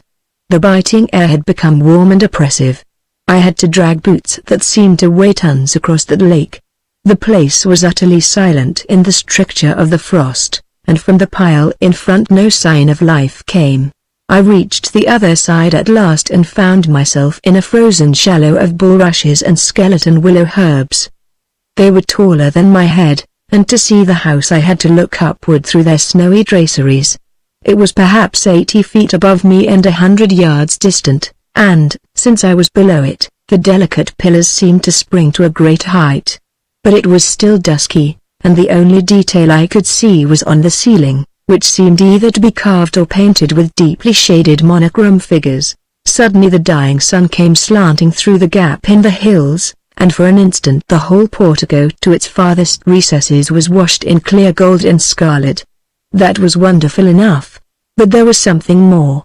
The air was utterly still with not the faintest breath of wind, so still that when I had lit a cigarette half an hour before the flame of the match had burned steadily upward like a candle in a room. As I stood among the sedges not a single frost crystal stirred. But there was a wind blowing in the portico. I could see it lifting feathers of snow from the base of the pillars and fluffing the cornices. The floor had already been swept clean, but tiny flakes drifted onto it from the exposed edges. The interior was filled with a furious movement, though a yard from it was frozen peace. I felt nothing of the action of the wind, but I knew that it was hot, hot as the breath of a furnace. I had only one thought: dread of being overtaken by night near that place. I turned and ran with laboring steps across the lake, panting and stifling with a deadly hot oppression. Ran blindly by a sort of instinct in the direction of the village. I did not stop till I had wrestled through the big wood, and come out on some rough pasture above the highway. Then I dropped on the ground, and felt again the comforting chill of the December air. The adventure left me in an uncomfortable mood. I was ashamed of myself for playing the fool, and at the same time hopelessly puzzled. For the oftener I went over in my mind the incidents of that afternoon, the more I was at a loss for an explanation. One feeling was uppermost, that I did not like this place and wanted to be out of it. I had already broken the back of my task, and by shutting myself up for 2 days I completed it. That is to say, I made my collation as far as I had advanced myself in my commentary on the text. I did not want to go back to the hall, so I wrote a civil note to Du Bellay, expressing my gratitude and saying that I was sending up the manuscript by the landlord's son, as I scrupled to trouble him with another visit. I got a reply at once, saying that Mr. Du Bellay would like to give himself the pleasure of dining with me at the inn before I went, and would receive the manuscript in person. It was the last night of my stay in Street St., so I ordered the best dinner the place could provide, and a magnum of claret, of which I discovered a bin in the cellar. Du Bellay appeared promptly at 8 o'clock, arriving to my surprise in a car. He had tidied himself up and put on a dinner jacket, and he looked exactly like the city solicitors you see dining in the Junior Carlton. He was in excellent spirits, and his eyes had lost their air of being on guard. He seemed to have reached some conclusion about me, or decided that I was harmless. More, he seemed to be burning to talk to me. After my adventure I was prepared to find fear in him, the fear I had seen in the faces of the men servants. But there was none. Instead there was excitement, overpowering excitement. He neglected the courses in his verbosity. His coming to dinner had considerably startled the inn, and instead of a maid the landlady herself waited on us. She seemed to want to get the meal over, and hustled the biscuits and the port onto the table as soon as she decently could. Then Du Bellay became confidential. He was an enthusiast, it appeared, an enthusiast with a single hobby. All his life he had pottered among antiquities, and when he succeeded to Vaughan Castle he had the leisure and money to indulge himself. The place, it seemed, had been famous in Roman Britain. Vaughan Castra and Faxeter was a corruption of the same. Who was Vaughanus? I asked. He grinned, and told me to wait. There had been an old temple up in the high woods. There had always been a local legend about it, and the place was supposed to be haunted. Well, he had had the site excavated and he had found here. He became the cautious solicitor, and explained to me the law of treasure trove. As long as the objects found were not intrinsically valuable, not gold or jewels, the finder was entitled to keep them. He had done so, had not published the results of his excavations in the proceedings of any learned society, did not want to be bothered by tourists. I was different, for I was a scholar. What had he found? It was really rather hard to follow his babbling talk, but I gathered that he had found certain carvings and sacrificial implements. And he sunk his voice. Most important of all, an altar of Venus, the tutelary deity of the Vale. When he mentioned this word his face took on a new look, not of fear but of secrecy, a kind of secret excitement. I have seen the same look on the face of a street-preaching Salvationist. Venus had been a British god of the hills, whom the Romans in their liberal way appear to have identified with Apollo. He gave me a long confused account of him, from which it appeared that Mr. du Bellay was not an exact scholar. Some of his derivations of place names were absurd, like streets sent from Sancta Sanctorum, and in quoting a line of Ausonius he made two false quantities. He seemed to hope that I could tell him something more about Venus, but I said that my subject was Greek, and that I was deeply ignorant about Roman Britain. I mentioned several books, and found that he had never heard of Haverfield. One word he used, hypocaust, which suddenly gave me a clue. He must have heated the temple, as he heated his house, by some very efficient system of hot air. I know little about science, but I imagined that the artificial heat of the portico, as contrasted with the cold outside, might create an air current. At any rate, that explanation satisfied me, and my afternoon's adventure lost its uncanniness. The reaction made me feel friendly towards him, and I listened to his talk with sympathy, but I decided not to mention that I had visited his temple. He told me about it himself in the most open way. I couldn't leave the altar on the hillside, he said. I had to make a place for it, so I turned the old front of the house into a sort of temple. I got the best advice, but architects are ignorant people, and I often wished I had been a better scholar. Still, the place satisfies me. I hope it satisfies Venus, I said jocularly. I think so, he replied quite seriously, and then his thoughts seemed to go wandering, and for a minute or so he looked through me with a queer abstraction in his eyes. What do you do with it now you've got it? I asked. He didn't reply, but smiled to himself. I don't know if you remember a passage in Sidonius Apollinaris, I said, a formula for consecrating pagan altars to Christian uses. You begin by sacrificing a white cock or something suitable, and tell Apollo with all friendliness that the old dedication is off for the present. Then you have a Christian invocation. He nearly jumped out of his chair. That wouldn't do at all. Oh Lord, no. Couldn't think of it for one moment. It was as if I had offended his ears by some horrid blasphemy, and the odd thing was that he never recovered his composure. He tried, for he had good manners, but his ease and friendliness had gone. We talked stiffly for another half hour about trifles, and then he rose to leave. I returned him his manuscript neatly parcelled up, and expanded in thanks, but he scarcely seemed to heed me. He stuck the thing in his pocket, and departed with the same air of shocked absorption. After he had gone I sat before the fire and reviewed the situation. I was satisfied with my hypocaust theory, and had no more perturbation in my memory about my afternoon's adventure. Yet a slight flavor of unpleasantness hung about it, and I felt that I did not quite like du Bellay. I set him down as a crank who had tangled himself up with a half-witted hobby, like an old maid with her cats, and I was not sorry to be leaving the place. My third and last visit to Street St. was in the following June, the midsummer of 1914. I had all but finished my Theocritus, but I needed another day or two with the Vaughan manuscript, and, as I wanted to clear the whole thing off before I went to Italy in July, I wrote to du Bellay and asked if I might have another sight of it. The thing was a bore, but it had to be faced, and I fancied that the valley would be a pleasant place in that hot summer. I got a reply at once, inviting, almost begging me to come, and insisting that I should stay at the hall. I couldn't very well refuse, though I would have preferred the inn. He wired about my train, and wired again saying he would meet me. This time I seemed to be a particularly welcome guest. I reached Faxeter in the evening, and was met by a car from a Faxeter garage. The driver was a talkative young man, and, as the car was a closed one, I sat beside him for the sake of fresh air. The term had tired me, and I was glad to get out of stuffy Cambridge, but I cannot say that I found it much cooler as we ascended the Vaughan Valley. The woods were in their summer magnificence but a little dulled and tarnished by the heat, the river was shrunk to a trickle, and the curious hilltops were so scorched by the sun that they seemed almost yellow above the green of the trees. Once again I had the feeling of a landscape fantastically un-English. "Squire du Bellai's been in a great way about your coming, sir," the driver informed me.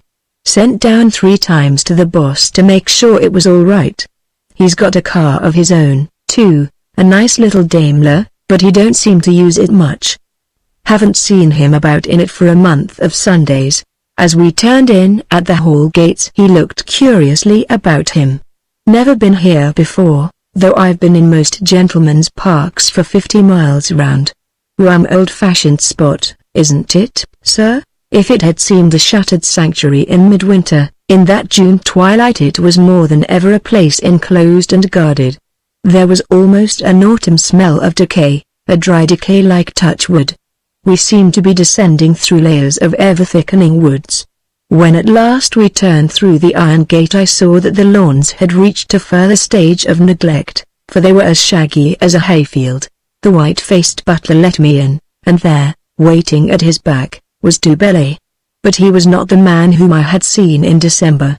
He was dressed in an old baggy suit of flannels, and his unwholesome red face was painfully drawn and sunken. There were dark pouches under his eyes, and these eyes were no longer excited, but dull and pained. Yes, and there was more than pain in them, there was fear. I wondered if his hobby were becoming too much for him. He greeted me like a long-lost brother. Considering that I scarcely knew him, I was a little embarrassed by his warmth. "Bless you for coming, my dear fellow," he cried. "You want to wash and then we'll have dinner. Don't bother to change, unless you want to." "I never do." He led me to my bedroom, which was clean enough but small and shabby like a servant's room. I guessed that he had gutted the house to build his absurd temple. We dined in a fair-sized room which was a kind of library. It was lined with old books, but they did not look as if they had been there long, rather it seemed like a lumber room in which a fine collection had been stored. Once no doubt they had lived in a dignified Georgian chamber. There was nothing else, none of the antiques which I had expected. "You have come just in time," he told me. "I fairly jumped when I got your letter, for I had been thinking of running up to Cambridge to insist on your coming down here. I hope you're in no hurry to leave." "As it happens," I said, "I am rather pressed for time, for I hope to go abroad next week. I ought to finish my work here in a couple of days. I can't tell you how much I'm in your debt for your kindness." "2 days," he said. "That will get us over midsummer." That should be enough. I hadn't a notion what he meant. I told him that I was looking forward to examining his collection. He opened his eyes. "Your discoveries, I mean," I said, "the altar of Vaughanus." As I spoke the words his face suddenly contorted in a spasm of what looked like terror. He choked and then recovered himself. "Yes, yes," he said rapidly. "You shall see it, you shall see everything, but not now, not tonight. Tomorrow in broad daylight, that's the time." After that the evening became a bad dream. Small talk deserted him, and he could only reply with an effort to my commonplaces. I caught him often looking at me furtively, as if he were sizing me up and wondering how far he could go with me. The thing fairly got on my nerves, and to crown all it was abominably stuffy. The windows of the room gave on a little paved court with a background of laurels, and I might have been in 7 Dials for all the air there was. When coffee was served I could stand it no longer. "What about smoking in the temple?" I said.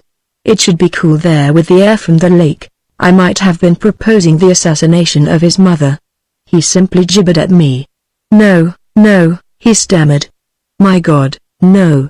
It was half an hour before he could properly collect himself. A servant lit 2 oil lamps, and we sat on in the frosty room. "You said something when we last met," he ventured at last, after many a sidelong glance at me. "Something about a ritual for rededicating an altar." I remembered my remark about Sidonius Apollinaris. "Could you show me the passage? There is a good classical library here, collected by my great-grandfather. Unfortunately my scholarship is not equal to using it properly." I got up and hunted along the shelves, and presently found a copy of Sidonius, the Plantin edition of 1609. I turned up the passage, and roughly translated it for him. He listened hungrily and made me repeat it twice. "He says a cock." He hesitated. "Is that essential?" "I don't think so. I fancy any of the recognized ritual stuff would do." "I am glad," he said simply. "I am afraid of blood." "Good God, man," I cried out, "are you taking my nonsense seriously?" I was only chaffing. "Let old Vaunus stick to his altar." He looked at me like a puzzled and rather offended dog. Sidonius was in earnest. "Well, I'm not," I said rudely. "We're in the 20th century and not in the 3rd. Isn't it about time we went to bed?" He made no objection, and found me a candle in the hall. As I undressed I wondered into what kind of lunatic asylum I had strayed. I felt the strongest distaste for the place, and longed to go straight off to the inn, only I couldn't make use of a man's manuscripts and insult his hospitality. It was fairly clear to me that Du Bellay was mad. He had ridden his hobby to the death of his wits and was now in its bondage. Good Lord! He had talked of his precious Vaunus as a votary talks of a god. I believed he had come to worship some figment of his half-educated fancy. I think I must have slept for a couple of hours. Then I woke dripping with perspiration, for the place was simply an oven. My window was as wide open as it would go, and, though it was a warm night, when I stuck my head out the air was fresh. The heat came from indoors. The room was on the first floor near the entrance and I was looking on to the overgrown lawns. The night was very dark and utterly still, but I could have sworn that I heard wind. The trees were as motionless as marble, but somewhere close at hand I heard a strong gust blowing. Also, though there was no moon, there was somewhere near me a steady glow of light. I could see the reflection of it round the end of the house. That meant that it came from the temple. What kind of saturnalia was Du Bellay conducting at such an hour? When I drew in my head I felt that if I was to get any sleep something must be done. There could be no question about it, some fool had turned on the steam heat, for the room was a furnace. My temper was rising. There was no bell to be found, so I lit my candle and set out to find a servant. I tried a cast downstairs and discovered the room where we had dined. Then I explored a passage at right angles, which brought me up against a great oak door. The light showed me that it was a new door, and that there was no apparent way of opening it. I guessed that it led into the temple, and, though it fitted close and there seemed to be no keyhole, I could hear through it a sound like a rushing wind. Next I opened a door on my right and found myself in a big store cupboard. It had a funny, exotic, spicy smell, and, arranged very neatly on the floor and shelves, was a number of small sacks and coffers. Each bore a label, a square of stout paper with very black lettering. I read Pro Servitia Voni. I had seen them before, for my memory betrayed me if they were not the very labels that Du Bellay's servants had been attaching to the packages from the carrier's cart that evening in the past autumn. The discovery made my suspicions an unpleasant certainty. Du Bellay evidently meant the labels to read for the service of Vaunus. He was no scholar, for it was an impossible use of the word servitium, but he was very patently a madman. However, it was my immediate business to find some way to sleep, so I continued my quest for a servant. I followed another corridor, and discovered a second staircase. At the top of it I saw an open door and looked in. It must have been Du Bellay's, for his flannels were tumbled untidily on a chair, but Du Bellay himself was not there and the bed had not been slept in. I suppose my irritation was greater than my alarm, though I must say I was getting a little scared, for I still pursued the evasive servant. There was another stair which apparently led to attics, and in going up it I slipped and made a great clatter. When I looked up, the butler in his nightgown was staring down at me, and if ever a mortal face held fear it was his. When he saw who it was he seemed to recover a little. "Look here," I said, "for God's sake turn off that infernal hot air. I can't get a wink of sleep." "What idiot set it going?" He looked at me owlishly, but he managed to find his tongue. "I beg your pardon, sir," he said, "but there is no heating apparatus in this house." There was nothing more to be said. I returned to my bedroom and it seemed to me that it had grown cooler. As I leaned out of the window, too, the mysterious wind seemed to have died away, and the glow no longer showed from beyond the corner of the house.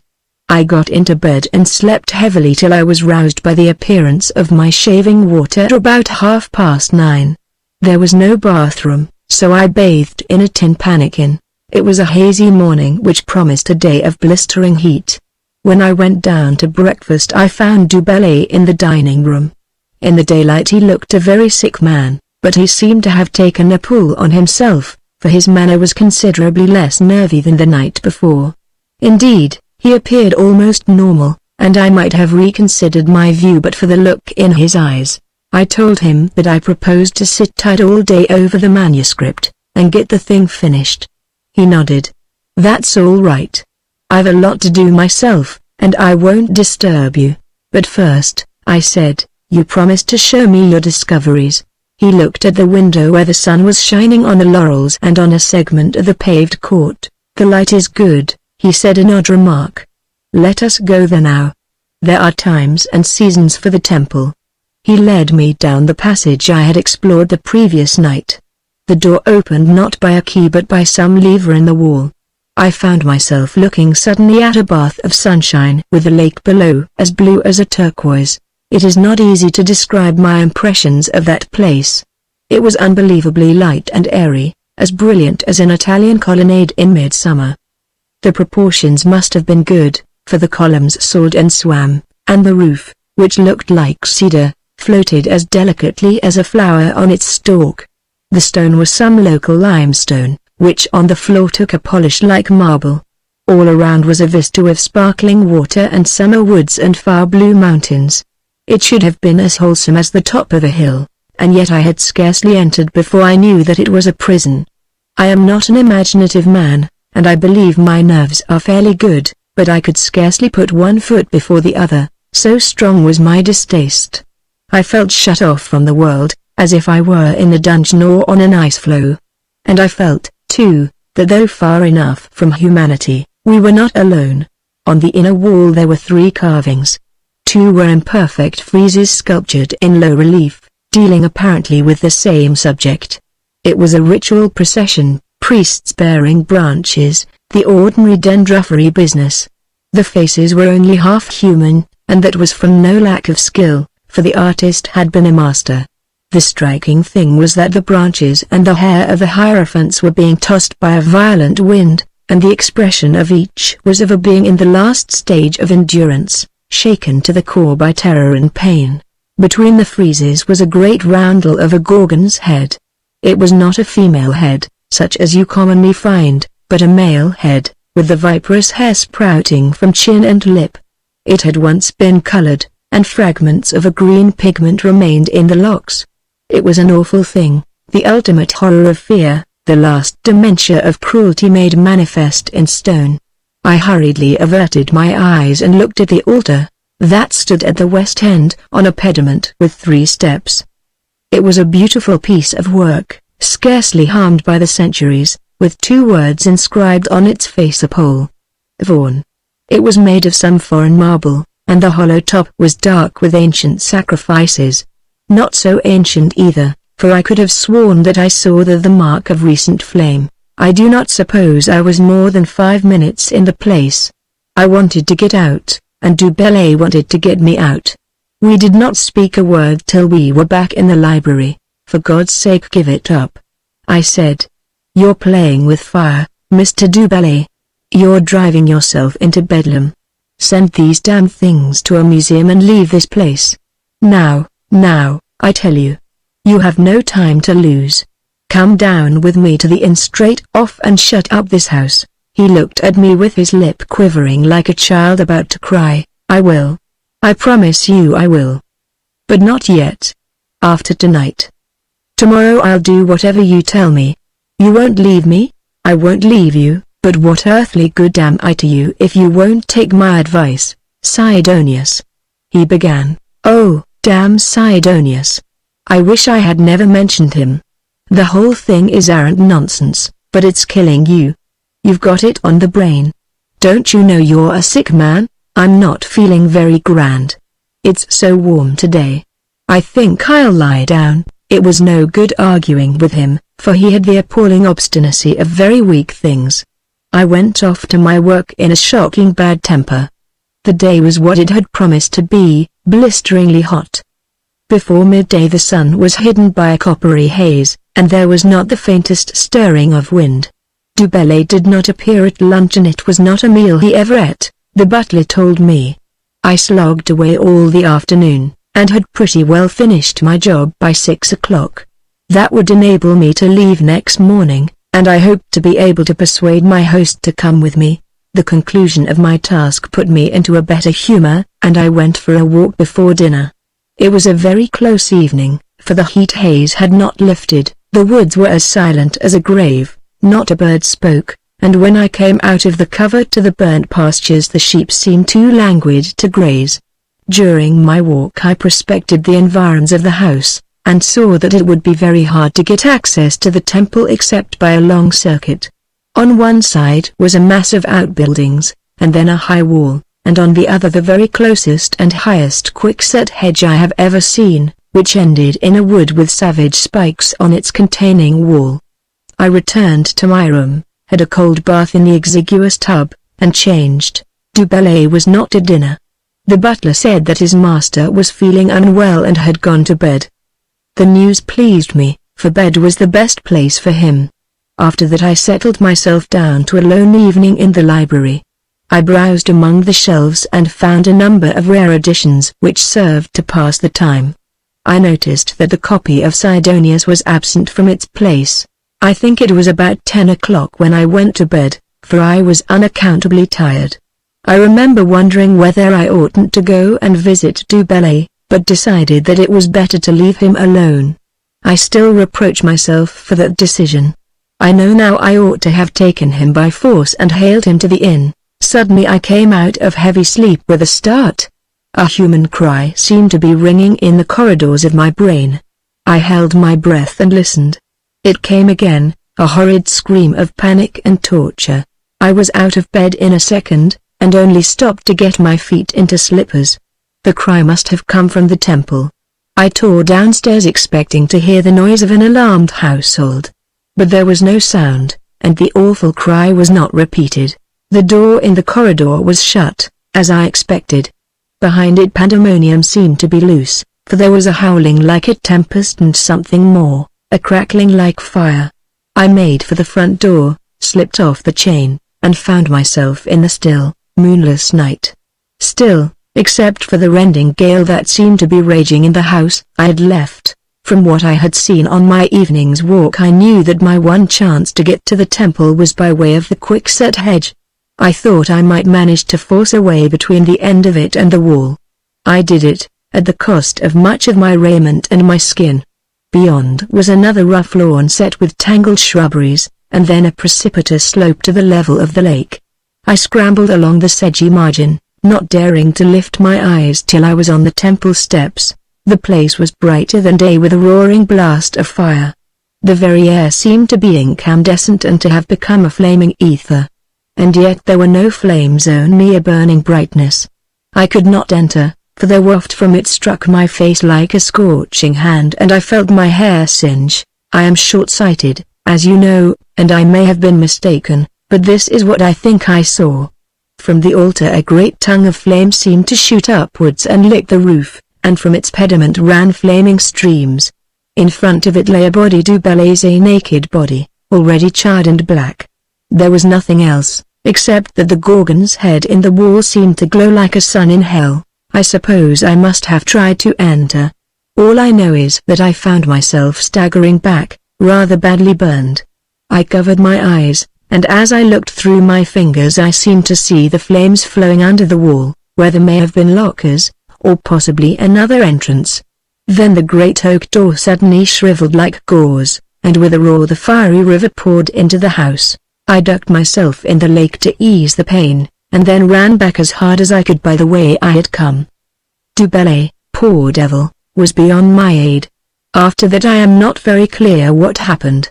I know that the house burned like a haystack. I found one of the men servants on the lawn, and I think I helped to get the other down from his room by one of the rain pipes.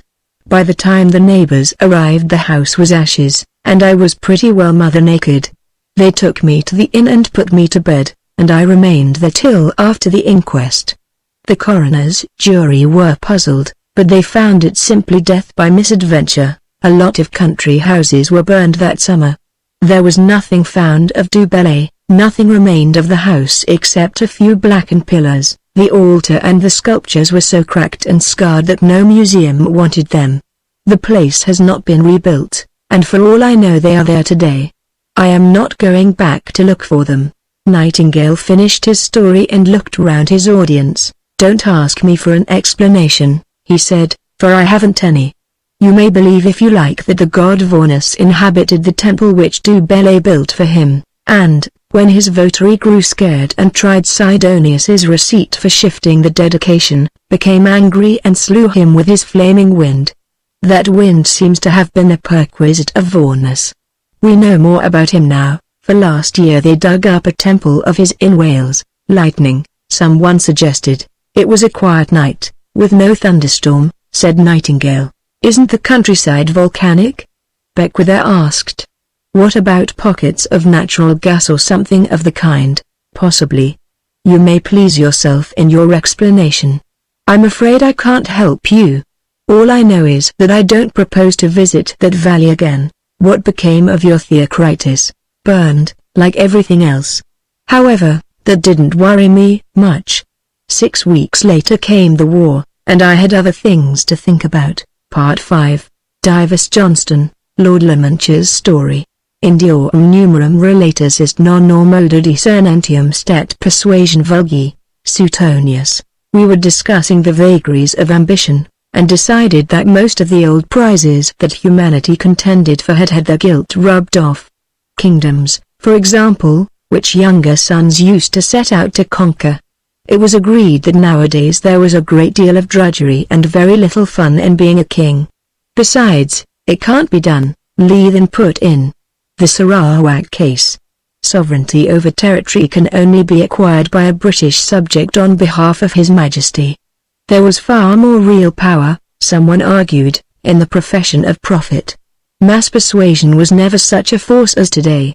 Sandy Arbuthnot, who had known Gandhi and admired him, gave us a picture of that strange popular leader, ascetic, genius, dreamer, child. For a little, he said, Gandhi had more absolute sway over a bigger lump of humanity than anybody except Lenin. I once knew Lenin, said Fulilove, the traveler, and we all turned to him. It must have been more than 20 years ago, he explained. I was working at the British Museum and lived in lodgings in Bloomsbury, and he had a room at the top of the house. Eilich was the name we knew him by. He was a little, beetle-browed chap, with a pale face and the most amazing sleepy black eyes, which would suddenly twinkle and blaze as some thought passed through his mind. He was very pleasant and good-humored, and would spend hours playing with the landlady's children. I remember I once took him down with me for a day into the country, and he was the merriest little grig. Did I realize how big he was? No, I cannot say I did. He was the ordinary Marxist, and he wanted to resurrect Russia by hydraulics and electrification. He seemed to be a funny compound of visionary and tertiary scientist. But I realized that he could lay a spell on his countrymen. I have been to Russian meetings with him. I talk Russian, you know, and it was astounding the way he could make his audience look at him like hungry sheep. He gave me the impression of utter courage and candor, and a kind of demoniac simplicity. No, I never met him again, but oddly enough I was in Moscow during his funeral. Russian geographers were interesting themselves in the line of the old Silk Route to Cathay, and I was there by a request to advise them. I had not a very comfortable time, but everybody was very civil to me. So I saw Lenin's funeral, and unless you saw that you can have no notion of his power. A great black bier like an altar, and hundreds and thousands of people weeping and worshipping. Yes, worshipping. The successful prophet becomes a kind of god, said Lamantia. Have you ever known a god, Sandy? No more have I. But there is one living today somewhere in Scotland. Johnston is his name. I once met a very particular friend of his. I will tell you the story, and you can believe it or not as you like. I had this narrative, he said, from my friend Mr. Peter Thompson of Jesseville, Maxwell Avenue, Stratbungo, whom I believe to be a man incapable of mendacity, or, indeed, of imagination.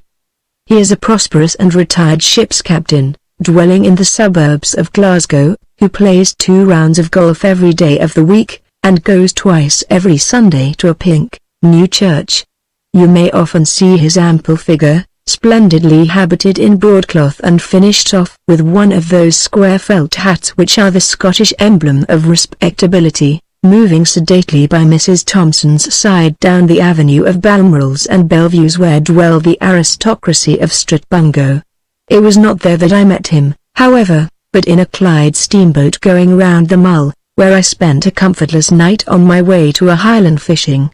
It was blowing what he called a wee bit o' wind, and I could not face the odorous bunks which opened on the dining room. Seated abaft the funnel, in an atmosphere of ham and eggs, bilge and fresh western breezes, he revealed his heart to me, and this I found in it. About the age of 40, said Mr. Thompson, I was captain of the steamer Archibald McKelvey, 1,700 tons burthen, belonging to Brock, Rattray, and Linklater, of Greenock. We were principally engaged in the China trade, but made odd trips into the Malay archipelago and once or twice to Australia. She was a handy bit boat, and I'll not deny that I had many mercies vouchsafed to me when I was her skipper. I raked in a bit of salvage now and then, and my trading commission, paid regularly into the British Linen Bank at Maryhill, was mounting up to a fairish sum. I had no objection to eastern parts, for I had a good constitution and had outgrown the daftnesses of youth. The berth suited me well, I had a decent lot for ship's company, and I would gladly have looked forward to spending the rest of my days by the Archibald McKelvey. Providence, however, thought otherwise, for he was preparing a judgment against that ship like the kind you read about in books. We were 5 days out from Singapore, shaping our course for the Philippines, where the Americans were then fighting, when we ran into a queer lone sea. Not a breath of air came out of the sky. If you kindled a match the flame wouldn't leap, but smouldered like touchwood, and every man's body ran with sweat like a mill lade. I kenned fine we were in for the terrors of hell, but I had na any kind of notion how terrible hell could be. First came a wind that whipped away my funnel, like a potato peeling. We ran before it, and it was like the squeegee we used to play at when we were laddies. One moment the muckle sea would get up on its hind end and look at you, and the next you were looking at it as if you were on the top of Ben Lomond looking down on Luss. Presently I saw land in a gap of the waters, a land with great blood-red mountains, and, thinks I to myself, if we keep up the pace this boat of mine will not be hindered from ending 2 or 3 miles inland in somebody's kail yard. I was just wondering how we would get the Archibald McKelvey back to her native element when she saved me the trouble, for she ran down on some kind of a rock, and went straight to the bottom. I was the only man saved alive, and if you ask me how it happened I don't know. I felt myself choking in a whirlpool, then I was flung through the air and brought down with a smack into deep waters, then I was in the air again, and this time I landed amongst sand and tree trunks and got a bash on the head which dozened my senses. When I came to it was morning, and the storm had abated.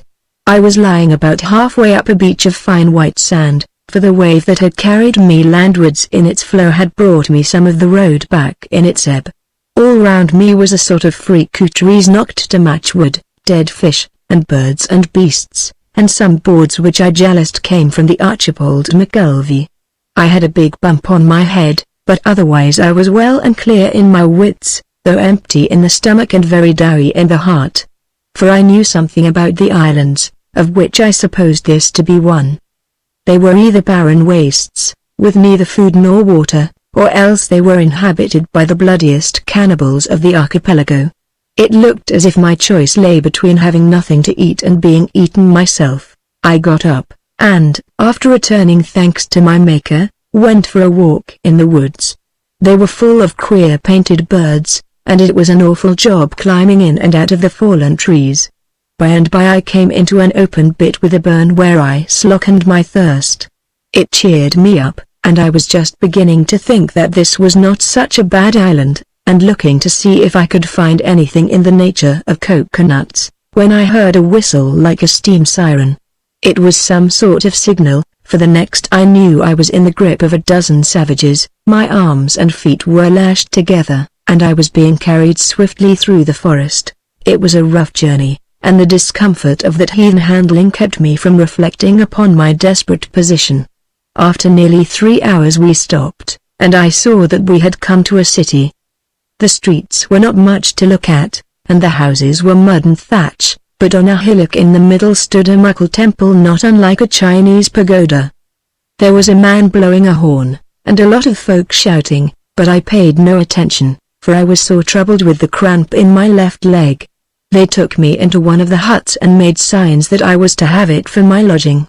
They brought me water to wash, and a very respectable dinner, which included a hen and a vegetable not unlike greens. Then they left me to myself, and I lay down and slept for a round of the clock. I was 3 days in that hut. I had plenty to eat and the folk were very civil, but they wouldn't let me out by and there was no window to look out of. I couldn't make up my mind what they wanted with me. I was a prisoner, but they did not behave as if they bore any malice, and I might have thought I was an honored guest, but for the guards at the door. Time hung heavy on my hands, for I had nothing to read and no light to read by.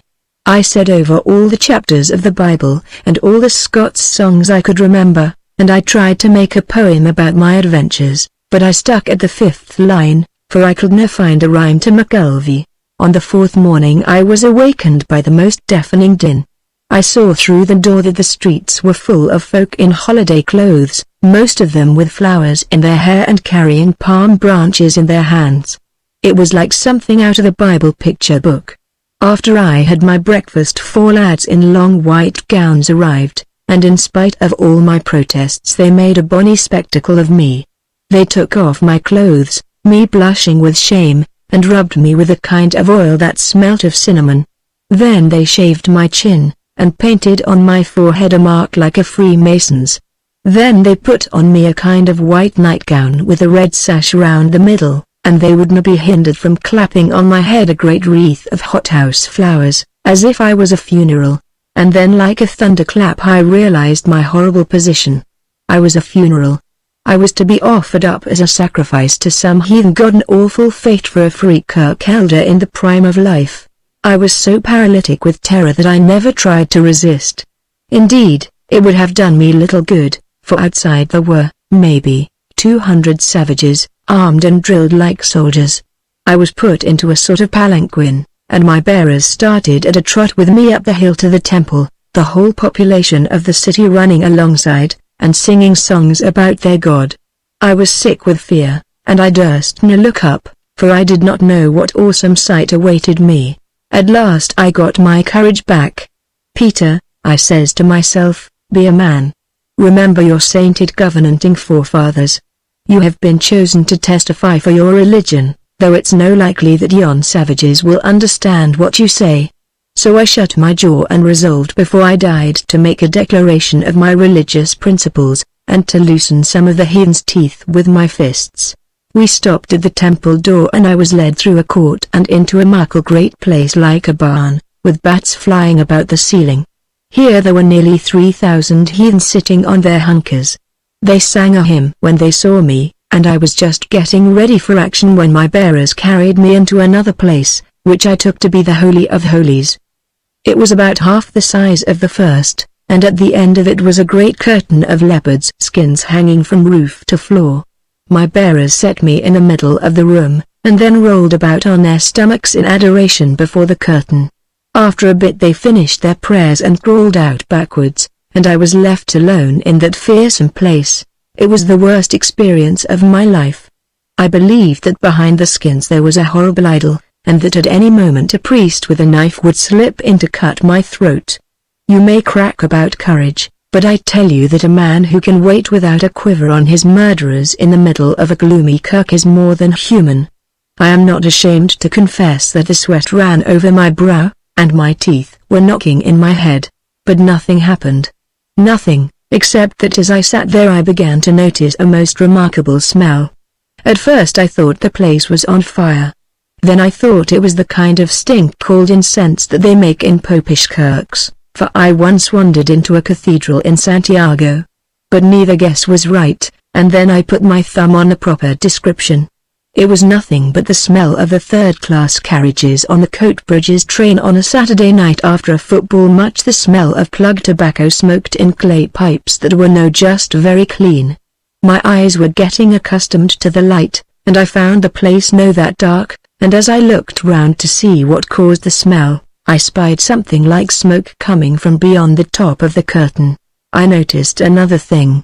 There was a hole in the curtain, about 6 feet from the floor, and at that hole as I watched I saw an eye. My heart stood still, for, thinks I, that'll be the priest of Baal who presently will stake a knife into me. It was long ere I could screw up courage to look again, but I did it. And then I saw that the eye was not that of a savage, which would be black and bloodshot. It was a blue eye, and, as I looked, it winked at me, and then a voice spoke out from behind the curtain, and this was what it said. It said, "God's sake, Peter, is that you? And how did ye leave them at Maryhill?" And from behind the curtain walked a muckle man, dressed in a pink blanket, a great red-headed man, with a clay pipe in his mouth. It was the god of the savages, and who do ye think it was? A man Johnston, who used to bide in the same close as me in Glasgow. Mr. Thompson's emotion overcame him, and he accepted a stiff drink from my flask. Wiping away a tear, which may have been of sentiment or of mirth, he continued. You may imagine that I was joyful and surprised to see him, and he, so to speak, fell on my neck like the father of the prodigal son. He hadna seen a Scotch face for 4 years. He raked up 1 or 2 high priests and gave instructions, and soon I was comfortably lodged in a part of the temple close to his own rooms. Man, it was a noble sight to see Johnston and the priests. He was a big, red-haired fellow, 6 feet 4, and as strong as a stot, with a voice like a northeaster, and yon natives fair crawled like caterpillars in his presence. I never saw a man with such a natural talent for being a god. You would have thought he had been bred to the job all his days, and yet I minded him keeping a grocer's shop in the Dalmarnock Road. That night he told me his story. It seemed that he had got a post at Shanghai in a trading house, and was coming out to it in one of those God-forgotten German tramps that defile the China seas. Like me, he fell in with a hurricane, and, like me, his ship was doomed. He was a powerful swimmer, and managed to keep afloat until he found some drifting wreckage, and after the wind had gone down he paddled ashore. There he was captured by the savages, and taken, like me, to their city. They were going to sacrifice him, but one chief, wiser than the rest, called attention to his size and strength, and pointed out that they were at war with their neighbors, and that a big man would be of more use in the fighting line than on an altar in the temple. So off went Johnston to the wars. He was a bonny fighter, and very soon they made him captain of the royal bodyguard, and a fortnight later the general commanding-in-chief over the whole army. He said he had never enjoyed himself so much in his life, and when he got back from his battles the whole population of the city used to meet him with songs and flowers. Then an old priest found an ancient prophecy about a red god who would come out of the sea and lead the people to victory. Very soon there was a strong party for making Johnston a god, and when, with the help of a few sticks of trade dynamite, he had blown up the capital of the other side and brought back his army in triumph with a prisoner apiece, popular feeling could not be restrained. Johnston was hailed as divine. He hadna much grip of the language, and couldna explain the situation, so he thought it best to submit. Mind you, he said to me, I've been a good god to these poor blind ignorant folk. He had stopped the worst of their habits and put down human sacrifices, and got a sort of town council appointed to keep the city clean, and he had made the army the most efficient thing ever heard of in the islands. And now he was preparing to leave. This was what they expected, for the prophecy had said that the Red God, after being the savior of his people, would depart as he had come across the sea. So, under his directions, they had built him a kind of boat with which he hoped to reach Singapore. He had got together a considerable fortune, too, chiefly in rubies, for as a god he had plenty of opportunities of acquiring wealth honestly. He said there was a sort of greengrocer's and butcher's shop before his altar every morning, and he got one of the priests, who had some business notions, to sell off the goods for him. There was just one thing that bothered Mr. Johnston. He was a good Christian man and had been an elder in a kirk in the Cowcaddens, and he was much in doubt whether he had not committed a mortal sin in accepting the worship of these heathen islanders. Often I argued it out with him, but I did not seem able to comfort him rightly. Ye see, he used to say to me, if I have broken anything, it's the spirit and no the letter of the commandment. I havena set up a graven image, for ye canna call me a graven image. I mind that I quoted to him the conduct of Naaman, who was allowed to bow in the house of Rimmon, but he would not have it. No, no, he cried, that has nothing to do with the point. It's no a question of my bowing in the house of Rimmon. I'm Aldrimmon himself. That's a strange story, Mr. Thompson, I said. Is it true? True as death. But you havena heard the end of it. We got away, and by we reached Singapore, and in course of time our native land. Johnston, he was a very rich man now, and I didna go without my portion, so the loss of the Archibald McKelvey turned out the best piece of luck in my life. I bought a share in Brooks Line, but nothing would content Johnston but that he must be a gentleman. He got a big estate in Annandale, where all the Johnstons came from long ago, and one way and another he has spent an awful siller on it. Land will swallow up money quicker than the sea. And what about his conscience? I asked. It's keeping quieter, said Mr. Thompson. He takes a great interest in foreign missions, to which he subscribes largely, and they tell me that he has given the funds to build several new kirks. Oh yes, and he's just been adopted as a prospective Liberal candidate. I had a letter from him no further back than yesterday. It's about his political career, as he calls it. He told me, what didn't need telling, that I must never mention a word about his past. If discretion was necessary before, he says, it's far more necessary now, for how could the Party of Progress have any confidence in a man if they heard he had once been a god? Part 6, The Loathly Opposite, Oliver Pugh's Story. How loathly opposite I stood, to his unnatural purpose, King Lear. Berminster had been to a Guildhall dinner the night before, which had been attended by many to him unfamiliar celebrities. He had seen for the first time in the flesh people whom he had long known by reputation, and he declared that in every case the picture he had formed of them had been cruelly shattered. An eminent poet, he said, had looked like a starting price bookmaker, and a financier of worldwide fame had been exactly like the music master at his preparatory school. Wherefore Berminster made the profound deduction that things were never what they seemed. That's only because you have a feeble imagination, said Sandy Arbuthnot.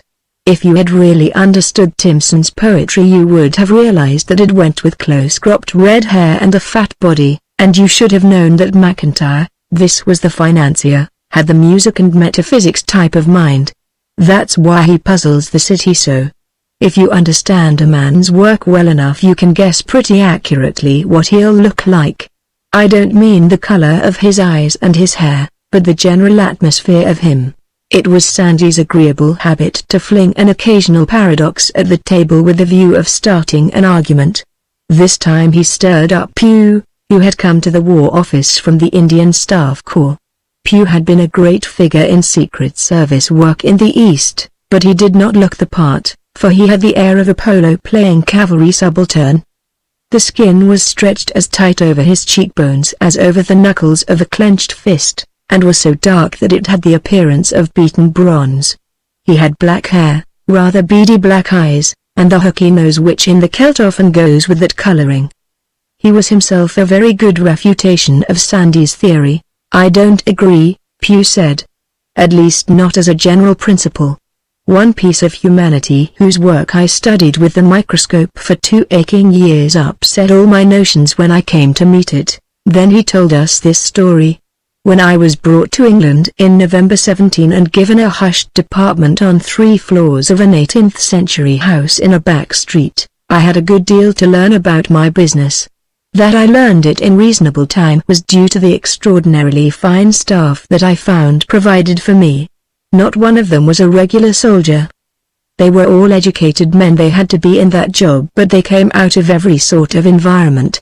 One of the best was a Shetland laird, another was an Admiralty Court KC, and I had besides a metallurgical chemist, a golf champion, a leader writer, a popular dramatist, several actuaries, and an East End curate.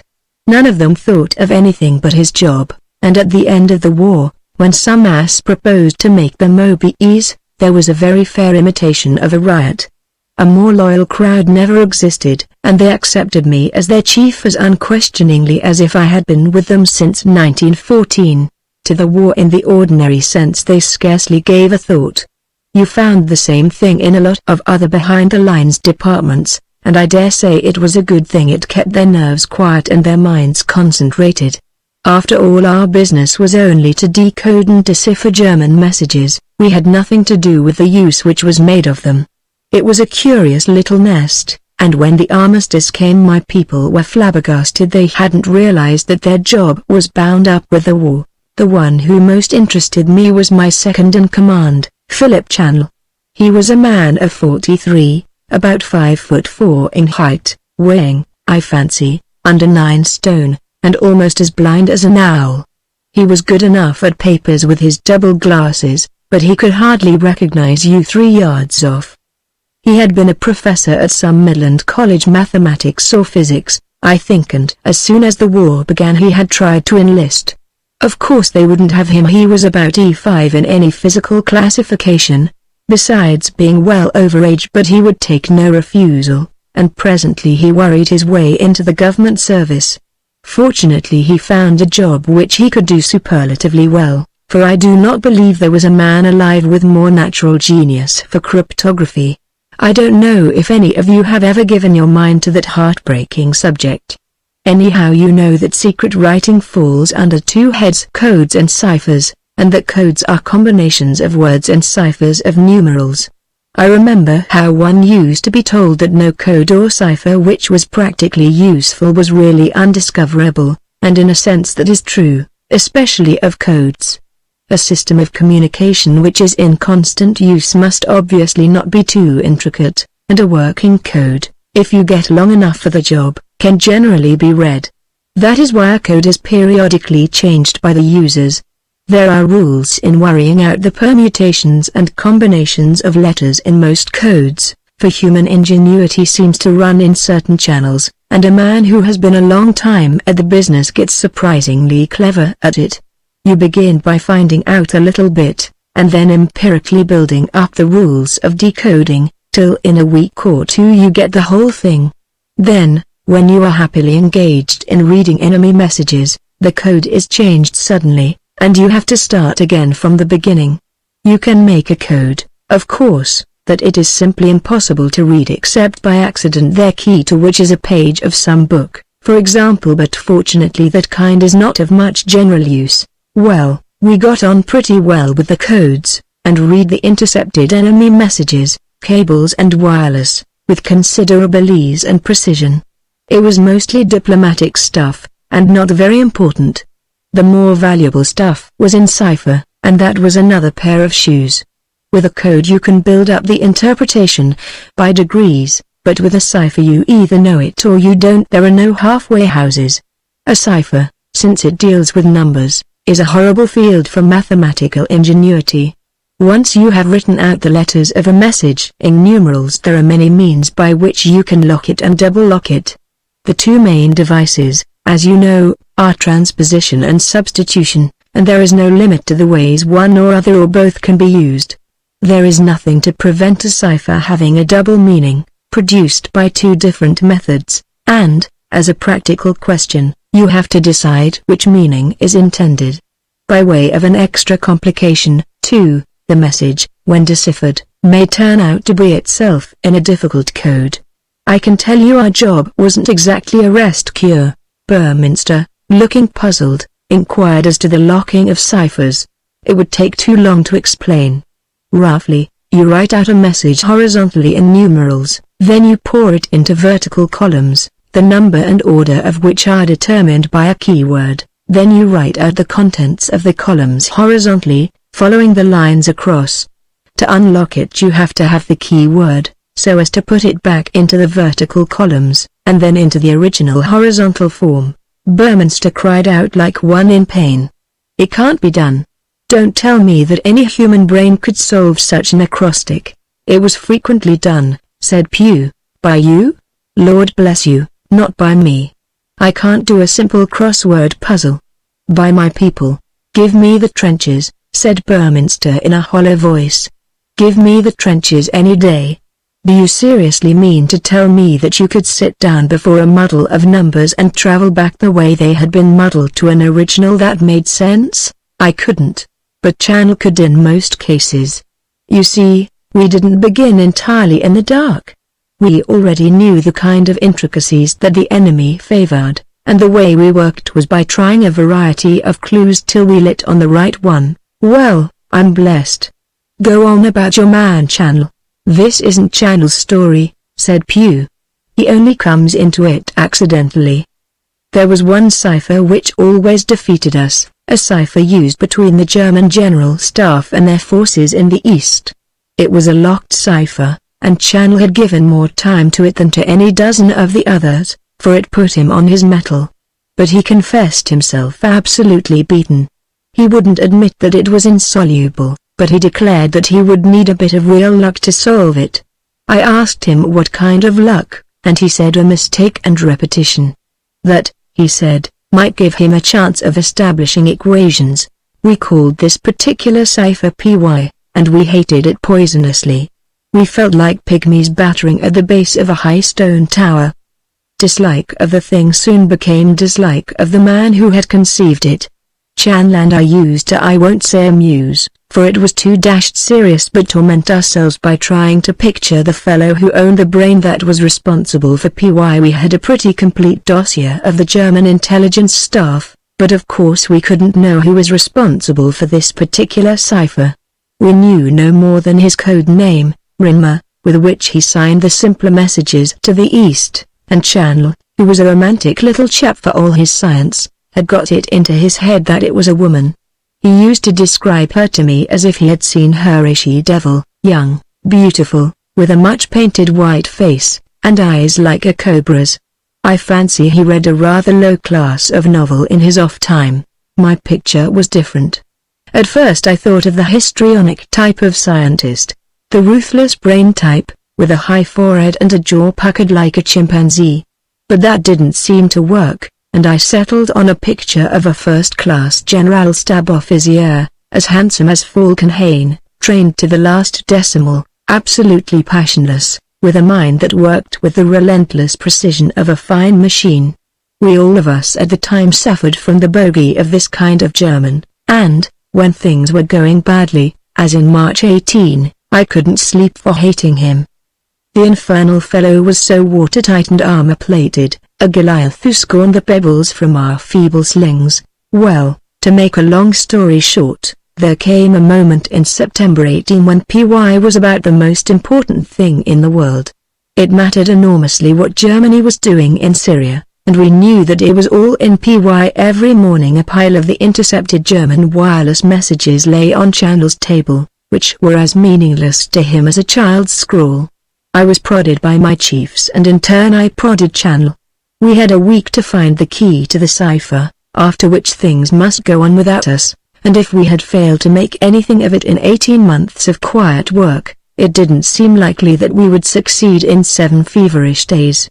Channel nearly went off his head with overwork and anxiety. I used to visit his dingy little room and find him fairly grizzled and shrunken with fatigue.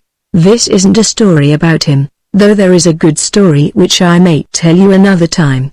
As a matter of fact, we won on the post. PY made a mistake.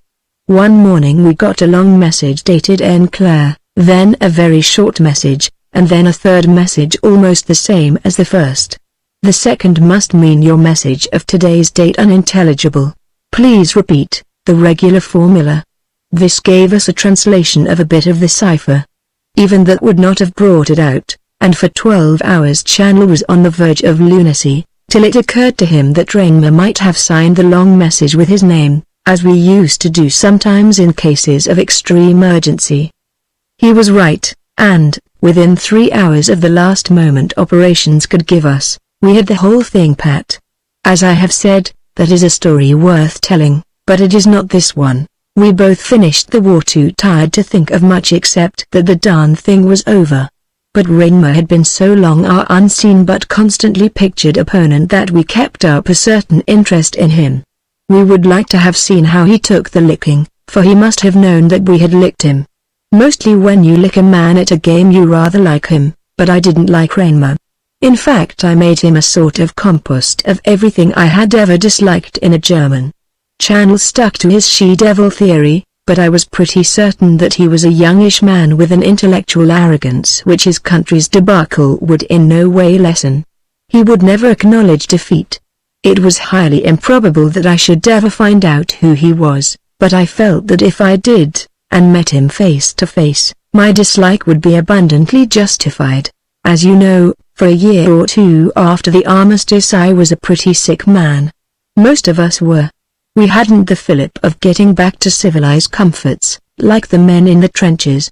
We had always been comfortable enough in body, but our minds were fagged out, and there is no easy cure for that. My digestion went nobly to pieces, and I endured a miserable space of lying in bed and living on milk and olive oil. After that I went back to work, but the darn thing always returned, and every leech had a different regime to advise.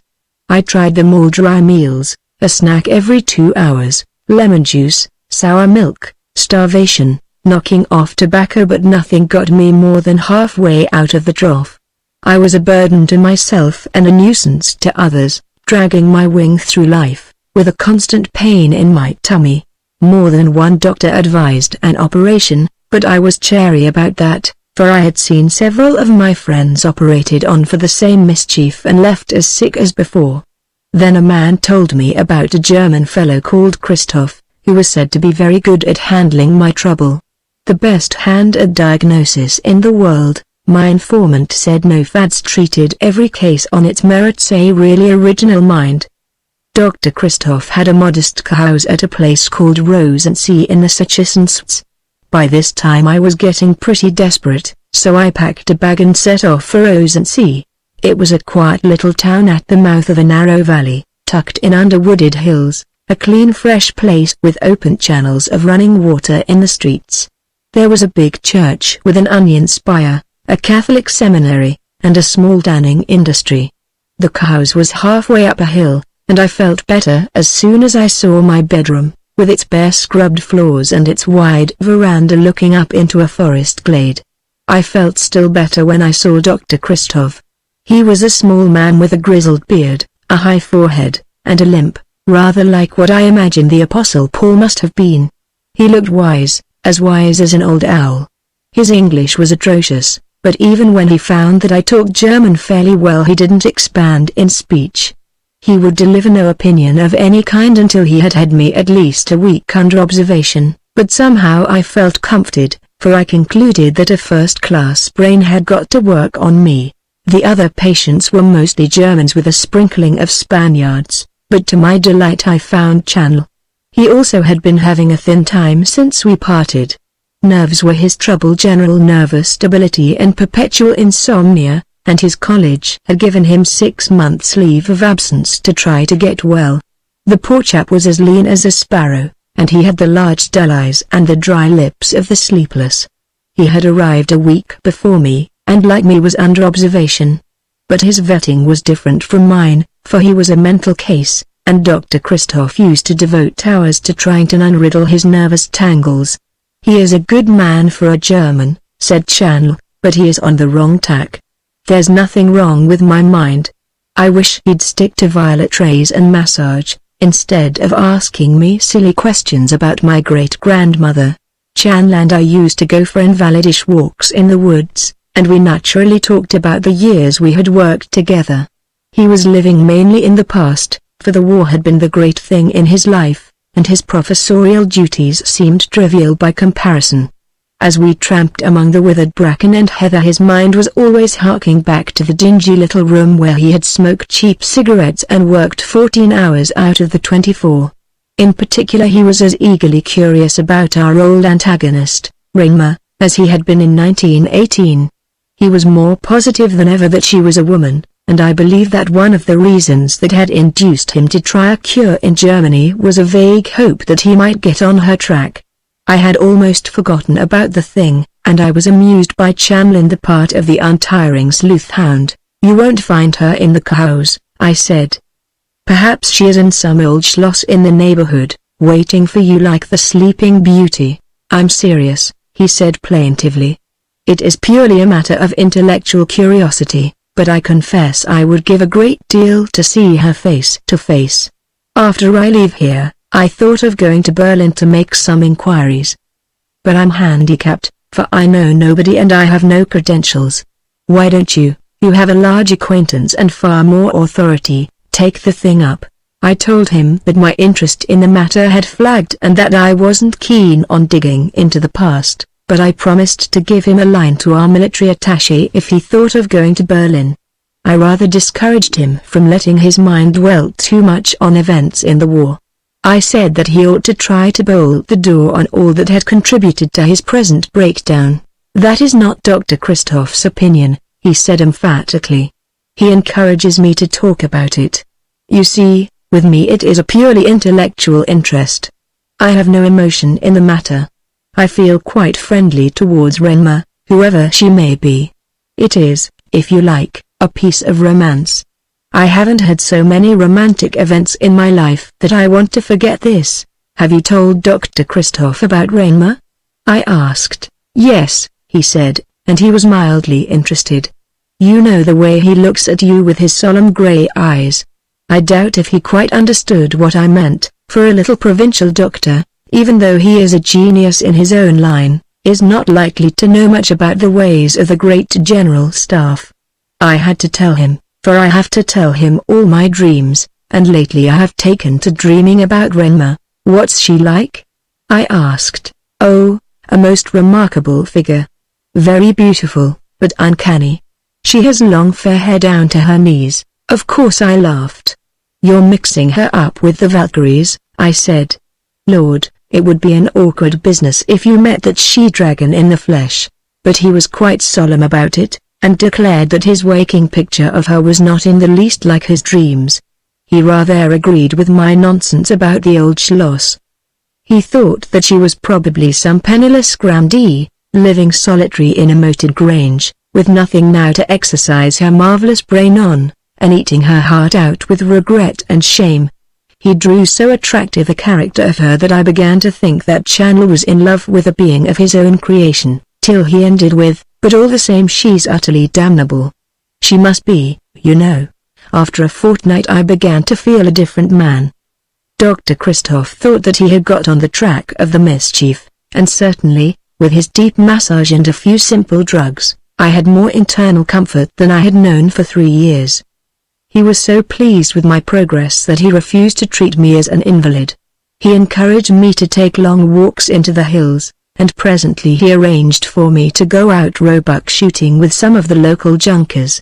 I used to start before daybreak on the chilly November mornings and drive to the top of one of the ridges, where I would meet a collection of sportsmen and beaters, shepherded by a fellow in a green uniform. We lined out along the ridge, and the beaters, assisted by a marvelous collection of dogs, including the sporting dachshund, drove the road towards us. It wasn't very cleverly managed, for the deer generally broke back, and it was chilly waiting in the first hours with a powdering of snow on the ground and the fir boughs heavy with frost crystals. But later, When the sun grew stronger, it was a very pleasant mode of spending a day. There was not much of a bag, but whenever a row or a capercailzie fell, all the guns would assemble and drink little glasses of kirschwasser. I had been lent a rifle, one of those appalling contraptions which are double-barreled shotguns and rifles in one, and to transpose from one form to the other requires a mathematical calculation. The rifle had a hair-trigger too, and when I first used it I was nearly the death of a respectable Saxon peasant. We all ate our midday meal together, and in the evening, before going home, we had coffee and cakes in one or other of the farms. The party was an odd mixture, big farmers and small squires, an hotel keeper or two, a local doctor, and a couple of lawyers from the town. At first they were a little shy of me, but presently they thawed, and after the first day we were good friends. They spoke quite frankly about the war, in which every one of them had had a share, and with a great deal of dignity and good sense. I learned to walk in Sikkim, and the little Saxon hills seemed to me inconsiderable. But they were too much for most of the guns, and instead of going straight up or down a slope they always chose a circuit, which gave them an easy gradient. One evening, when we were separating as usual, the beaters taking a short cut and the guns a circuit, I felt that I wanted exercise, so I raced the beaters downhill, beat them soundly, and had the better part of an hour to wait for my companions, before we adjourned to the farm for refreshment. The beaters must have talked about my pace, for as we walked away one of the guns, a lawyer called Mason, asked me why I was visiting Rosency at a time of year when few foreigners came. I said I was staying with Dr. Christoph. Is he then a private friend of yours? He asked. I told him no, that I had come to his house for treatment, being sick. His eyes expressed polite skepticism. He was not prepared to regard as an invalid a man who went down a hill like an avalanche. But, as we walked in the frosty dusk, he was led to speak of Dr. Christoph, of whom he had no personal knowledge, and I learned how little honor a prophet may have in his own country. Rosency scarcely knew him, except as a doctor who had an inexplicable attraction for foreign patients. Mason was curious about his methods and the exact diseases in which he specialized. Perhaps he may yet save me a journey to Hamburg. He laughed. It is well to have a skilled physician at one's doorstep. The doctor is something of a hermit, and except for his patients does not appear to welcome his kind. Yet he is a good man, beyond doubt, and there are those who say that in the war he was a hero. This surprised me, for I could not imagine Dr. Christoph in any fighting capacity, apart from the fact that he must have been too old. I thought that Mason might refer to work in the base hospitals. But he was positive. Dr. Christoph had been in the trenches, the limping leg was a war wound. I had had very little talk with the doctor, owing to my case being free from nervous complications. He would say a word to me morning and evening about my diet, and pass the time of day when we met, but it was not till the very eve of my departure that we had anything like a real conversation. He sent a message that he wanted to see me for not less than 1 hour, and he arrived with a batch of notes from which he delivered a kind of lecture on my case. Then I realized what an immense amount of care and solid thought he had expended on me. He had decided that his diagnosis was right. My rapid improvement suggested that, but it was necessary for some time to observe a simple regime, and to keep an eye on certain symptoms. So he took a sheet of notepaper from the table and in his small precise hand wrote down for me a few plain commandments. There was something about him, the honest A's, the mouth which looked as if it had been often compressed in suffering, the air of grave goodwill, which I found curiously attractive.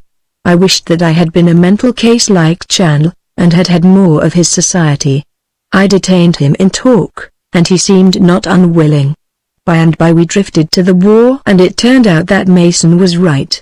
Dr. Christoph had gone as medical officer in November 14 to the Ypres salient with a Saxon regiment, and had spent the winter there. In 15 he had been in Champagne, and in the early months of 16 at Verdun, till he was invalided with rheumatic fever. That is to say, he had had about 17 months of consecutive fighting in the worst areas with scarcely a holiday. A pretty good record for a frail little middle-aged man. His family was then at Stuttgart. his wife and one little boy. He took a long time to recover from the fever, and after that was put on home duty. Till the war was almost over, he said. Almost over, but not quite.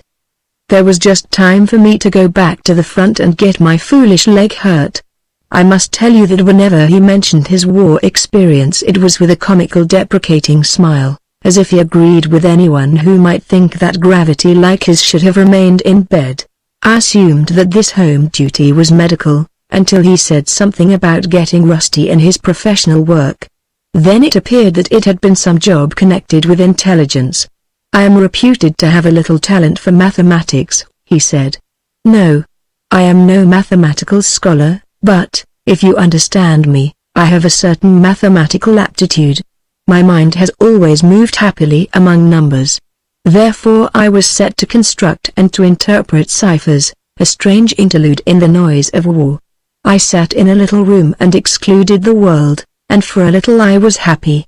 He went on to speak of the enclave of peace in which he had found himself, and as I listened to his gentle monotonous voice, I had a sudden inspiration. I took a sheet of notepaper from the stand, scribbled the word Rainmer on it, and shoved it towards him. I had a notion, you see, that I might surprise him into helping Chanel's researches, but it was I who got the big surprise. He stopped thunderstruck, as soon as his eye caught the word, blushed scarlet over every inch of face and bald forehead, seemed to have difficulty in swallowing, and then gasped. How did you know? I hadn't known, and now that I did, the knowledge left me speechless. This was the loathly opposite for which Chanel and I had nursed our hatred. When I came out of my stupefaction I found that he had recovered his balance and was speaking slowly and distinctly, as if he were making a formal confession. You were among my opponents. That interests me deeply. I often wondered. You beat me in the end. You are aware of that? I nodded. Only because you made a slip, I said. Yes, I made a slip. I was to blame, very gravely to blame, for I let my private grief cloud my mind. He seemed to hesitate, as if he were loath to stir something very tragic in his memory. I think I will tell you, he said at last. I have often wished it is a childish wish to justify my failure to those who profited by it. My chiefs understood, of course, but my opponents could not. In that month when I failed I was in deep sorrow. I had a little son, his name was Rainmer. You remember that I took that name for my code signature? His eyes were looking beyond me into some vision of the past. He was, as you say, my mascot. He was all my family, and I adored him. But in those days food was not plentiful. We were no worse off than many million Germans, but the child was frail. In the last summer of the war he developed phthisis due to malnutrition, and in September he died. Then I failed my country, for with him some virtue seemed to depart from my mind. You see, my work was, so to speak, his also, as my name was his, and when he left me he took my power with him. So I stumbled. The rest is known to you. He sat staring beyond me, so small and lonely, that I could have howled. I remember putting my hand on his shoulder, and stammering some platitude about being sorry. We sat quite still for a minute or two, and then I remembered Chanel. Chanel must have poured his views of Rainmer into Dr. Christoph's ear. I asked him if Chanel knew. A flicker of a smile crossed his face. Indeed no. And I will exact from you a promise never to breathe to him what I have told you. He is my patient, and I must first consider his case. At present he thinks that Rainmer is a wicked and beautiful lady whom he may some day meet. That is romance, and it is good for him to think so. If he were told the truth, he would be pitiful, and in Herr Chanel's condition it is important that he should not be vexed with such emotions as pity. Part 7. Sing a Song of Sixpence, Sir Edward Leathen's Story. The effect of night, of any flowing water, of lighted cities, of the peep of day, of ships, of the open ocean, calls up in the mind an army of anonymous desires and pleasures. Something, we feel, should happen, we know not what, yet we proceed in quest of it. R. L. Stevenson. Leathen's face had that sharp chiseling of the jaw and that compression of the lips which seemed to follow upon high legal success. Also an overdose of German gas in 1918 had given his skin a habitual pallor, so that he looked not unhealthy, but notably urban. As a matter of fact he was one of the hardest men I have ever known, but a chance observer might have guessed from his complexion that he rarely left the pavements. Burminster, who had come back from a month in the grass countries with a face like a deep-sea mariner's, commented on this one evening. "How do you manage always to look the complete cit, Ned?" he asked. "You're as much a Londoner as a Parisian is a Parisian, if you know what I mean." Lee then said that he was not ashamed of it, and he embarked on a eulogy of the metropolis. In London you met sooner or later everybody you had ever known, you could lay your hand on any knowledge you wanted, you could pull strings that controlled the innermost Sahara and the topmost Pamirs. Romance lay in wait for you at every street corner. It was the true city of the caliphs. "That is what they say," said Sandy Arbuthnot sadly, "but I never found it so. I yawn my head off in London. Nothing amusing ever finds me out. I have to go and search for it, and it usually costs the deuce of a lot. I once stumbled upon a pretty generous allowance of romance," said Leithen, "and it cost me precisely 6pence. Then he told us this story. It happened a good many years ago, just when I was beginning to get on at the bar. I spent busy days in court and chambers, but I was young and had a young man's appetite for society, so I used to dine out most nights and go to more balls than were good for me. It was pleasant after a heavy day to dive into a different kind of life. My rooms at the time were in Down Street, the same house as my present one, only 2 floors higher up. On a certain night in February I was dining in Bryanston Square with the Nantleys.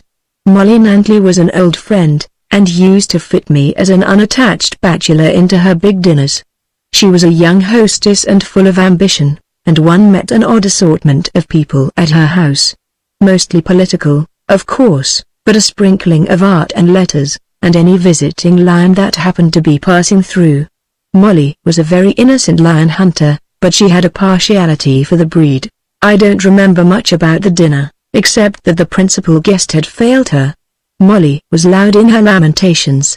He was a South American president who had engineered a very pretty coup d'état the year before, and was now in England on some business concerning the finances of his state.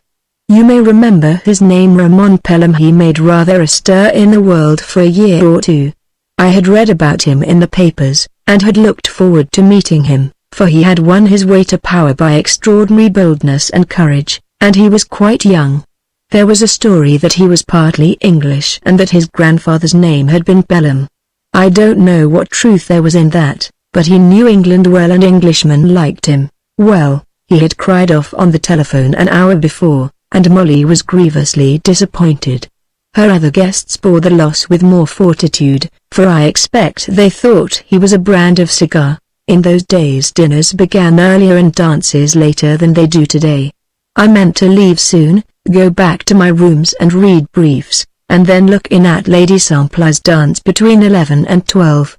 So at 9:30 I took my leave. Jervis, the old butler, who had been my ally from boyhood, was standing on the threshold, and in the square there was a considerable crowd now thinning away. I asked what the trouble was. "There's been an arrest, Mr. Edward," he said in an awestruck voice.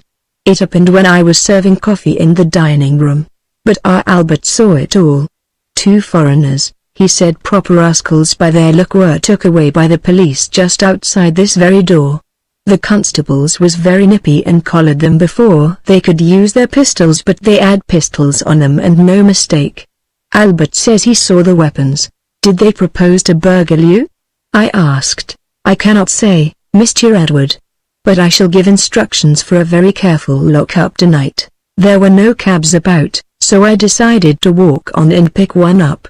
When I got into Great Cumberland Place it began to rain sharply, and I was just about to call a prowling hansom, when I put my hand into my pocket. I found that I had no more than one solitary 6pence. I could of course have paid when I got to my flat. But as the rain seemed to be slacking off, I preferred to walk. Molly's dining room had been stuffy. I had been in court all day, and I wanted some fresh air. You know how in little things, when you have decided on a course, You are curiously reluctant to change it.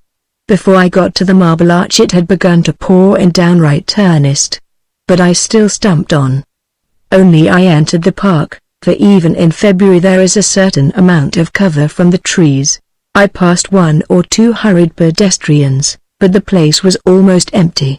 The occasional lamps made only spots of light in a dripping darkness, and it struck me that this was a curious patch of gloom and loneliness to be so near to crowded streets, for with the rain had come a fine mist. I pitied the poor devils to whom it was the only home. There was one of them on a seat which I passed.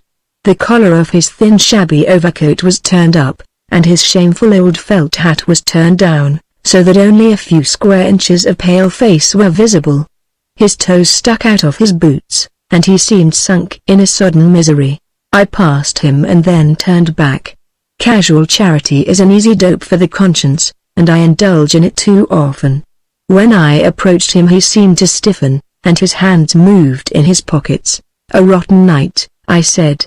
"Is sixpence any good to you?" And I held out my solitary coin. He lifted his face, and I started. For the eyes that looked at me were not those of a waster. They were bright, penetrating, authoritative, and they were young. I was conscious that they took in more of me than mine did of him. "Thank you very much," he said, as he took the coin, and the voice was that of a cultivated man. "But I'm afraid I need rather more than sixpence." "How much?" I asked. This was clearly an original.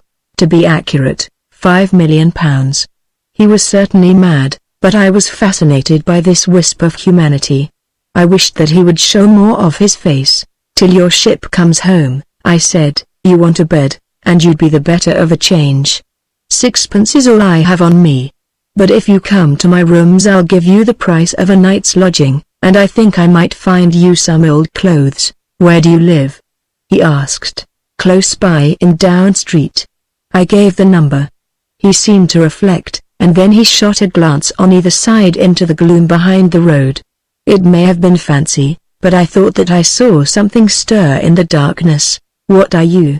he asked. I was getting abominably wet, and yet I submitted to be cross-examined by this waif. "I am a lawyer," I said. He looked at me again, very intently. "Have you a telephone?" he asked. I nodded. "Right," he said. "You seem a good fellow and I'll take you at your word. I'll follow you. Don't look back, please. It's important. I'll be in Down Street as soon as you." Martians. It sounds preposterous, but I did exactly as I was bid. I never looked back, but I kept my ears open for the sound of following footsteps. I thought I heard them, and then they seemed to die away. I turned out of the park at Grosvenor Gate and went down Park Lane. When I reached the house which contained my flat, I looked up and down the street, but it was empty except for a waiting four-wheeler.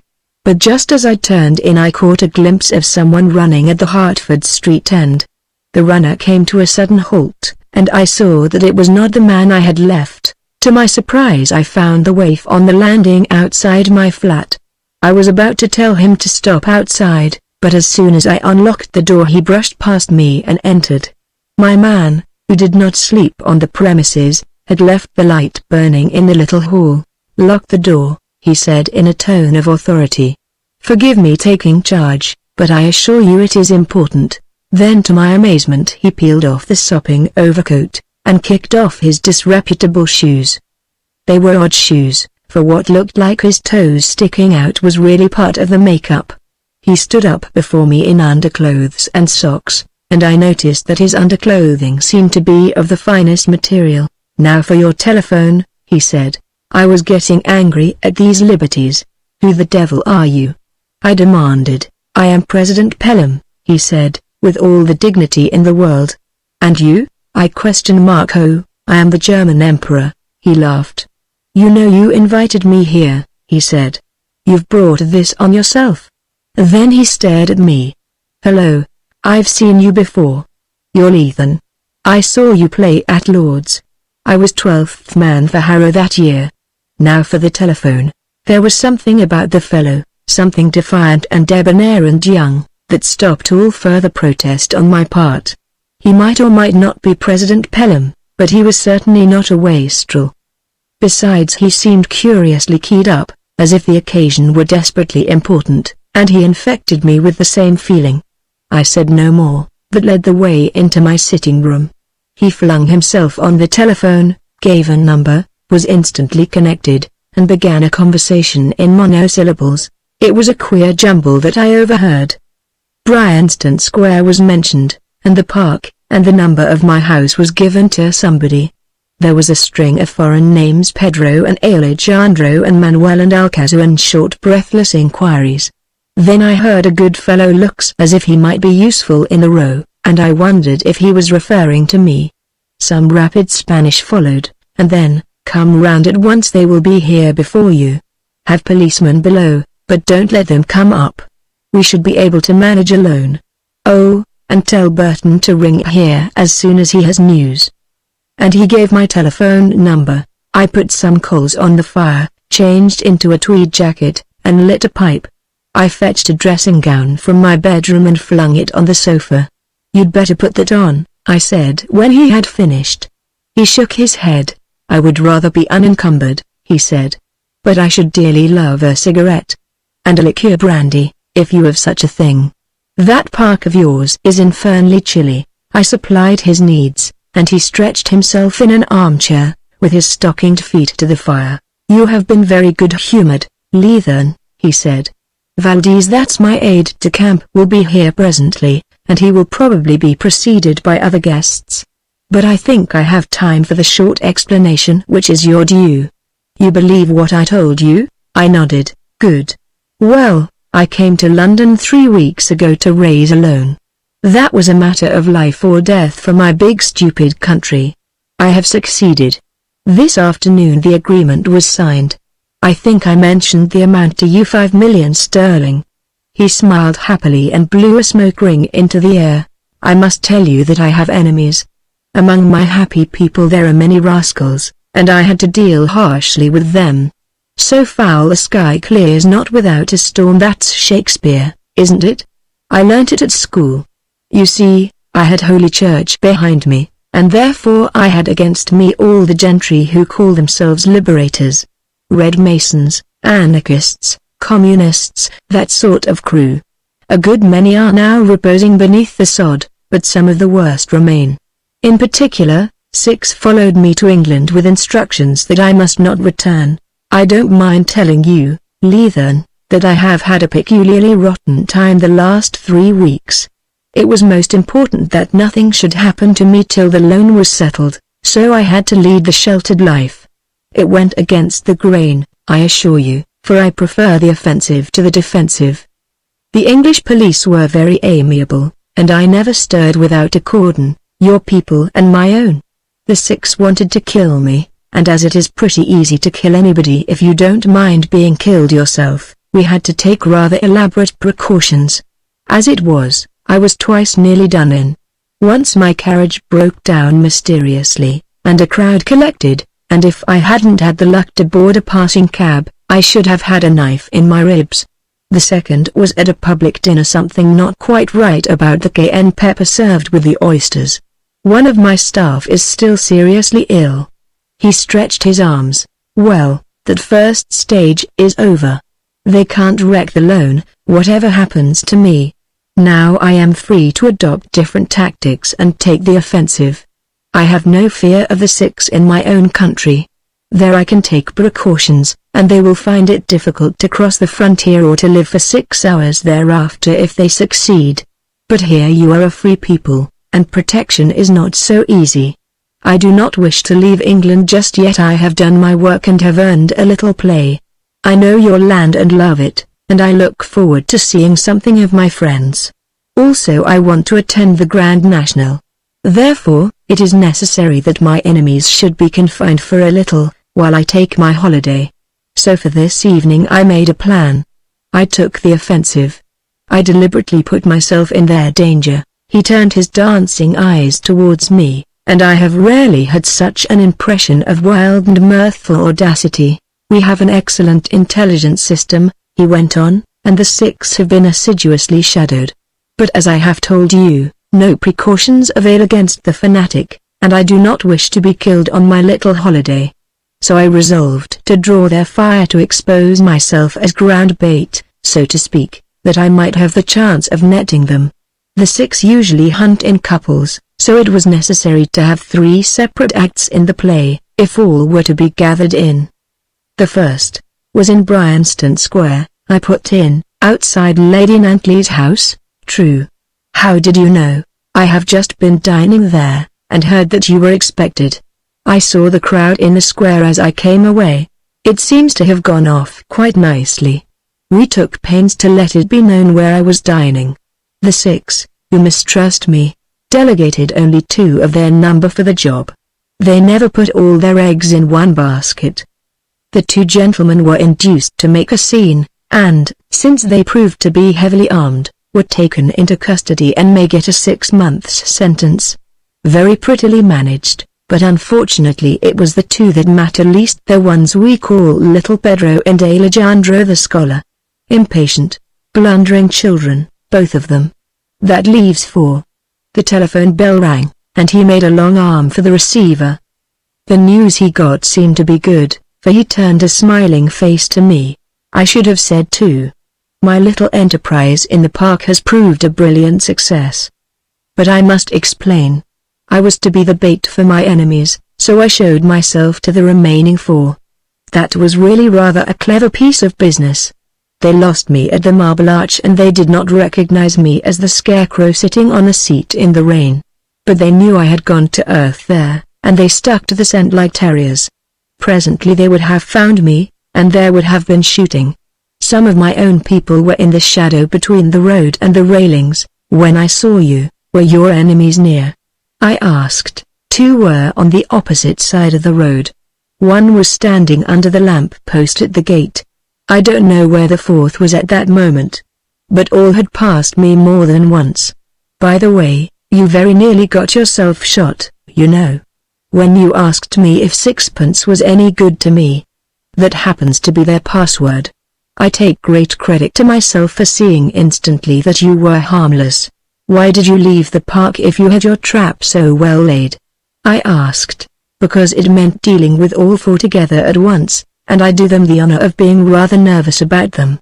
They are very quick with their guns. I wanted a chance to break up the covey, and your arrival gave it me.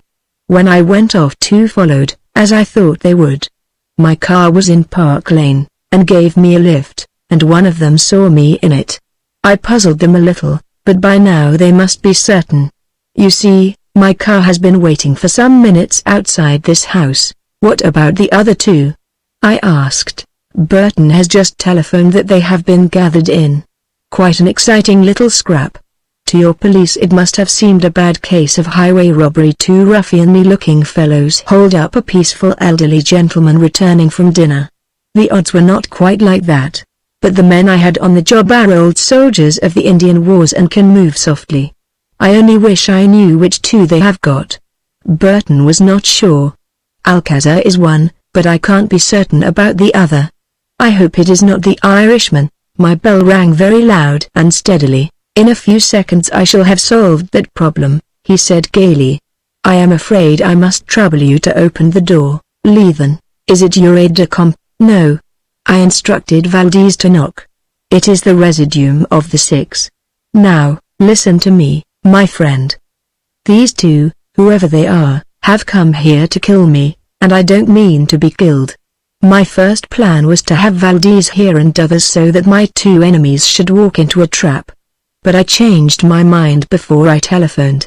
They are very clever men and by this time they will be very wary. So I have thought of something else. The bell rang again and a 3rd time insistently. Take these, and he held out a pair of cruel little bluish revolvers. When you open the door, you will say that the president is at home and, in token of his confidence, offers them these. Unes pistolendice, messieurs. Vous commences trop tard, et vous finissez trop tôt. Then bring them here. Quick now. I hope Corbley is one of them. I did exactly as I was told.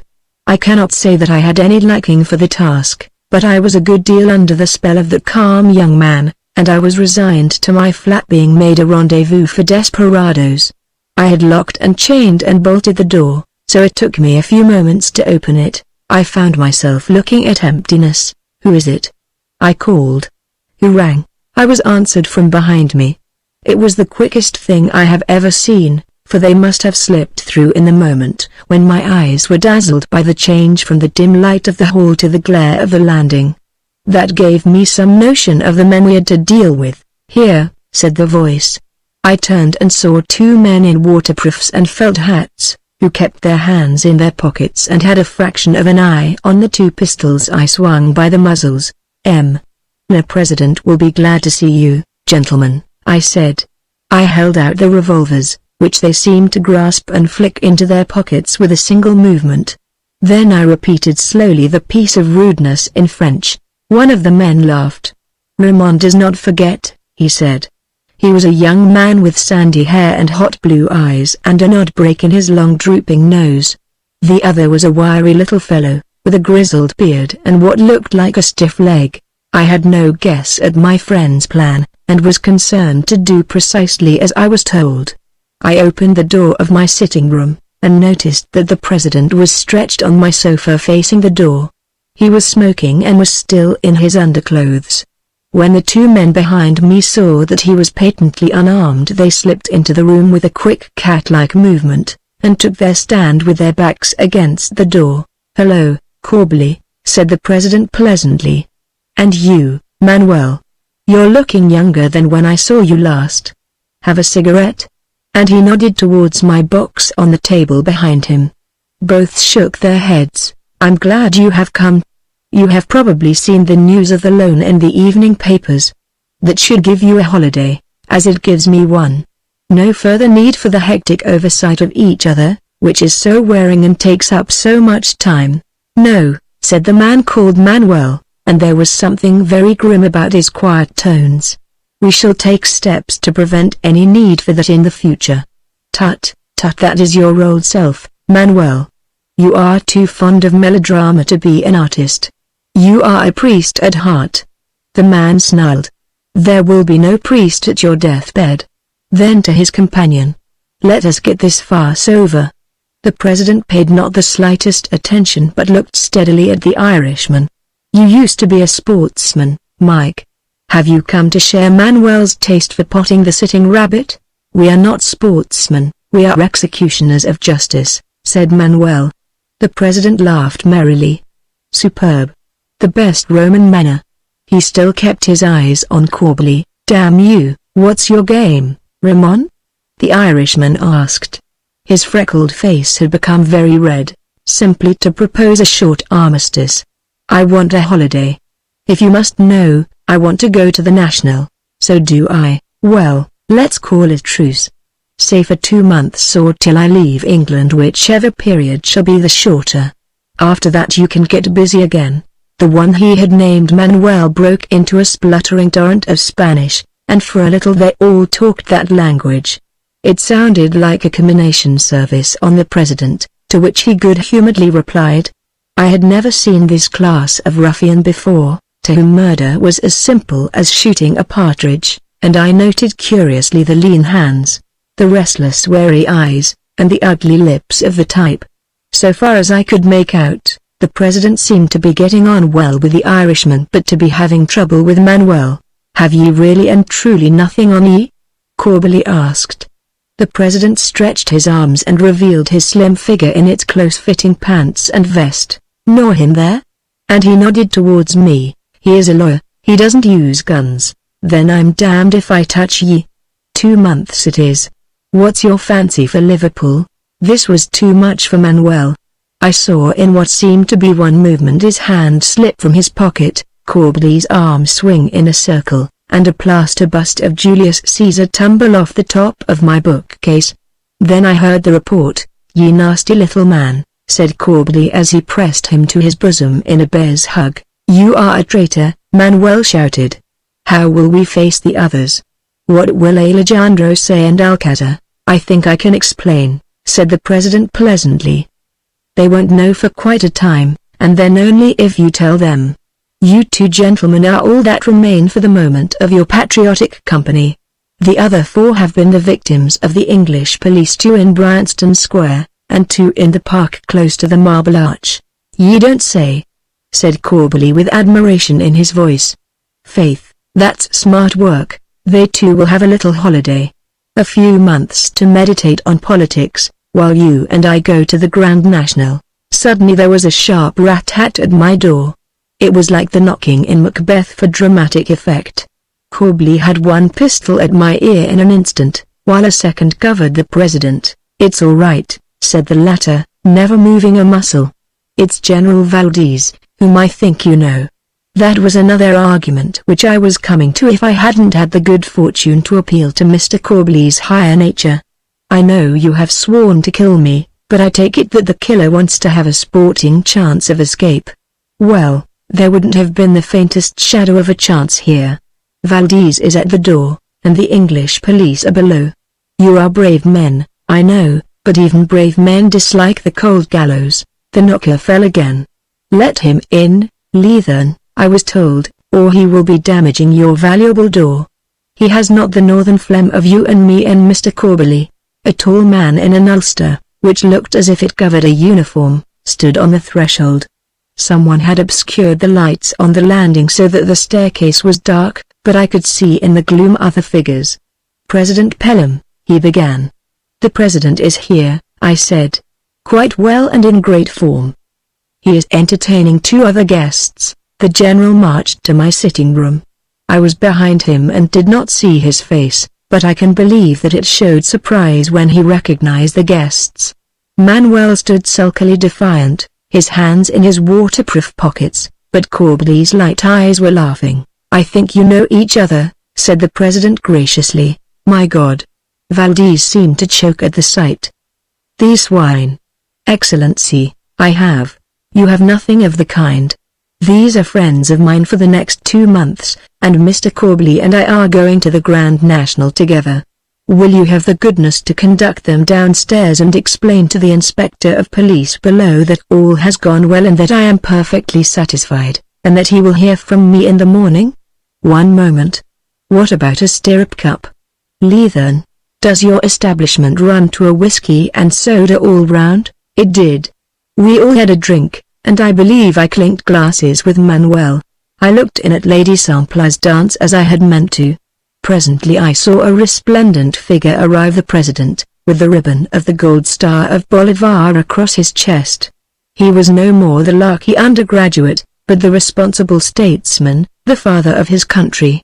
There was a considerable crowd in his vicinity when I got near him, and he was making his apologies to Molly Nantley. She saw me and insisted on introducing me. "I so much wanted you two to meet. I had hoped it would be at my dinner, but anyhow I have managed it." I think she was a little surprised when the president took my hand in both of his. "I saw Mr. Leathern play at Lord's in '97, he said. "I was 12th man for Harrow that year. It is delightful to make his acquaintance. I shall never forget this meeting.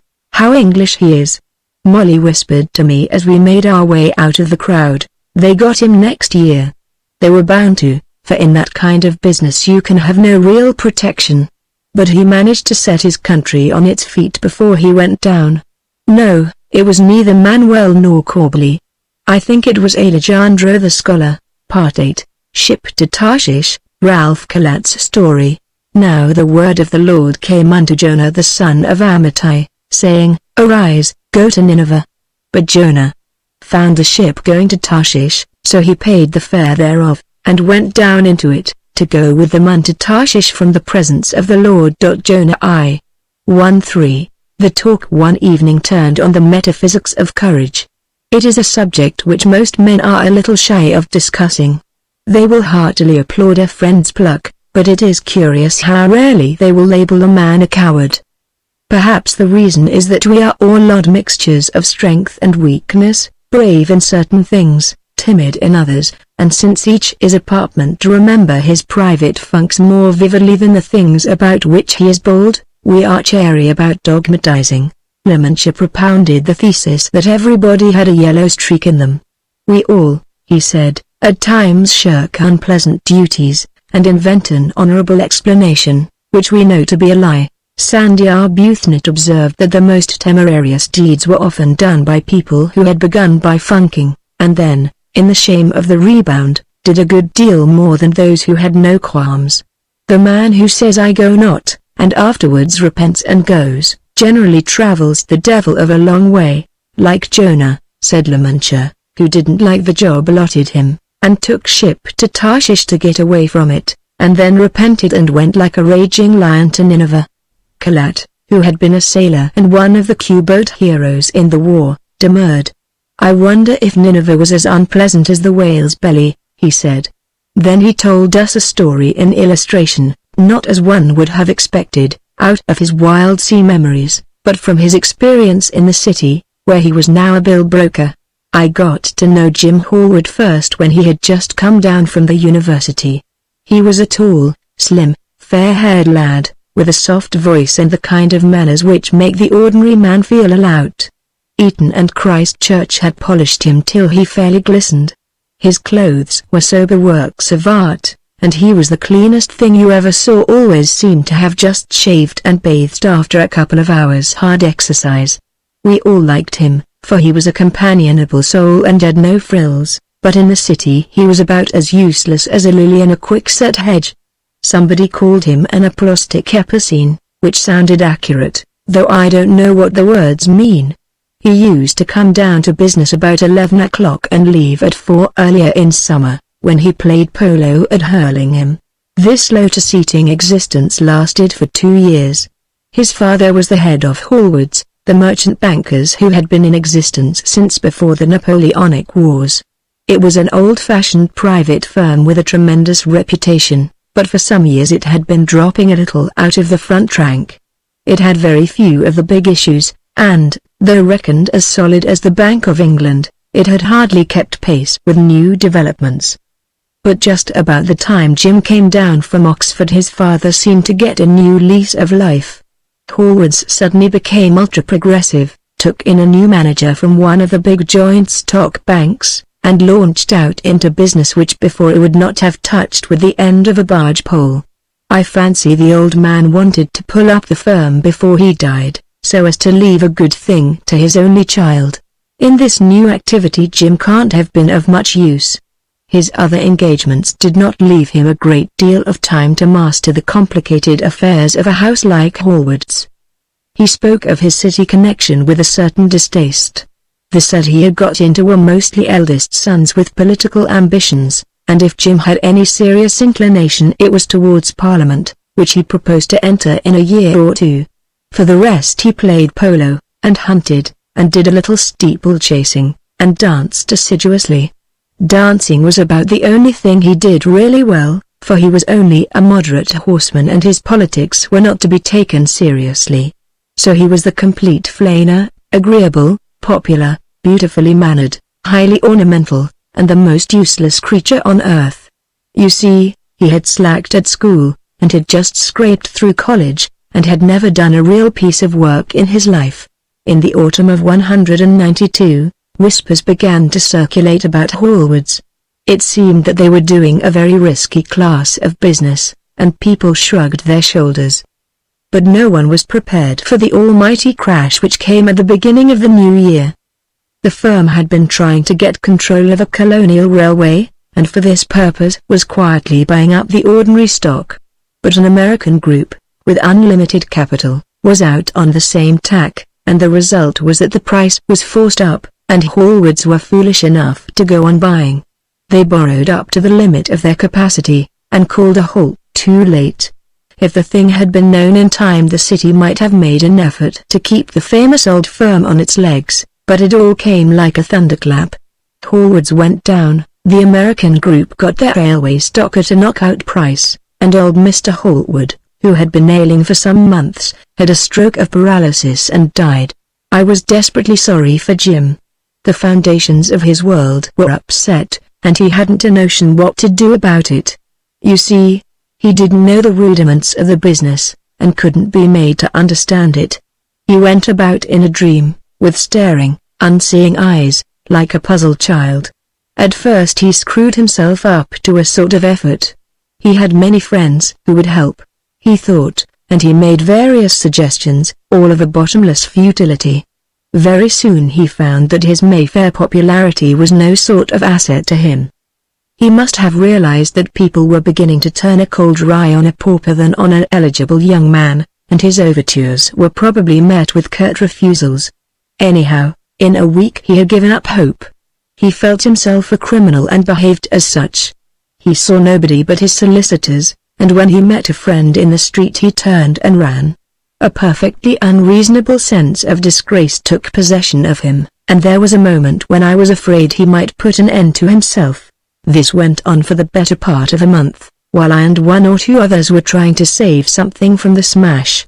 We put up a fund and bought some of the wreckage, with the idea of getting together a little company to nurse it. It was important to do something, for though Jim was an only child and his mother was dead, there were various elderly female relatives who had their incomes from Hallwoods. The firm had been much respected and old Hallwood had been popular, and Jim had no enemies. There is a good deal of camaraderie in the city, and a lot of us were willing to combine and keep Jim going. We were all ready to help him, if he would only sit down and put his back into the job, but that was just what Jim would not do. He had got a horror of the city, and felt a pariah whenever he met anybody who knew about the crash. He had eyes like a hunted hare's, and one couldn't get any sense out of him. I don't think he minded the change in his comforts, the end of polo and hunting and politics, and the prospect of cheap lodgings and long office hours. I believe he welcomed all that as a kind of atonement. It was the disgrace of the thing that came between him and his sleep. He knew only enough of the city to have picked up a wrong notion of its standards, and imagined that everybody was pointing a finger at him as a fool, and possibly a crook. It was very little use reasoning with him. I pointed out that the right thing for him to do was to shoulder the burden and retrieve his father's credit. He laughed bitterly. "Much good I'd be at that," he said. "You know I'm a baby in business, though you're too polite to tell me so." "You can have a try," I said. "We'll all lend you a hand." It was no use. References to his father and the firm's ancient prestige and his old great-aunts only made him shiver. You could see that his misery made him blind to argument. Then I began to lose my temper. I told him that it was his duty as a man to face the music. I asked him what else he proposed to do. He said he meant to go to Canada and start life anew. He would probably change his name. I got out of patience with his silliness. "You're offered a chance here to make good," I told him. "In Canada you'll have to find your chance. And how in God's name are you going to do it?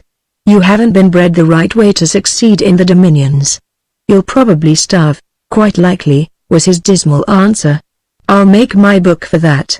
I don't mind anything so long as I'm in a place where nobody knows me." "Remember, you are running away," I said, "running away from what I consider your plain duty. You can't expect to win out if you begin by funking." I know," he wailed.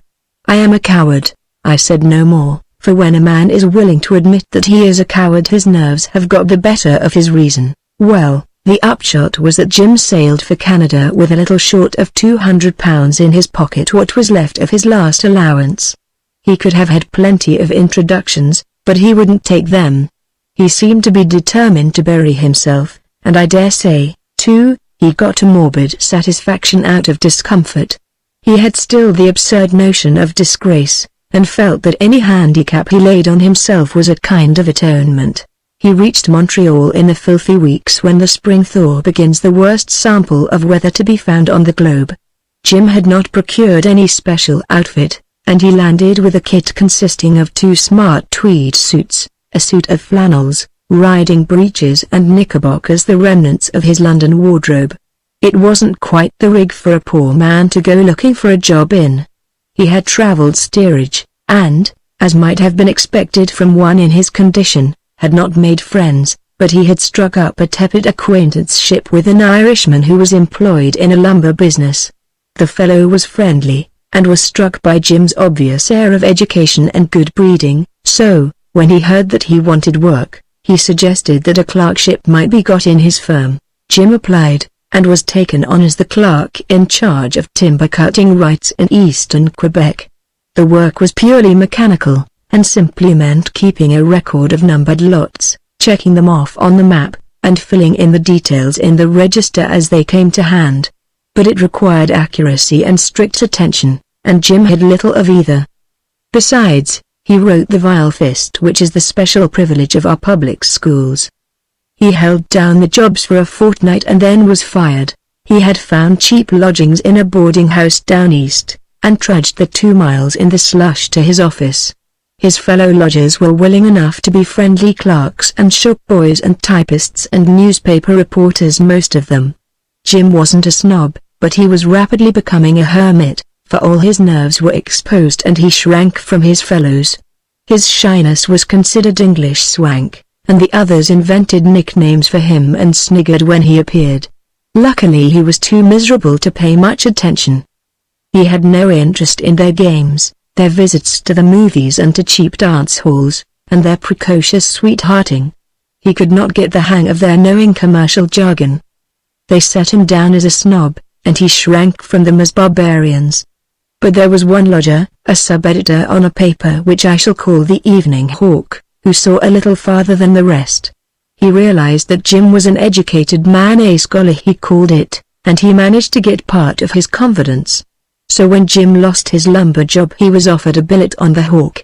There was no superfluity of men of his type in local journalism, and the editor thought it might give tone to his paper to have someone on the staff who could write decent English and keep them from making howlers about Europe. The Hawk was a lively, up-to-date production, very much Americanized in its traditions and its literary style, but it had just acquired some political influence and it hankered after more. But Jim was no sort of success in journalism. He was tried out in a variety of jobs as reporter, special correspondent, sub-editor, but he failed to give satisfaction in any. To begin with, he had no news sense.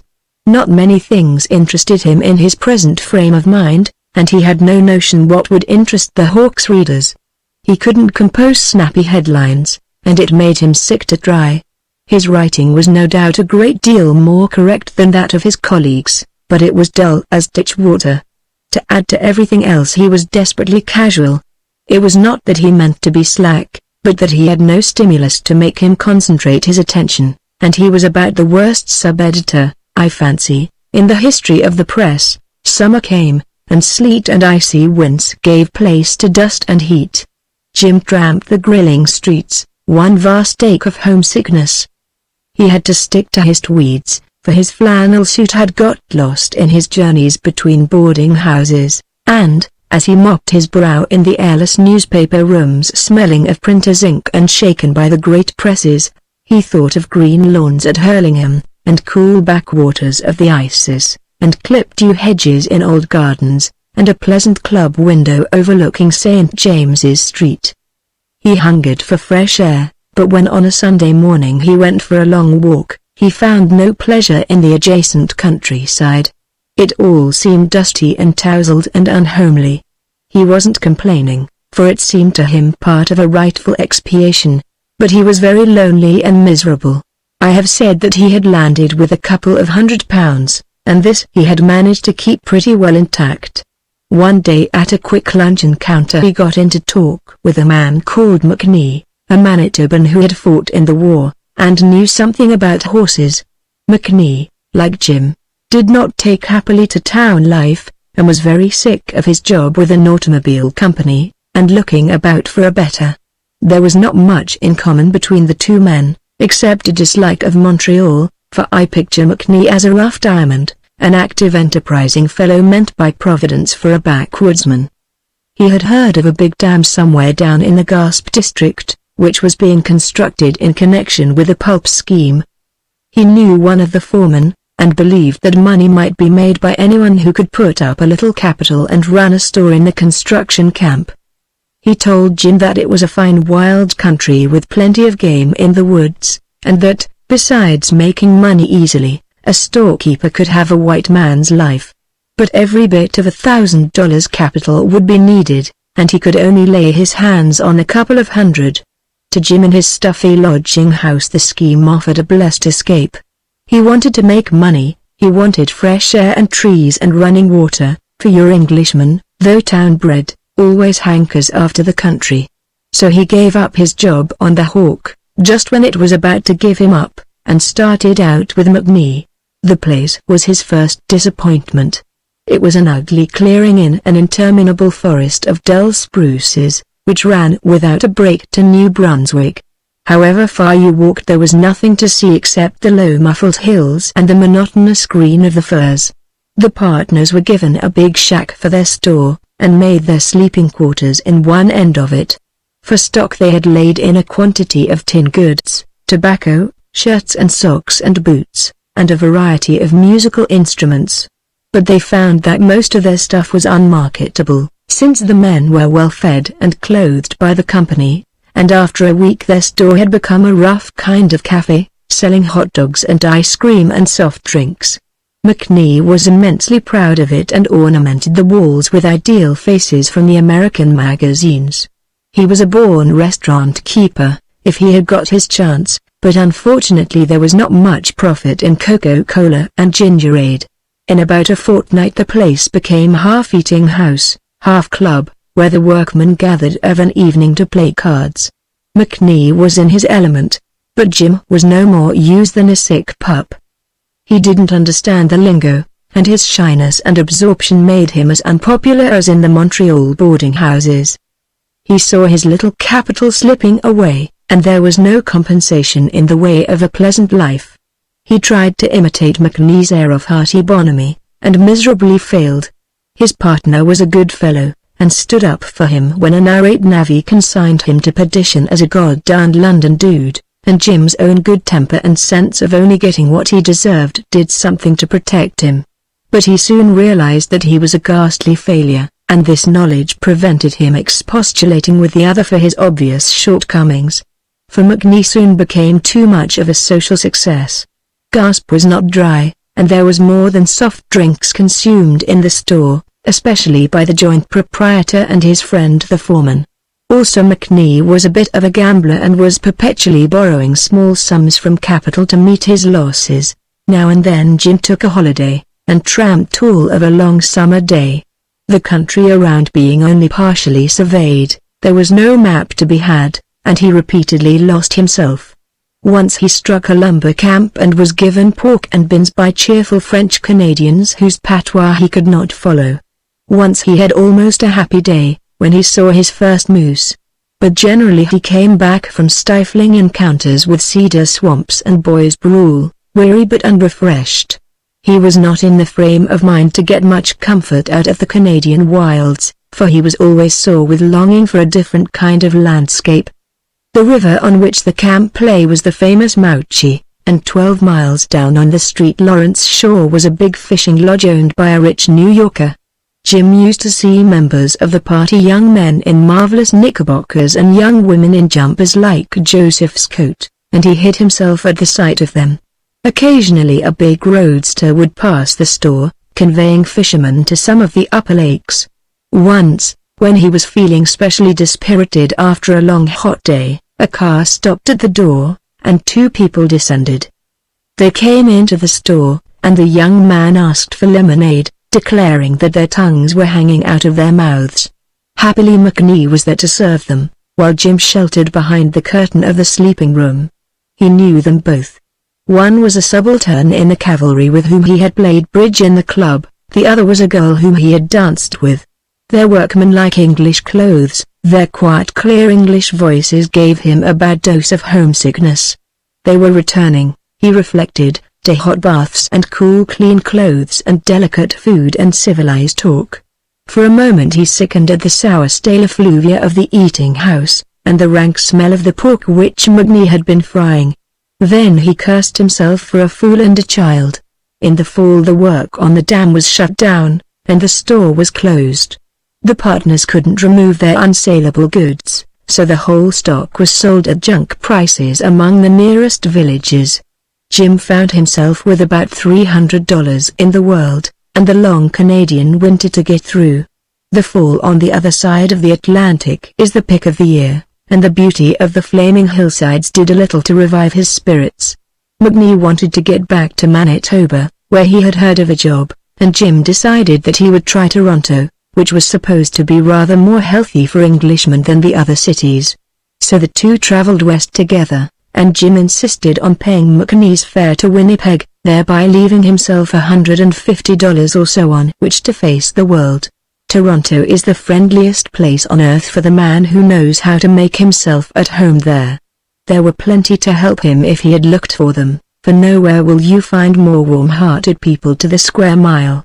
But Jim's shyness and prickliness put him outside the pale. He made no effort to advertise the few assets he had, he was desperately uncommunicative, and his self-absorption was not unnaturally taken for side. Also he made the mistake of letting himself get a little too far down in the social scale. His clothes had become very shabby, and his boots were bad. When the first snows came in November he bought himself a thick overcoat, and that left him no money to supplement the rest of his wardrobe, so that by Christmas he was a very good imitation of a tramp. He tried journalism first, but as he gave no information about himself except that he had been for a few weeks on the Montreal Hawk, he had some difficulty in getting a job. At last he got work on a weekly rag simply because he had some notion of grammar. It lasted exactly a fortnight. Then he tried tutoring, and spent some of his last dollars on advertising. He had several nibbles, but always fell down at the interviews. One kind of parent jibbed at his superior manners, another at his inferior clothes. After that he jolted from one temporary job to another, a book canvasser, an extra hand in a dry goods store in the Christmas week, where the counter hid the deficiencies of his raiment, a temporary clerk during a municipal election, a packer in a fancy stationery business, and finally a porter in a third-class hotel. His employment was not continuous, and between jobs he must have nearly starved. He had begun in the ordinary cheap boarding house, but, before he found quarters in the attic of the hotel he worked at, he had sunk to a pretty squalid kind of doss house. The physical discomfort was bad enough. He tramped the streets silk-clad and half-fed, and saw prosperous people in furs, and cheerful young parties, and firelit, book-lined rooms. But the spiritual trouble was worse. Sometimes, when things were very bad, he was fortunate enough to have his thoughts narrowed down to the obtaining of food and warmth. But at other times he would be tormented by a feeling that his misfortunes were deserved, and that fate with a heavy hand was belaboring him because he was a coward. His trouble was no longer the idiotic sense of guilt about his father's bankruptcy, it was a much more rational penitence, for he was beginning to realize that I had been right, and that he had behaved badly in running away from a plain duty. At first he choked down the thought, but all that miserable winter it grew upon him. His disasters were a direct visitation of the Almighty on one who had shown the white feather. He came to have an almost mystical feeling about it. He felt that he was branded like Cain, so that everybody knew that he had funked, and yet he realized that a rotten morbid pride ironly prevented him from retracing his steps. The second spring found him thin from bad feeding and with a nasty cough. He had the sense to see that a summer in that hotel would be the end of him, so, although he was in the depths of hopelessness, the instinct of self-preservation drove him to make a move. He wanted to get into the country, but it was impossible to get work on a farm from Toronto, and he had no money to pay for railway fares. In the end he was taken on as a navvy on a bit of railway construction work in the wilds of northern Ontario. He was given the price of his ticket and $10 advance on his wages to get an outfit, and one day late in April he found himself dumped at a railhead on a blue lake, with furs, as far as the eye could reach. But it was springtime, the mating wildfowl were calling, the land was greening, and Jim drew long breaths of sweet air and felt that he was not going to die just yet. But the camp was a roughish place, and he had no McNee to protect him. There was every kind of roughneck and deadbeat there, and Jim was a bad mixer. He was an obvious softy and new chum and a natural butt, and, since he was being tortured all the time by his conscience, his good nature and humble-mindedness were not so proof as they had been in Gasp. His poor physical condition made him a bad workman, and he came in for a good deal of abuse as a slacker from the huskies who wrought beside him. The section boss was an Irishman called Malone with a tongue like a whiplash, and he found plenty of opportunities for practicing his gift on Jim.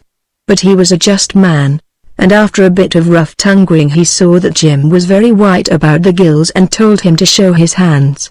Not being accustomed to the pick, these were one mass of sores. Malone cross-examined him, found that he had been at college, and took him off construction and put him in charge of stores. There he had an easier life, but he was more than ever the butt of the mess shack and the sleeping quarters. His crime was not only speaking with an English accent and looking like Little Willie, but being supposed to be a favorite of the boss.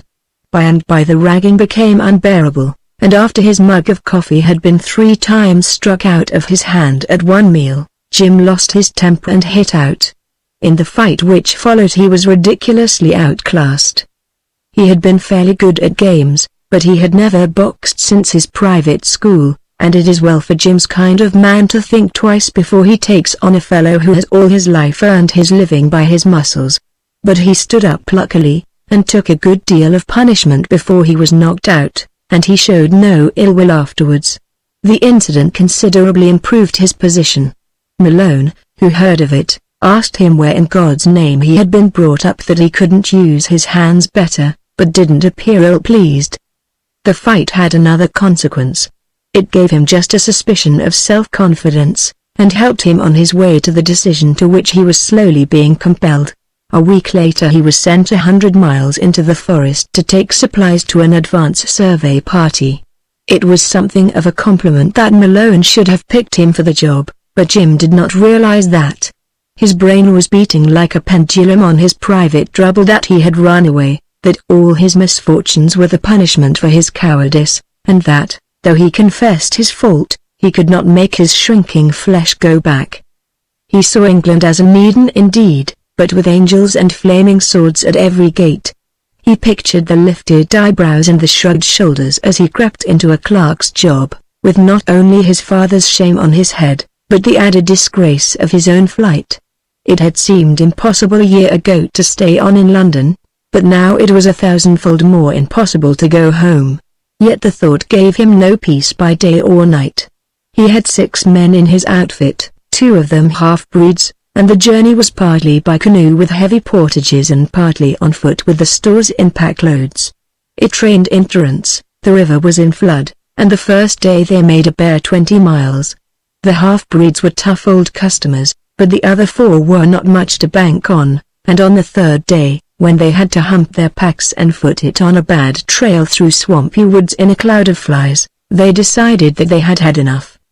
There was a new gold area just opened not so far away, and they announced that they intended to help themselves to what they wanted from the stores and then make a beeline for the mines. They were an ugly type of tough, and had physically the upper hand of Jim and his half-breeds. It was a nasty situation, and it shook Jim out of his private vexations. He spoke them fair, and proposed to make camp and rest for a day to talk it out. Privately he sent one of the half-breeds ahead to the survey party for help, while he kept his ruffians in play.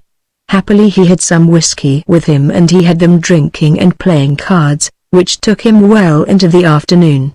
Then they discovered the half-breed's absence, and wouldn't believe Jim's yarn that he had gone off to find fresh meat. His only chance was to bluff high, and, since he didn't much care what happened to him, he succeeded.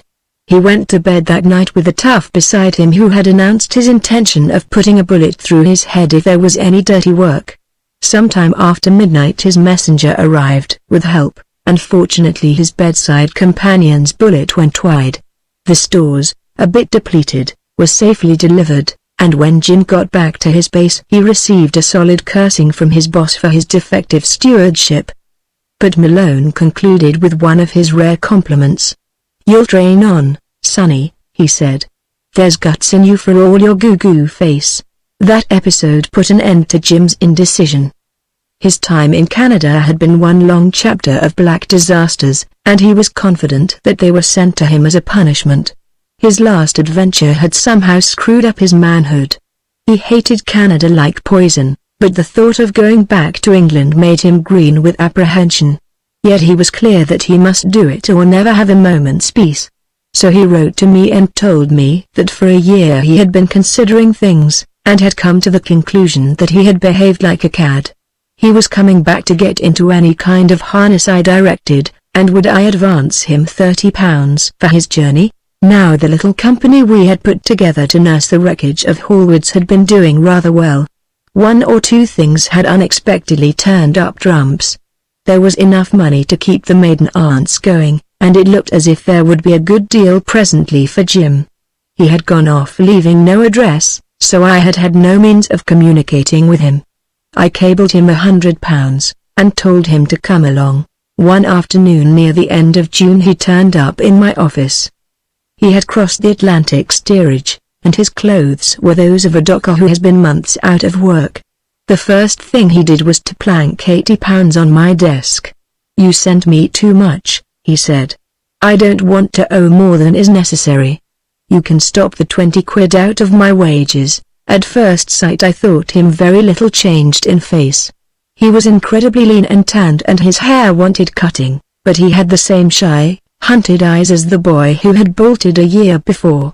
He did not seem to have won any self-confidence, except that the set of his mouth was a little firmer. "I want to start work at once," he said. "I've come home to make atonement." It took me a long time to make him understand the position of affairs, that he could count even now on a respectable income, and that, if he put his back into it, Hallward's might once again become a power in the city. "I was only waiting for you to come back," I said, "to revive the old name. Hallward's has a better sound than the Anglo-Orient Company." "But I can't touch a penny," he said. "What about the people who suffered through the bankruptcy?" "There were very few," I told him. "None of the widow and orphan business. The banks were amply secured. The chief sufferers were your aunts and yourself, and that's going to be all right now." He listened with wide eyes, and slowly bewilderment gave place to relief, and relief to rapture. "The first thing you've got to do," I said, "is to go to your tailor and get some clothes. You'd better put up at an hotel till you can find a flat. I'll see about your club membership. If you want to play polo I'll lend you a couple of ponies. Come and dine with me tonight and tell me your story." "My God," he murmured. "Do you realize that for a year I've been on my uppers? That's my story." The rest of that summer Jim walked about in a happy mystification. Once he was decently dressed, I could see that Canada had improved him. He was better looking, tougher, manlier. His shyness was now wariness, and he had got a new and sounder code of values. He worked like a beaver in the office, and, though he was curiously slow and obtuse about some things, I began to see that he had his father's brains, and something, too, that old Hallward had never had, a sensitive, subtle imagination. For the rest he enjoyed himself. He came in for the end of the polo season, and he was welcomed back to his old set as if nothing had happened. Then I ceased to see much of him. I had been overworking badly and needed a long holiday, so I went off to a Scotch deer forest in the middle of August and did not return till the beginning of October. Jim stuck tight to the office. He said that he had had all the holidays he wanted for a year or two. On the second day after my return he came into my room and said that he wanted to speak to me privately.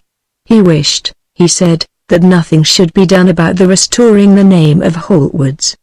He would like the Anglo-Orient to go on just as it was before he returned, and he did not want the directorship which had been arranged. "Why in the world?" I asked in amazement. "Because I am going away. And I may be away for quite a time." When I found words, and that took some time, I asked if he had grown tired of England. "Bless you, no. I love it better than any place on earth. The autumn scents are beginning, and London is snowing down for its blessed cozy winter, and the hunting will soon be starting, and last Sunday I heard the old cock pheasants shouting. Where are you going?" "Canada," he nodded. "Have you fallen in love with it?" "I hate it worse than hell," he said solemnly, and proceeded to say things which in the interest of imperial good feeling I refrain from repeating. "Then you must be mad." "No," he said, "I'm quite sane. It's very simple, and I've thought it all out. You know I ran away from my duty 18 months ago. Well, I was punished for it. I was a howling failure in Canada. I haven't told you half. I pretty well starved. I couldn't hold down any job. I was simply a waif and a laughing stock. And I loathed it, my God, how I loathed it. But I couldn't come back. The very thought of facing London gave me a sick pain. It took me a year to screw up my courage to do what I knew was my manifest duty. Well, I turned up, as you know. Then that's all right, isn't it? I observed obtusely. You find London better than you thought? I find it paradise, and he smiled sadly. But it's a paradise I haven't deserved. You see, I made a failure in Canada and I can't let it go at that. I hate the very name of the place and most of the people in it. Oh, I dare say there is nothing wrong with it. But one always hates a place where one has been a fool. I have got to go back and make good. I shall take £200, just what I had when I first started out. I only stared, and he went on. I funked once, and that may be forgiven. But a man who funks twice is a coward. I funked Canada like the devil, and that is why I am going back. There was a man, the only one man, who said I had guts. I'm going to prove to that whole damned Dominion that I have guts, but principally I've got to prove it to myself.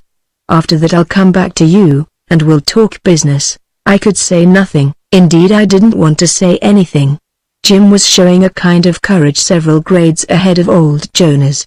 He had returned to Nineveh and found that it had no terrors, and was now going back to Tarshish, Wales and all. Part 9, Skull Scary, Anthony Hurrell's story.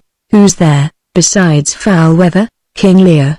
Mr. Anthony Hurrell was a small man, thin to the point of emaciation, but erect as a ramrod and wiry as a Kent terrier. There was no grey in his hair, and his pale far-sighted eyes had the alertness of youth, but his lean face was so wrinkled by weather that in certain lights it looked almost venerable, and young men, who at first sight had imagined him their contemporary, presently dropped into the Sir reserved for indisputable seniors. His actual age was, I believe, somewhere in the 40s.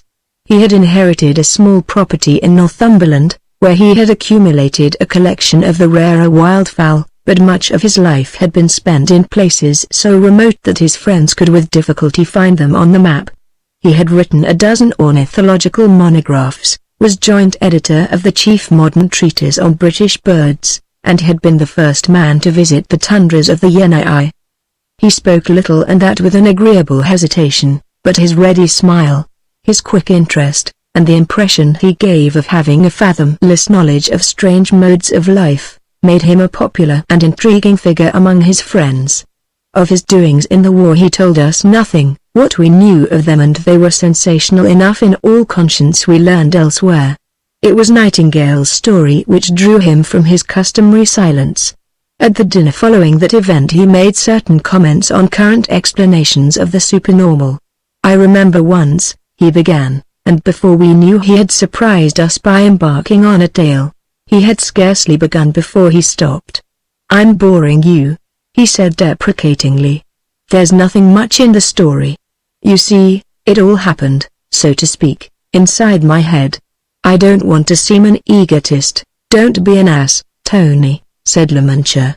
"Every adventure takes place chiefly inside the head of somebody. Go on. We're all attention." "It happened a good many years ago," Hurrell continued, "when I was quite a young man. I wasn't the cold scientist then that I fancy I am today. I took up birds in the first instance chiefly because they fired what imagination I possess. They fascinated me, for they seemed of all created things the nearest to pure spirit, those little beings with a normal temperature of 125 superscripto. Think of it. The goldcrest, with a stomach no bigger than a bin, flies across the North Sea. The curlew sandpiper, which breeds so far north that only about 3 people have ever seen its nest, goes to Tasmania for its holidays. So I always went bird hunting with a queer sense of expectation and a bit of a tremor, as if I was walking very near the boundaries of the things we are not allowed to know. I felt this especially in the migration season. The small atoms, coming God knows whence and going God knows whither, were sheer mystery. They belonged to a world built in different dimensions from ours. I don't know what I expected, but I was always waiting for something, as much in a flutter as a girl at her first ball. You must realize that mood of mind to understand what follows. One year one went to the Norland Islands for the spring migration. Plenty or people do the same, but I had the notion to do something a little different. I had a theory that migrants go north and south on a fairly narrow road. They have their corridors in the air as clearly defined as a highway, and keep an inherited memory of these corridors, like the stout conservatives they are. So I didn't go to the Blue Banks or to Newport Hermanus or any of the obvious places, where birds might be expected to make their first landfall. At that time I was pretty well read in the sagas, and had taught myself Icelandic for the purpose. Now it is written in the saga of Earl Skully, which is part of the Jarla saga or saga of the Earls, that Skully, when he was carving out his earldom in the Scots Islands, had much to do with a place called the Isle of the Birds. It is mentioned repeatedly, and the saga man has a lot to say about the amazing multitude of birds there. It couldn't have been an ordinary gullery, for the Northmen saw too many of these to think them worth mentioning. I got it into my head that it must have been one of the alighting places of the migrants, and was probably as busy a spot today as in the 11th century. The saga said it was near Halmarsnes, and that is on the west side of the island of Una, so to Una I decided to go. I fairly got that Isle of Birds on the brain. From the map it might be any one of a dozen skerries under the shadow of Halmarsnes. I remember that I spent a good many hours in the British Museum before I started, hunting up the scanty records of those parts. I found, I think it was in Adam of Bremen, that a succession of holy men had lived on the isle, and that a chapel had been built there and endowed by Earl Ronveld, which came to an end in the time of Malise of Strathearn. There was a bare mention of the place, but the chronicler had one curious note. Insula Avium, ran the text, que est ultima insula et proximo, abysso. I wondered what on earth he meant. The place was not ultimate in any geographical sense, neither the farthest north nor the farthest west of the Norlands. And what was the abyss? In monkish Latin the word generally means hell, Bunyan's bottomless pit, and sometimes the grave, but neither meaning seemed to have much to do with an ordinary sea skerry. I arrived at Una about 8 o'clock in a May evening, having been put across from Voss in a flitboat. It was a quiet evening, the sky without clouds but so pale as to be almost grey, the sea grey also but with a certain iridescence in it, and the low lines of the land a combination of hard greys and umbers, cut into by the harder white of the lighthouse. I can never find words to describe that curious quality of light that you get up in the north. Sometimes it is like looking at a world out of deep water. Farquharson used to call it milky, and one saw what he meant. Generally it is a sort of essence of light, cold and pure and distilled, as if it were reflected from snow. There is no color in it, and it makes thin shadows. Some people find it horribly depressing. Farquharson said it reminded him of a churchyard in the early morning where all his friends were buried, but personally I found it tonic and comforting. But it made me feel very near the edge of the world. There was no inn, so I put up at the post office, which was on a causeway between a freshwater lock and a seaver, so that from the doorstep you could catch brown trout on one side and sea trout on the other. Next morning I set off for Halmarsnes, which lay 5 miles to the west over a flat moorland all puddled with tiny lochans. There seemed to be nearly as much water as land. Presently I came to a big lock under the lift of ground which was Halmarsnes. There was a gap in the ridge through which I looked straight out to the Atlantic, and there in a middle distance was what I knew instinctively to be my island. It was perhaps 1/4 of a mile long, low for the most part, but rising in the north to a grassy knoll beyond the reach of any tides. In parts it narrowed to a few yards width, and the lower levels must often have been awash.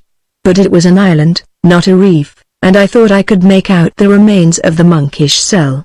I climbed Halmarsnes, and there, with nesting skuas swooping angrily about my head, I got a better view. It was certainly my island, for the rest of the archipelago were in considerable skerries, and I realized that it might well be a resting place for migrants, for the mainland cliffs were too thronged with piratical skuas and other jealous fowl to be comfortable for weary travelers. I sat for a long time on the headland looking down from the 300 feet of basalt to the island half a mile off, the last bit of solid earth between me and Greenland. The sea was calm for Norland waters, but there was a snowy edging of surf to the skerries which told of the tide rip. 2 miles farther south I could see the entrance to the famous roost of Una, where, when tide and wind collide, there is a wall like a house, so that a small steamer cannot pass it. The only sign of human habitation was a little grey farm in the lowlands toward the roost, but the place was full of the evidence of man, a herd of Norland ponies, each tagged with its owner's name, grazing sheep of the piebald Norland breed, a broken barbed wire fence that drooped over the edge of the cliff. I was only an hour's walk from a telegraph office, and a village which got its newspapers not more than 3 days late. It was a fine spring noon, and in the empty bright land there was scarcely a shadow. All the same, as I looked down at the island I did not wonder that it had been selected for attention by the Sagaman and had been reputed holy. For it had an air of concealing something, though it was as bare as a billiard table. It was an intruder, an irrelevance in the picture, planted there by some celestial caprice. I decided forthwith to make my camp on it, and the decision, inconsequently enough, seemed to me to be something of a venture. That was the view taken by John Ronaldson, when I talked to him after dinner. John was the postmistress's son, more fisherman than crofter, like all Norlanders, a skillful sailor and an adept at the dipping lug, and noted for his knowledge of the western coast.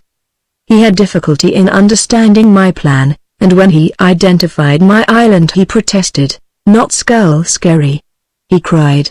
"What would take ye there, man?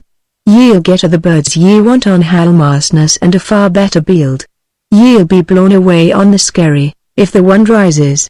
I explained to him my reasons as well as I could, and I answered his fears about a gale by pointing out that the island was sheltered by the cliffs from the prevailing winds, and could be scourged only from the south, southwest, or west, quarters from which the wind rarely blew in May. "It'll be cold," he said. "And what?" I pointed out that I had a tent and was accustomed to camping. "Ye'll starve," I expounded my proposed methods of commissariat. "It'll be an ill job getting ye on and off," but after cross-examination he admitted that ordinarily the tides were not difficult, and that I could get a rowboat to a beach below the farm I had seen. Its name was Skurvo. Yet when I had said all this he still raised objections, till I asked him flatly what was the matter with Skull Skerry. "Nobody gangs there," he said gruffly. "Why should they?" I asked. "I'm only going to watch the birds." But the fact that it was never visited seemed to stick in his throat, and he grumbled out something that surprised me. "It has an ill name," he said. But when I pressed him he admitted that there was no record of shipwreck or disaster to account for the ill name. He repeated the words Skull Skerry as if they displeased him. "Folk dinna gang near it. It has I had an ill name. My grandfather used to say that the place wasna canny. Now yon Orlander has nothing of the Celt in him, and is as different from the Hebridean as a Northumbrian from a Cornishman. They are a fine, upstanding, hard-headed race, almost pure Scandinavian in blood, but they have as little poetry in them as a Manchester radical.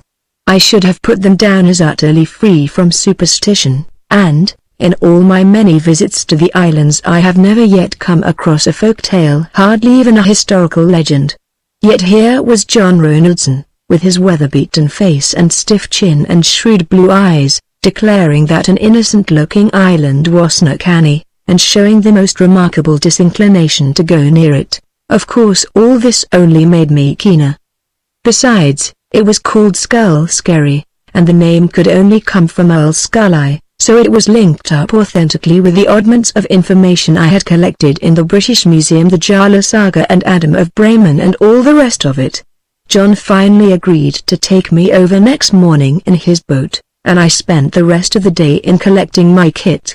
I had a small peat tent, and a woolsey valise and half a dozen rugs, and, since I had brought a big box of tinned stuffs from the stores, all I needed was flour and meal and some simple groceries.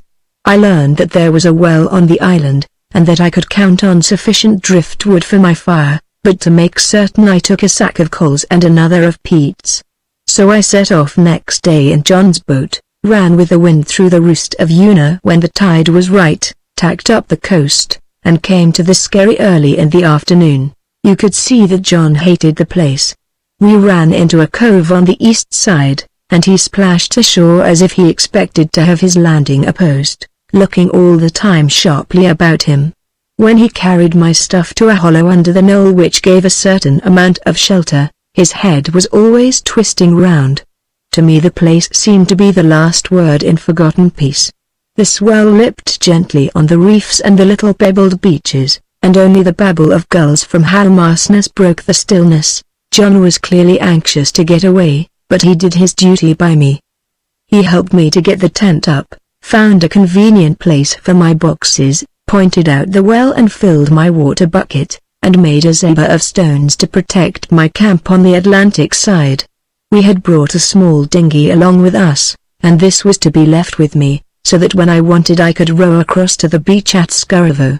As his last service he fixed an old pail between two boulders on the summit to the knoll, and filled it with oily waste, so that it could be turned into a beacon. "Ye'll maybe want to come off," he said, "and the boat will maybe no beather.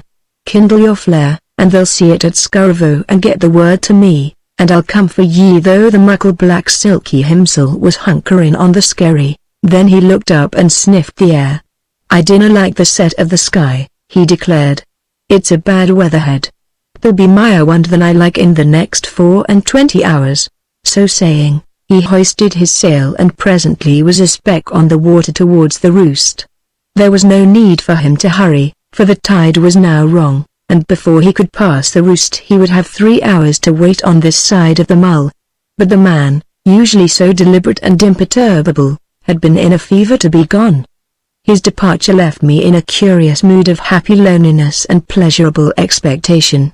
I was left solitary with the seas and the birds. I laughed to think that I had found a streak of superstition in the granite John. He and his muckle black silky. I knew the old legend of the north which tells how the Finns, the ghouls that live in the deeps of the ocean, can on occasion don a seal's skin and come to land to play havoc with mortals. But Diabolary and this isle of mine were worlds apart. I looked at it as the sun dropped, drowsing in the opal-colored tides, under a sky in which pale clouds made streamers like a spectral aurora borealis, and I thought that I had stumbled upon one of those places where nature seems to invite one to her secrets. As the light died the sky was flecked as with the roots and branches of some great nebula tree.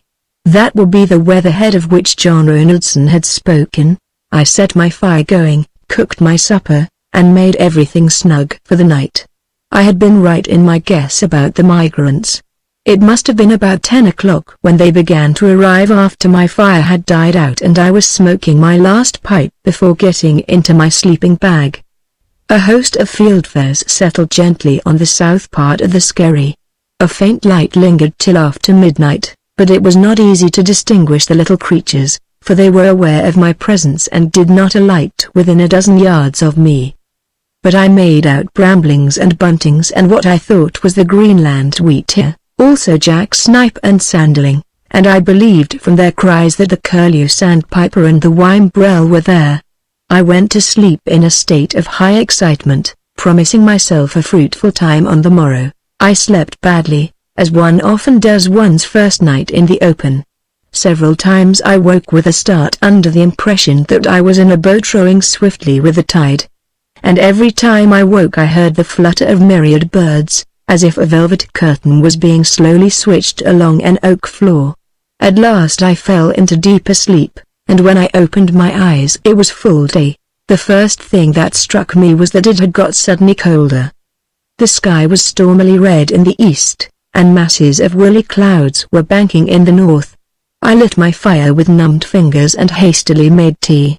I could see the nimbus of seafowl over Halmarsnes, but there was only one bird left on my Skerry. I was certain from its forked tail that it was a Sabine's gull, but before I got my glass out it was disappearing into the haze towards the north. The sight cheered and excited me, and I cooked my breakfast in pretty good spirits. That was literally the last bird that came near me, barring the ordinary shearwaters and gulls and cormorants that nested round about Halmarsnes. There was not one single nest of any sort on the island. I had heard of that happening before in places which were regular halting grounds for migrants. The travelers must have had an inkling of the coming weather and were waiting somewhere well to the south. For about 9 o'clock it began to blow. Great God, how it blew! You must go to the Norlands if you want to know what wind can be. It is like being on a mountain top, for there is no high ground to act as a windbreak. There was no rain, but the surf broke in showers and every foot of the skerry was drenched with it. In a trice Halmarsnes was hidden, and I seemed to be in the center of a maelstrom, choked with scud and buffeted on every side by swirling waters. Down came my tent at once. I wrestled with the crazy canvas and got a black eye from a pole, but I managed to drag the ruins into the shelter of the zebra which John had built, and tumble some of the bigger boulders on it. There it lay, flapping like a sick albatross. The water got into my food boxes, and soaked my fuel, as well as every inch of my clothing. I had looked forward to a peaceful day of watching and meditation, when I could write up my notes, and instead I spent a morning like a rugger scrum. I might have enjoyed it, if I hadn't been so wet and cold, and could have got a better lunch than some clammy mouthfuls out of a tin. One talks glibly about being blown off a place, generally an idle exaggeration, but the day I came very near the reality. There were times when I had to hang on for dear life to one of the bigger stones to avoid being trundled into the yeasty seas. About 2 o'clock the volume of the storm began to decline, and then for the first time I thought about the boat. With a horrid sinking of the heart I scrambled to the cove where we had beached it. It had been drawn up high and dry, and its painter secured to a substantial boulder. But now there was not a sign of it except a ragged rope end round the stone. The tide had mounted to its level, and tide and wind had smashed the rotten painter. By this time what was left of it would be tossing in the roost. This was a pretty state of affairs. John was due to visit me next day, but I had a cold 24 hours ahead of me. There was of course the flare he had left me, but I was not inclined to use this. It looked like throwing up the sponge and confessing that my expedition had been a farce. I felt miserable, but obstinate, and, since the weather was clearly mending, I determined to put the best face on the business, so I went back to the wreckage of my camp, and tried to tidy up. There was still far too much wind to do anything with the tent, but the worst of the spindrift had ceased, and I was able to put out my bedding and some of my provender to dry. I got a dry jersey out of my pack, and, as I was wearing fisherman's boots and oilskins, I managed to get some slight return of comfort. Also at last I succeeded in lighting a pipe. I found a corner under the knoll which gave me a modicum of shelter, and I settled myself to pass the time with tobacco and my own thoughts. About 3 o'clock the wind died away completely. That I did not like, for a dead lull in the Norlands is often the precursor of a new gale. Indeed, I never remembered a time when some wind did not blow, and I had heard that when such a thing happened people came out of their houses to ask what the matter was. But now we had the deadest sort of calm. The sea was still wild and broken. The tides raced by like a millstream, and a brim was gathering which shut out Halmarsnes, shut out every prospect except narrow circuit of grey water. The cessation of the racket of the gale made the place seem uncannily quiet. The present tumult of the sea, in comparison with the noise of the morning, seemed no more than a mutter and an echo. As I sat there I became conscious of an odd sensation. I seemed to be more alone, more cut off, not only from my fellows but from the habitable earth, than I had ever been before. It was like being in a small boat in mid-Atlantic, but worse, if you understand me, for that would have been loneliness in the midst of a waste which was nevertheless surrounded and traversed by the works of man, whereas now I felt that I was clean outside man's ken. I had come somehow to the edge of that world where life is, and was very close to the world which has only death in it. At first I do not think there was much fear in the sensation, chiefly strangeness, but the kind of strangeness which awes without exciting. I tried to shake off the mood, and got up to stretch myself. There was not much room for exercise, and as I moved with stiff legs along the reefs I slipped into the water, so that I got my arms wet. It was cold beyond belief, the very quintessence of deathly Arctic ice, so cold that it seemed to sear and bleach the skin. From that moment I date the most unpleasant experience of my life. I became suddenly the prey of a black depression, shot with the red lights of terror. But it was not a numb terror, for my brain was acutely alive. I had the sense to try to make tea, but my fuel was still too damp, and the best I could do was to pour half the contents of my brandy flask into a cup and swallow the stuff. That did not properly warm my chilled body, but since I am a very temperate man it speeded up my thoughts instead of calming them. I felt myself on the brink of a childish panic. One thing I thought I saw clearly: the meaning of skull scary. By some alchemy of nature, at which I could only guess, it was on the track by which the North exercised its spell, a cableway for the magnetism of that cruel frozen uttermost, which man might penetrate but could never subdue or understand. Though the latitude was only 61 degrees, there were folds of tucks in space, and this isle was the edge of the world. Birds knew it, and the old Northmen, who were primitive beings like the birds, knew it. That was why an inconsiderable skerry had been given the name of a conquering Jarl. The old church knew it, and had planted the chapel to exorcise the demons of darkness. I wondered what sights the hermit, whose cell had been on the very spot where I was cowering, had seen in the winter dusks. It may have been partly the brandy acting on an empty stomach, and partly the extreme cold, but my brain, in spite of my efforts to think rationally, began to run like a dynamo. It is difficult to explain my mood, but I seemed to be two persons, one a reasonable modern man trying to keep sane and scornfully rejecting the fancies which the other, a cast back to something elemental, was furiously spinning. But it was the second that had the upper hand. I felt myself loosed from my moorings, a mere waif on uncharted seas. What is the German phrase? Erdummiite primal idiocy? That is what was the matter with me. I had fallen out of civilization into the outlands and was feeling their spell. I could not think, but I could remember, and what I had read of the Norse voyagers came back to me with horrid persistence. They had known the outland terrors, the sea wolves at the world's end, the curdled ocean with its strange beasts. Those men did not sail north as we did, in steamers, with modern food and modern instruments, huddled into crews and expeditions. They had gone out almost alone, in brittle galleys, and they had known what we could never know. And then, I had a shattering revelation. I had been groping for a word and I suddenly got it. It was Adam of Bremen's Proxima Abysso.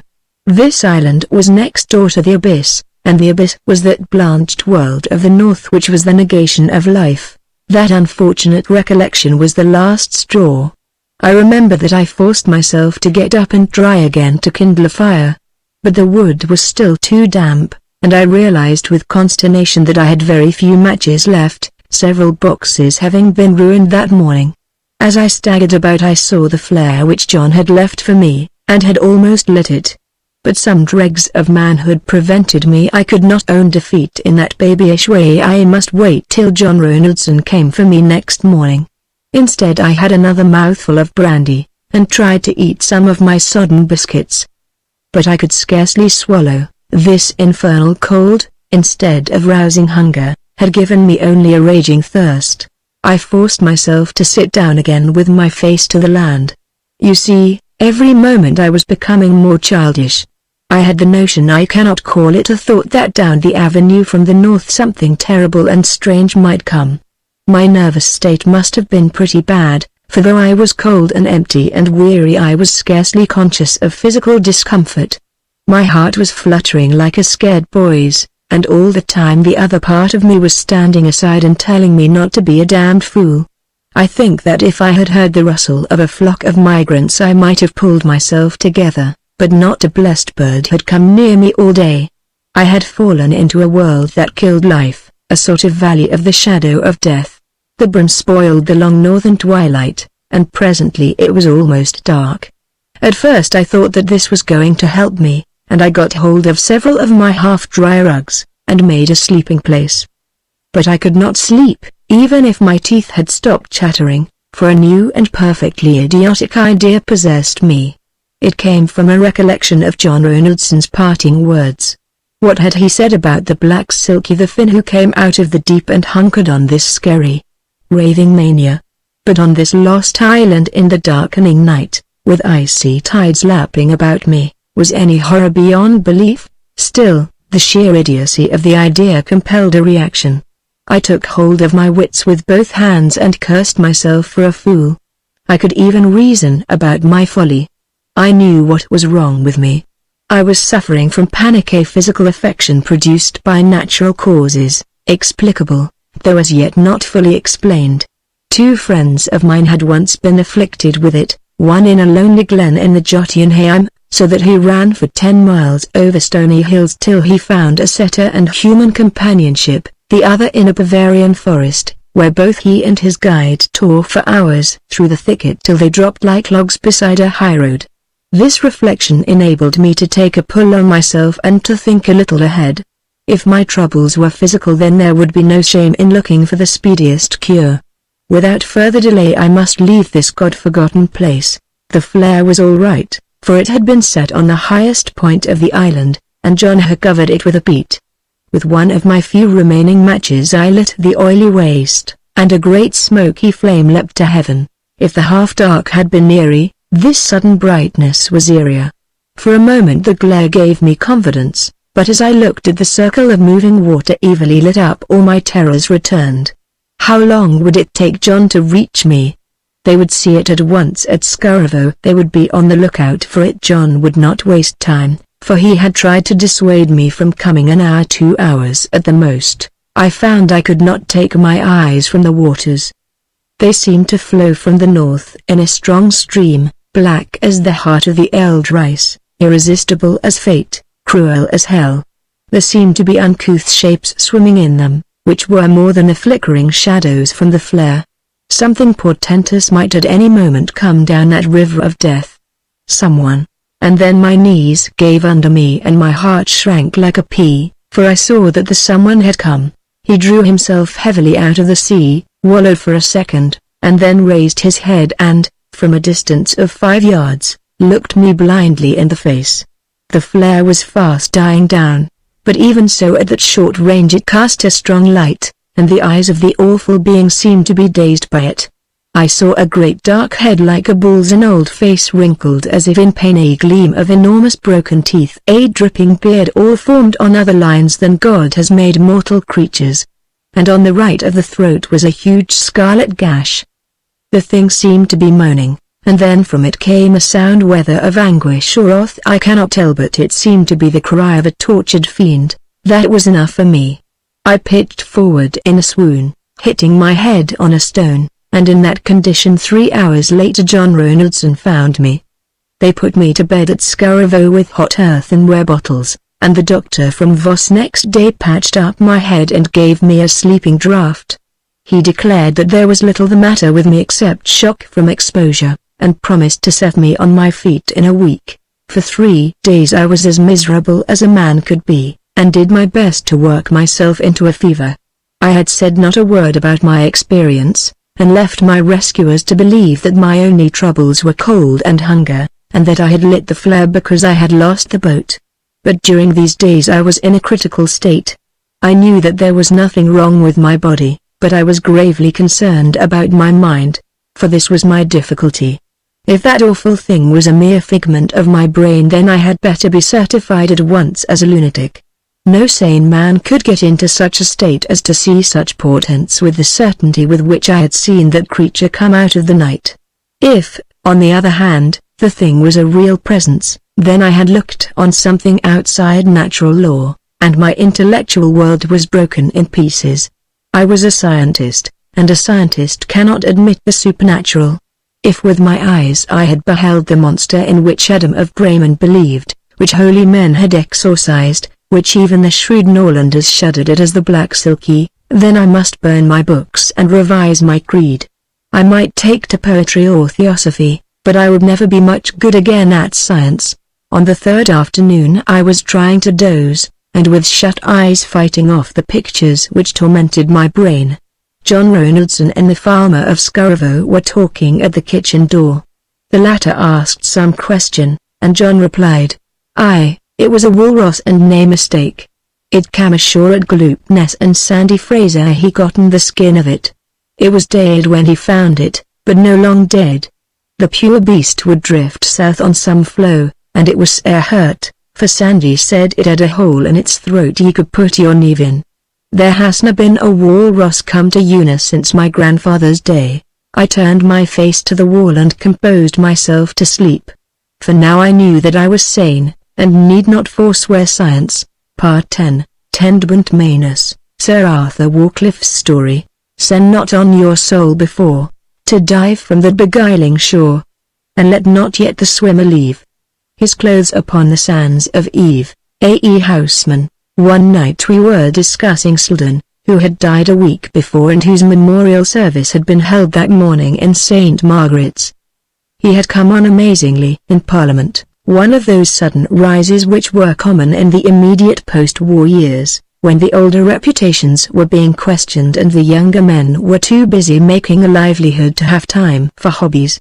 His speeches, his membership of a commission where he had shown both originality and courage, and his reputed refusal, on very honourable grounds, of a place in the cabinet, had given him in the popular mind a flavour of mystery and distinction. The papers had devoted a good deal of space to him, and there was a general feeling that his death, the result of a motor smash, was a bigger loss to the country than his actual achievement warranted. "I never met him," Palliser Yates said, "but I was at school with his minor. You remember Reggie Selden, Charles? An uncommon good fellow, makings of a fine soldier, too disappeared with most of his battalion in March 18, and was never heard of again. Body committed to the pleasant land of France, but exact spot unknown, rather like a burial at sea." "I knew George Selden well enough," said Lemancher, whom he addressed. "I sat in the house with him for 2 years before the war.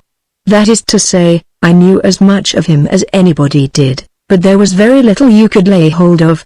He used to be a fussy, ineffective chap, very fertile in ideas which he never thought out, and always starting hares that he wouldn't hunt. But just lately he seems to have had a call, and he looked as if he might have a career. Rotten luck that a sharp corner and a lout of a motorcyclist should have put an end to it." He turned to his neighbour. "Wasn't he a relation of yours, Sir Arthur?"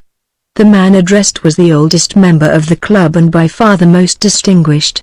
Sir Arthur Warcliffe had been a figure of note when most of us were in our cradles.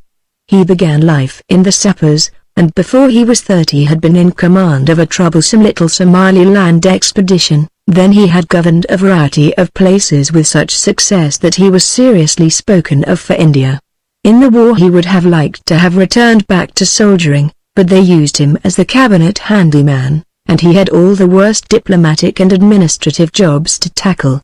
You see, he was a master of detail and had to translate the generalities of policy into action.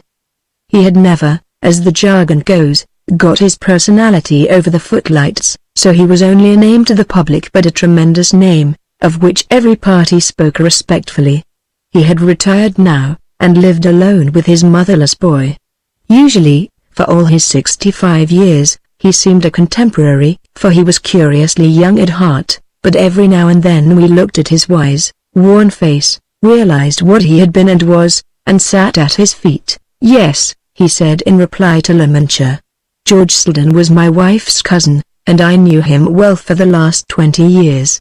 Since the war one knew him better, and in the past 18 months I was, I think, his only intimate friend." "Was he a really big man?" Sandy Arbuthnot asked. "I don't take much stock in his profession, but I thought just for a moment in that Irish row that I got a glimpse of something rather out of the ordinary. He had first-class brains." Sandy laughed. "That doesn't get you very far," he said. The phrase first-class brains had acquired at the time a flavour of comedy. "No, it doesn't. If you had asked me the question 6 years ago I should have said that George was a brilliant failure.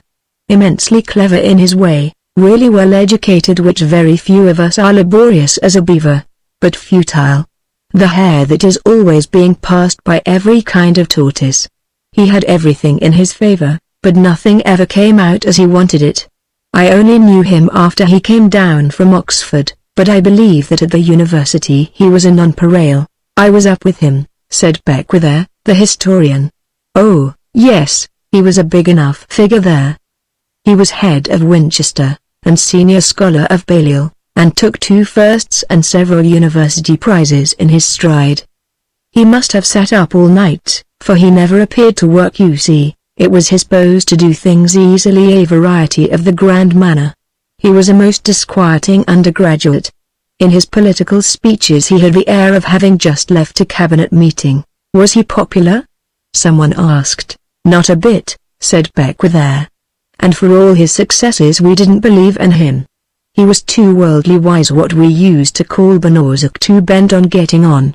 We felt that he had all his goods in the shop window, and that there was no margin to him." Sir Arthur smiled. "A young man's contemporaries are pretty shrewd judges. When I met him first I felt the same thing. He wasn't a prig, and he had a sense of humor, and he had plenty of ordinary decent feeling. But he was the kind of man who could never forget himself and throw his cap over the moon. One couldn't warm to him. But, unlike you, I thought he would succeed. The one thing lacking was money, and within 2 years he had remedied that. He married a rich wife. The lady died, but the fortune remained. I believe it was an honest love match, and for a long time he was heartbroken, and when he recovered he buried himself in work. You would have said that something was bound to happen. Young, rich, healthy, incredibly industrious, able, presentable, you would have said that any constituency would have welcomed him, that his party would have jumped at him, that he would have been a prodigious success. But he wasn't. He made a bad candidate, and had to stand 3 times before he got into the House. And there he made no kind of impression, though he spoke conscientiously and always on matters he knew about. He wrote a book on the meaning of colonial nationalism, fluent, well expressed, sensible, even in parts eloquent, but somehow it wasn't read.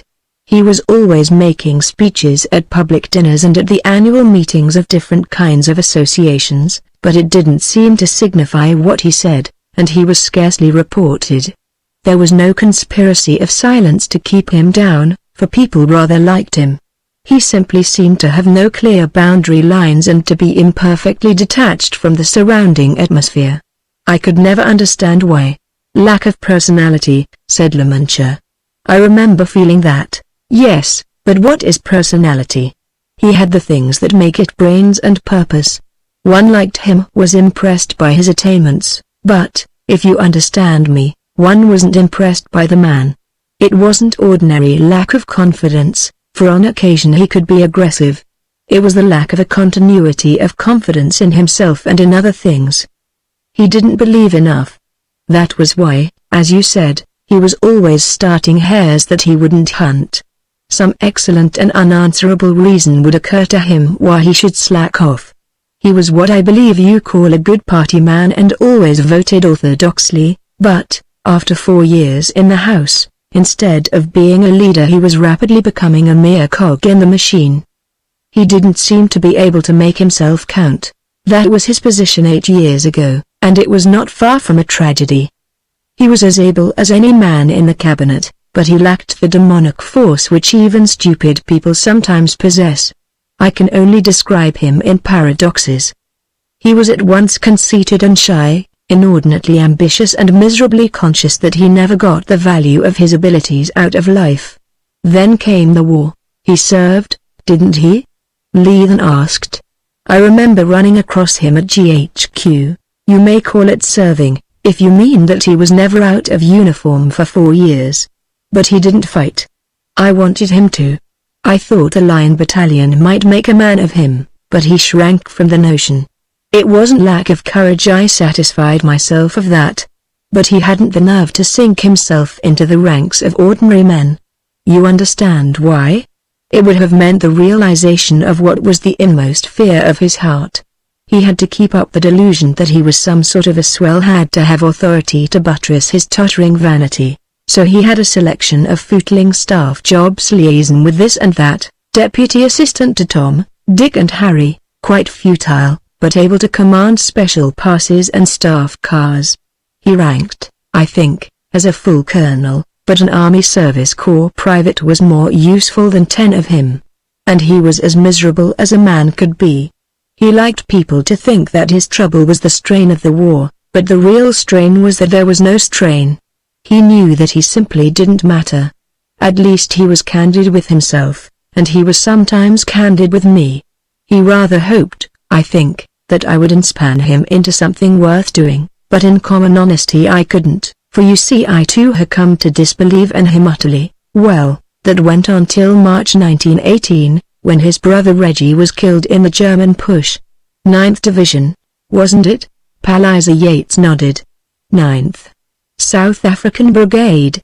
He went down at Marie's Wood, but he and his lot stuck up the enemy for the best part of a Sunday, and, I solemnly believe, saved a whole front.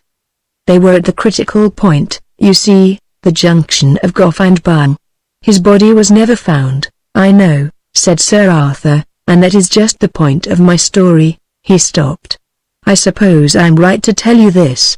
He left instructions that if anything happened to him I was to have his diary. He can't have meant me to keep it secret. No, I think he would have liked 1 or 2 people to know.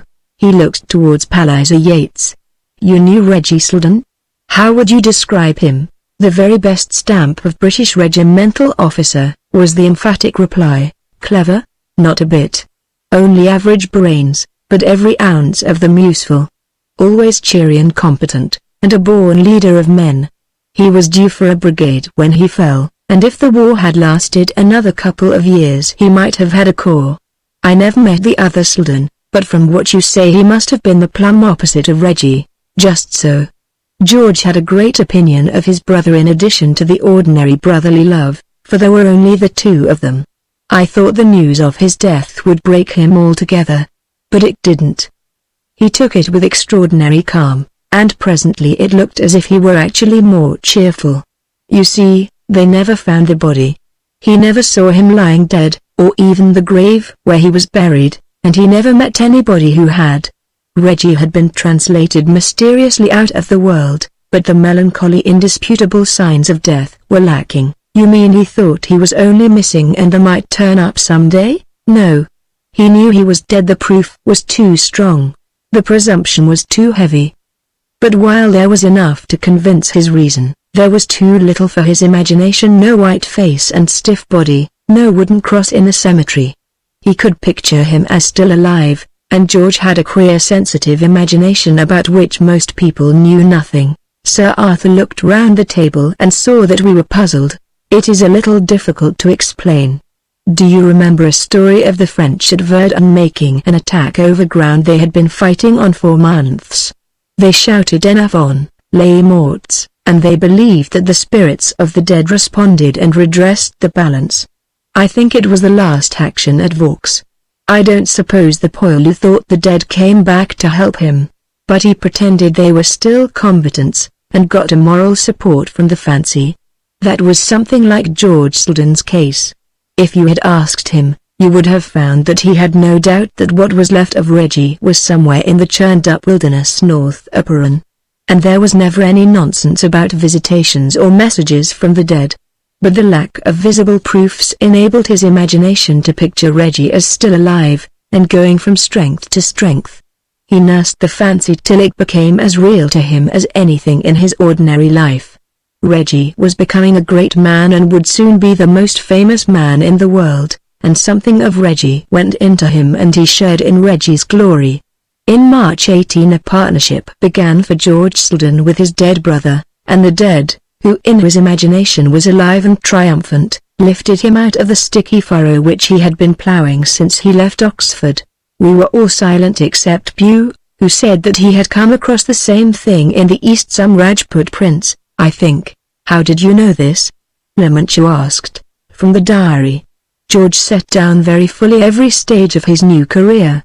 But I very nearly guessed the truth for myself. You see, knowing him as I did, I had to admit a sudden and staggering change. How soon? The week after the news came. I had been in Paris, and on my return ran across George in the Travellers and said the ordinary banal words of sympathy. He looked at me queerly, as he thanked me, and if I had not known how deeply attached the brothers were, I would have said that he was exhilarated by his loss. It was almost as if he had been given a drug to strengthen his arteries.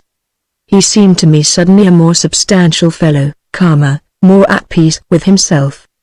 He said an odd thing too. "Old Reggie has got his chance," he said, and then, as if pulling himself up, "I mean, he had the chance he wanted." In June it was clear that something had happened to George Sultan. Do you remember how about that time a wave of dejection passed over all the Allied countries? It was partly the mess in Russia, partly in this country a slight loss of confidence in the government, which seemed to have got to loggerheads with the soldiers, but mainly the drag that comes in all wars. It was the same in the American Civil War before Gettysburg. Foch was marking time, but he was doing it by retreating pretty fast on the Aisne. Well, our people needed a little cheering up, and our politicians tried their hand at it. There was a debate in Parliament, and far the best speech was George's. The rest were mere platitude and rhetoric, but he came down on the point like a steam hammer. "I know," said Lamantia. "I read it in the Times in a field hospital in Palestine. In his old days nobody would have paid much attention. He would have been clever and epigrammatic sound enough, but precious. His speech would have read well, if it had been reported, but it wouldn't have mattered a pennorth to anybody. Instead he said just the wise, simple, stalwart thing that every honest man had at the back of his head, and he said it with an air which made everybody sit up. For the first time in his life he spoke as one having authority. The press reported him nearly verbatim, for the journalists in the gallery have a very acute sense of popular values. The speech put George, as the phrase goes, on the political map. The Prime Minister spoke to me about him, and there was some talk of employing him on a mission which never materialized. I met him one day in the street and congratulated him, and I remember that I was struck by the new vigor in his personality. He made me come home with him to tea, and to talk to him was like breathing ozone. He asked me 1 or 2 questions about numbers, and then he gave me his views on the war. At the time it was fashionable to think that no decision would be reached till the next summer, but George maintained that, if we played our cards right, victory was a mathematical certainty before Christmas. He showed knowledge of the military situation which would have done credit to any soldier, and he could express himself, which few soldiers can do. His arguments stuck in my head, and I believe I used them in the War Cabinet. I left with a very real respect for one whom I had written off as a failure. Well, then came the last battle of the Marne, and Haig's great advance, and all the drama and confusion of the autumn months. I lost sight of George, for I was busy with the peace overtures, and I don't think I even heard of him again till the new year. But the diary tells all about those months. I am giving you the bones of the story, but I am going to burn the diary, for it is too intimate for other eyes. According to it, Reggie finished the war as a blazing hero. It was all worked out in detail with maps and diagrams. He had become a corps commander by August, and in October he was the chief fighting figure on the British front, the conduit pipe of Foch's ideas, for he could work out in practice what the great man saw as a vision. It sounds crazy, but it was so convincingly done that I had to rub my eyes and make myself remember that Reggie was lying in a nameless grave on the Somme, and not a household word in 2 hemispheres. George, too, shared in his glory, but just how was not very clear. Anyway, the brothers were in the front of the stage, Reggie the bigger man and George his civilian advisor and opposite number. I can see now how he got his confidence. He was no longer a struggler, but a made man. He had arrived. He was proved. The world required him. Whatever he said or did must be attended to, and, because he believed this, it was. Lamantia whistled long and low. But how could his mind work, if he lived among fairy tales? He asked. He didn't, said Sir Arthur. He lived very much in the real world. But he had all the time his private imaginative preserve, into which his normal mind did not penetrate. He drew his confidence from this preserve, and, having once got it, could carry it also into the real world. Wasn't he intolerably conceited? Someone asked. No, for the great man was Reggie and he was only a satellite. He was Reggie's prophet, and assured enough on that side, but there was no personal arrogance. His dead brother had become, so to speak, his familiar spirit, his demon. The fact is that George was less of an egotist than he had ever been before. His vanity was burned up in a passion of service. I saw him frequently during the first half of 19, and had many talks with him. He had been returned to Parliament by a big majority, but he wasn't much in the public eye. He didn't like the way things were going, but at the same time as a good citizen he declined to make things more difficult for the government. The diary gives his thoughts at that time. He considered that the soldiers should have had the chief share in the settlement of the world. Foch and Hagen, Hindenburg and Reggie. He held that they would have made a cleaner and fairer job of it than the kind of circus that appeared at Versailles. Perhaps he was right. I can't be dogmatic, for I was a performer in the circus. That, of course, I didn't know till the other day. But the change in George Selden was soon manifest to the whole world. There was the Irish business, when he went down to the worst parts of the South and West, and seemed to be simply asking for a bullet in his head. He was half Irish, you know. He wrote and said quite frankly that he didn't care a straw whether Ireland was inside or outside the British Empire, that the only thing which mattered was that she should find a soul, and that she had a long road to travel before she got one. He told her that at present she was one vast perambulating humbug, and that till she got a little discipline and sense of realities she would remain on the level of Haiti. Why some gunmen didn't have a shot at him I can't imagine, except that such naked candor and courage was a new thing and had to be respected. Then there was the Unemployment Commission. You remember the majority report bias generalities and futile compromises. George's dissenting report made him for a month the best abused man in Britain, for he was impartially contemptuous of all sides. Today, well, I fancy most of us would agree with George, and I observe that he is frequently quoted by the Labour people. What struck me about his line of country was that it was like that of a good soldier's. He had the same power of seeing simple facts and of making simple syllogisms, which the clever intellectual such as George used to be invariably misses. And there was the soldier's fidelity and sense of service.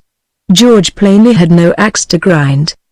He had intellectual courage and would back his views as a general backs his strategy, but he kept always a curious personal modesty. I tell you, it seemed nothing short of a miracle to one who had known him in the old days. I accepted it as the act of God and didn't look for any further explanation. I think that what first set me questioning was his behavior about Reggie's memorial. The family wanted a stone put up in the churchyard of the family place in Gloucestershire. George absolutely declined. He stuck his toes into the ground and gave nothing but a flat refusal. One might have thought that the brothers had been estranged, but it was common knowledge that they had been like twins and had written to each other every day. Then there was the business about a memoir of Reggie.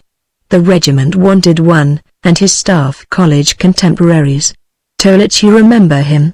The man on the Third Army staff volunteered to write it, of course with George's assistance.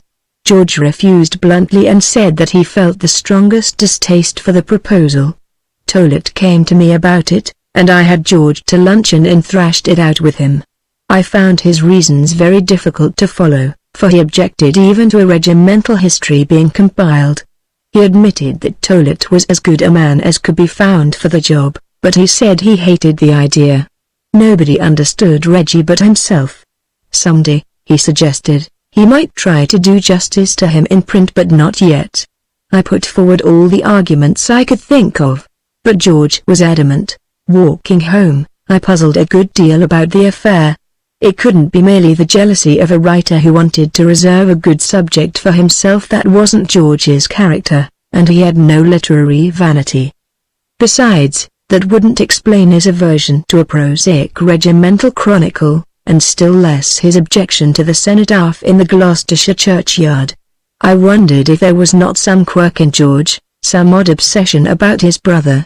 For a moment I thought that he might have been dabbling in spiritualism and have got some message from Reggie, till I remembered that I had heard him a week before declare his unbridled contempt for such mumbo-jumbo. I thought a good deal about it, and the guess I made was that George was living a double life, that in his subconsciousness Reggie was still alive for him. It was only a guess, but it was fairly near the truth, and last year one had it from his own lips. We were duck shooting together on Crofters Moor, the big marsh near his home. That had been Reggie's pet game. He used to be out at all hours in the winter dawns and dusks stalking wildfowl. George never cared for it, or indeed for any field sport. He would take his place at a covert shoot or a grouse drive and was useful enough with a gun, but he would have been the first to disclaim the title of sportsman. But now he was as keen and tireless as Reggie. He kept me out for 8 hours in a filthy day of rain wading in trench boots in Gloucestershire mud. We did fairly well, and just before sunset the weather improved. The wind had gone into the north, and promised frost, and as we sat on an old broken-backed stone bridge over one of the dikes, waiting for the birds to be collected from the different stands, the western sky was one broad band of palest gold. We were both tired, and the sudden change from blustering rain to a cold stillness, and from grey mist to colour and light, had a strange effect upon my spirits. I felt peaceful and solemnized. I lit a pipe, but let it go out, for my attention was held by the shoreless ocean in the west, against which the scarp of the Welsh hills showed in a dim silhouette. The sharp air, the wild marsh scents, the faint odour of tobacco awoke in me 1,000 half-sad and half-sweet recollections. I couldn't help it. I said something about Reggie. George was sitting on the bridge with his eyes fixed on the sky. I thought he hadn't heard me, till suddenly he repeated Reggie. Yes, old Reggie, this was what he loved, I said. He still loves it, was the answer, spoken very low. And then he repeated to himself as it were. Fight on, said Sir Andrew Barton, though I be wounded I am not slain. I'll lay me down and bleed a while, and then I'll rise and fight again. He turned his fine drawn face to me. You think Reggie is dead? I didn't know what to say. Yes, I stammered, I suppose. What do you mean by death? His voice was almost shrill. We know nothing about it. What does it matter if the body is buried in a shell hole? He stopped suddenly, as a lamp goes out when you press the switch. I had the impression that those queer shrill words came not from George but from some other who had joined us. I believe that the spirit is immortal, I began. The spirit again, the shrill impersonal voice. I tell you the whole man lives. He is nearer to me than he ever was. We are never parted. Again the light went out. He seemed to gulp, and when he spoke it was in his natural tones. I apologize, he said, I must seem to you to be talking nonsense. You don't understand. You would understand, if anyone could, but I can't explain yet. Someday. The head keeper, the beaters and the dogs came out of the reed beds, and at the same time the uncanny glow in the west was shrouded with the film of the coming night. It was almost dark when we turned to walk home, and I was glad of it, for neither of us wished to look at the other's face. I felt at once embarrassed and enlightened. I had been given a glimpse into the cloudy places of a man's soul, and had surprised his secret. My guess had been right. In George's subconscious mind Reggie was still alive, nay more, was progressing in achievement as if he had never disappeared in the March battle. It was no question of a disembodied spirit establishing communication with the living. That was a business I knew nothing about, nor George either. It was a question of life, complete life, in a peculiar world, companionship in some spiritual fourth dimension, and from that companionship he was drawing sustenance. He had learned Reggie's forthrightness and his happy simplicity. I wondered and I trembled. There is a story of an early Victorian statesman who in his leisure moments played at being Emperor of Byzantium. The old Whig kept the two things strictly separate. He was a pious humanitarian in his English life, though he was a ruthless conqueror in the other. But in George's case the two were mingling.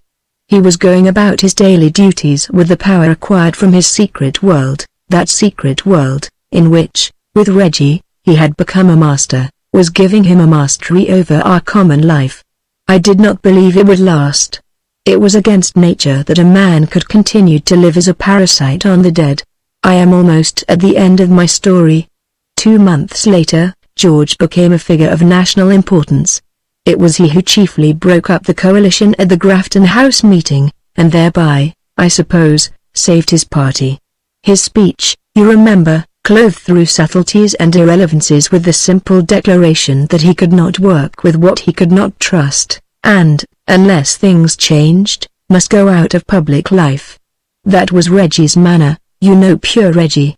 Then came the general election and the new government, and George, very much to people's surprise, refused cabinet office. The reason he gave was that on grounds of principle he had taken a chief part in wrecking the late ministry, and he felt he could not allow himself to benefit personally by his action. We all thought him high-minded, if finical and quixotic, but the ordinary man liked it. It was a welcome change from the old gang of arrivists. But it was not the real reason. I found that in the diary. Sir Arthur stopped, and there was a silence while he seemed to be fumbling for words.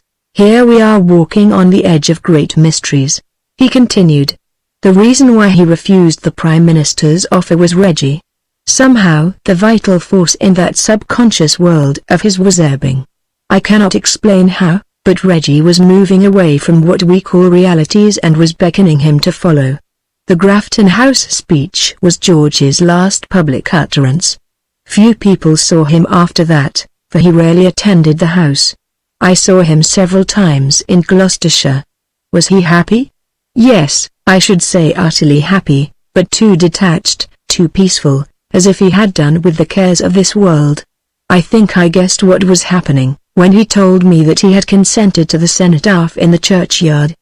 He took a good deal of pains about it, too, and chose an inscription, which his maiden aunts thought irreligious. It was Virgil's Tendebunt Manus Ripulteriorisima. He withdrew his objection to the memoir, too, until it got to work, but he gave him no help. It was as if he had lost interest. It is an odd thing to say, but I have been waiting for the news which was in last week's paper. You don't mean that he engineered the motor smash? Lemantua asked. Oh no, said Sir Arthur gently. As I said, we are treading on the brink of great mysteries. Say that it was predestined, foreordained, decreed by the Master of Assembly. I know that it had to be. If you join hands with the dead they will pull you over the stream. Part 11, The Last Crusade, Francis Martindale's story. It is often impossible, in these political inquiries, to find any proportion between the apparent force of any moral causes we may assign, and their known operation. We are therefore obliged to deliver up that operation to mere chance, or, more piously, perhaps more rationally, to the occasional interposition and the irresistible hand of the great disposer, Burke. One evening the talk at dinner turned on the press. Lemantua was of opinion that the performances of certain popular newspapers in recent years had killed the old power of the anonymous printed word. They bluffed too high, he said, and they had their bluff called. All the Delphic oracle business has gone from them. You haven't today what you used to have, papers from which the ordinary man docilely imbibes all his views. There may be one or two still, but not more. Sandy Arbuthnot, who disliked journalism as much as he liked journalists, agreed, but there was a good deal of difference of opinion among the others. Pallister Yates thought that the press had more influence than ever, though it might not be much liked. A man, he said, no longer felt the kind of loyalty towards his newspaper that he felt towards his club and his special brand of cigar, but he was mightily influenced by it all the same. He might read it only for its news, but in the selection of news a paper could wield an uncanny power. Francis Martindale was the only journalist among us, and he listened with half-closed sleepy eyes. He had been a war correspondent as far back as the days of the South African War, and since then had seen every serious row on the face of the globe. In France he had risen to command a territorial battalion, and that seemed to have satisfied his military interest, for since 1919 he had turned his mind to business. He was part owner of several provincial papers, and was connected in some way with the great Larders news agency. He had several characters which he kept rigidly separate. One was a philosopher, for he had translated Henri Poincaré, and published an acute little study of Bergson. Another was a yachtsman, and he used to race regularly in the 12-meter class at Cowes. But these were his relaxations, and 5 days in the week he spent in an office in the Fleet Street neighborhood. He was an enthusiast about his hobbies and a cynic about his profession, a not uncommon mixture, so we were surprised when he differed from Lemantua and Sandy and agreed with Palliser Yates. "No doubt the power of the leader-writer has waned," he said. "A paper cannot set a cabinet trembling because it doesn't like its policy. But it can color the public mind most damnably by a steady drip of tendentious news." "Lies?" Sandy asked. "Not lies, truths, judiciously selected half-truths with no context. Facts all the time. In these days the press is obliged to stick to facts. But it can make facts into news, which is a very different class of goods. And it can interpret facts, don't forget that. It can report that Burminster fell asleep at a public dinner, which he did in such a way as to make everybody think that he was drunk, which he wasn't. Rather a dirty game?" someone put in. "Sometimes, often perhaps. But now and then it works out on the side of the angels. Do any of you know Roper Willink?" There was a general confession of ignorance. "Pity. He would scarcely fit in here, but he is rather a great man and superbly good company. There was a little thing that Willink once did, or rather helped to do, with about 1 million other people who hadn't a notion what was happening. That's the fun of journalism. You light a match and fling it away, and the fire goes smoldering round the globe, and 10,000 miles off burns down a city. I'll tell you about it if you like, for it rather proves my point. It all began," said Martindale, "with an old Wesleyan parson of the name of Tubb, who lived at a place called Renostus Brute on the east side of the Karoo. He had been a missionary, but the place had grown from a small native reserve to an ordinary up-country dorp. The natives were all Christians now, and he had a congregation of storekeepers, and 1 or 2 English farmers, and the landlady of the hotel, and the workman from an adjacent irrigation dam. Mr. Tubb was a man of over 70, a devoted pastor with a gift of revivalist eloquence, but not generally considered very strong in the head. He was also a bachelor. He had caught a chill and had been a week in bed, but he rose on the Sunday morning to conduct service as usual. Now about that time the Russian government had been rather distinguishing themselves. They had had a great function at Easter, run by what they called the Living Church, which had taken the shape of a blasphemous parody of the Christian rites and a procession of howling dervishes who proclaimed that God was dead and heaven and hell wound up. Also they had got hold of a patriarch, a most respected patriarch, put him on trial for high treason, and condemned him to death. They had postponed the execution, partly by way of a refinement of cruelty, and partly, I suppose, to see just how the world would react, but there seemed not the slightest reason to doubt that they meant to have the old man's blood. There was a great outcry, and the Archbishop of Canterbury and the Pope had something to say, and various governments made official representations, but the Bolsheviks didn't give a hoot. They felt that they needed to indulge in some little bit of extra blackguardism just to show what stout fellows they were. Well, all this was in the cables from Riga and Warsaw and Helsingfors, and it got into the weekly edition of the Cape Times. There Mr. Tubb read it, as he lay sick in bed, and, having nothing else to worry about, it fretted him terribly. He could not bear to think of those obscene orgies in Moscow, and the story of the patriarch made him frantic. This, it seemed to him, was a worse persecution than Nero's or Diocletian's, and the patriarch was a nobler figure than any martyr of the Roman amphitheatre, and all the while the Christian peoples of the world were doing nothing. So Mr. Tubb got out of bed on that Sunday morning, and, having had no time to prepare a sermon, delivered his soul from the pulpit about the Bolsheviks and their doings. He said that what was needed was a new crusade, and he called on every Christian man and woman to devote their prayers, their money, and, if necessary, their blood to this supreme cause. Old as he was, he said, he would gladly set off for Moscow that instant and die beside the patriarch, and count his life well lost in such a testimony of his faith. I am sure that Mr. Tubb meant every word he said, but he had an unsympathetic audience, who were not interested in patriarchs, and the hotel lady slumbered, and the storekeepers fidgeted and the girls giggled and whispered just as usual. There the matter would have dropped, had not a young journalist from Cape Town been spending his holidays at Runagates and out of some caprice been present at the service. He was an ambitious lad, and next morning dispatched to his paper a brightly written account of Mr. Tubbs' challenge. He wrote it with his tongue in his cheek, and headed it, "Peter the Hermit at Runagates with, as a subtitle, The Last Crusade." His editor cut it savagely, and left out all his satirical touches, so that it read rather bald and crude. Still it got about a quarter of a column. That week the Larder's representative at Cape Town was rather short of material, and just to fill up his budget of outgoing news put in a short message about Runagates.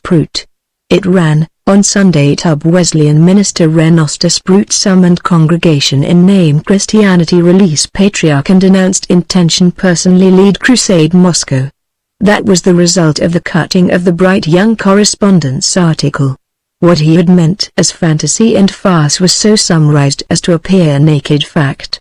Larders in London were none too well pleased with the message. They did not issue it to the British press, and they cabled to their Cape Town people that, while they welcomed human interest stories, they drew the line at that sort of thing. What could it matter to the world what a Wesleyan parson in the Karoo thought about Genevieve? They wanted news, not nonsense. Now behold the mysterious workings of the comic spirit. Larders, besides their general service to the Canadian press, made special services to several Canadian papers. One of these was called, shall we say, the Toronto Watchman. The member of the Larders staff who had the compiling of the Watchman budget was often hard-pressed, for he had to send news which was not included in the general service.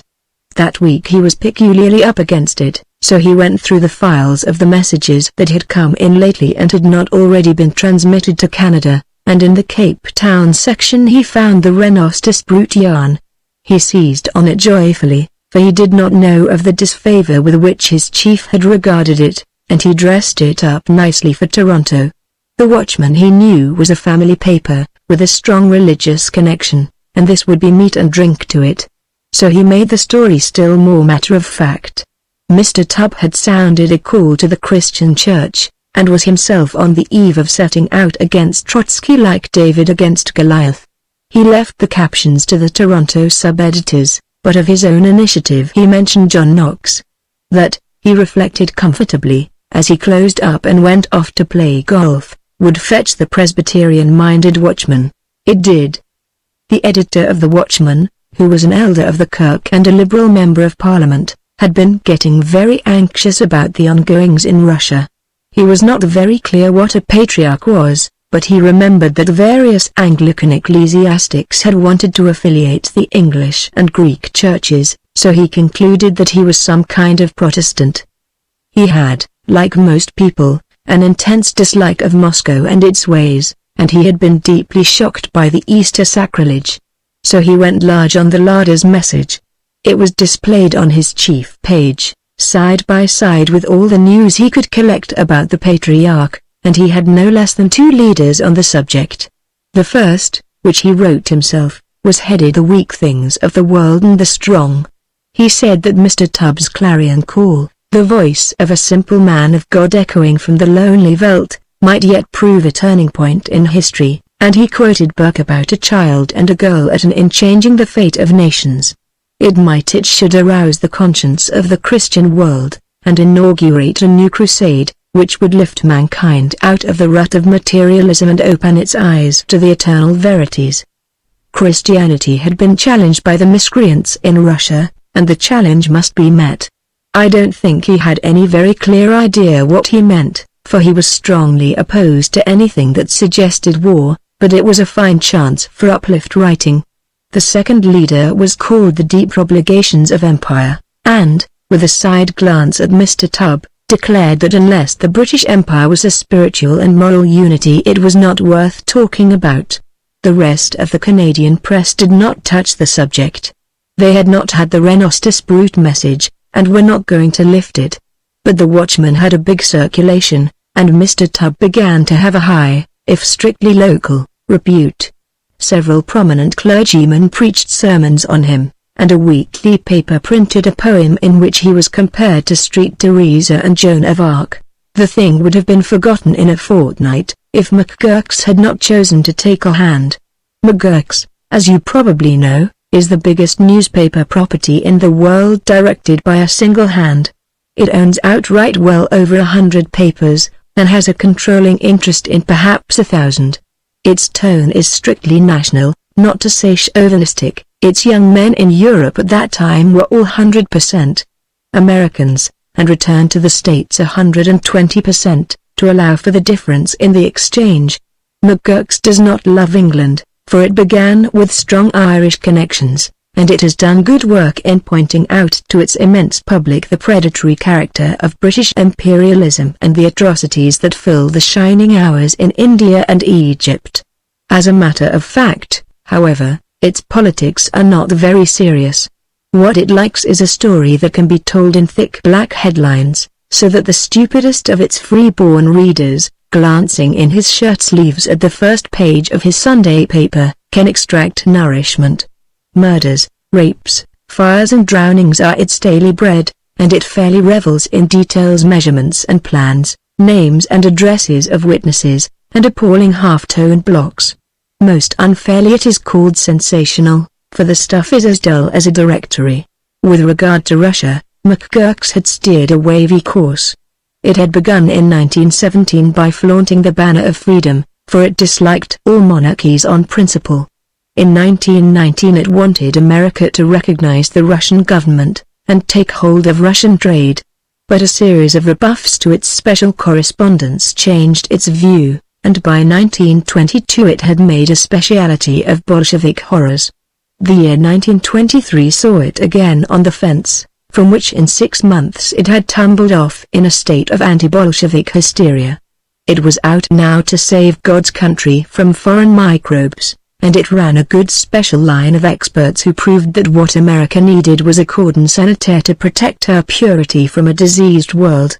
At the time of which I speak it had worked itself up into a fine religious enthusiasm, and had pretty well captured the hick public.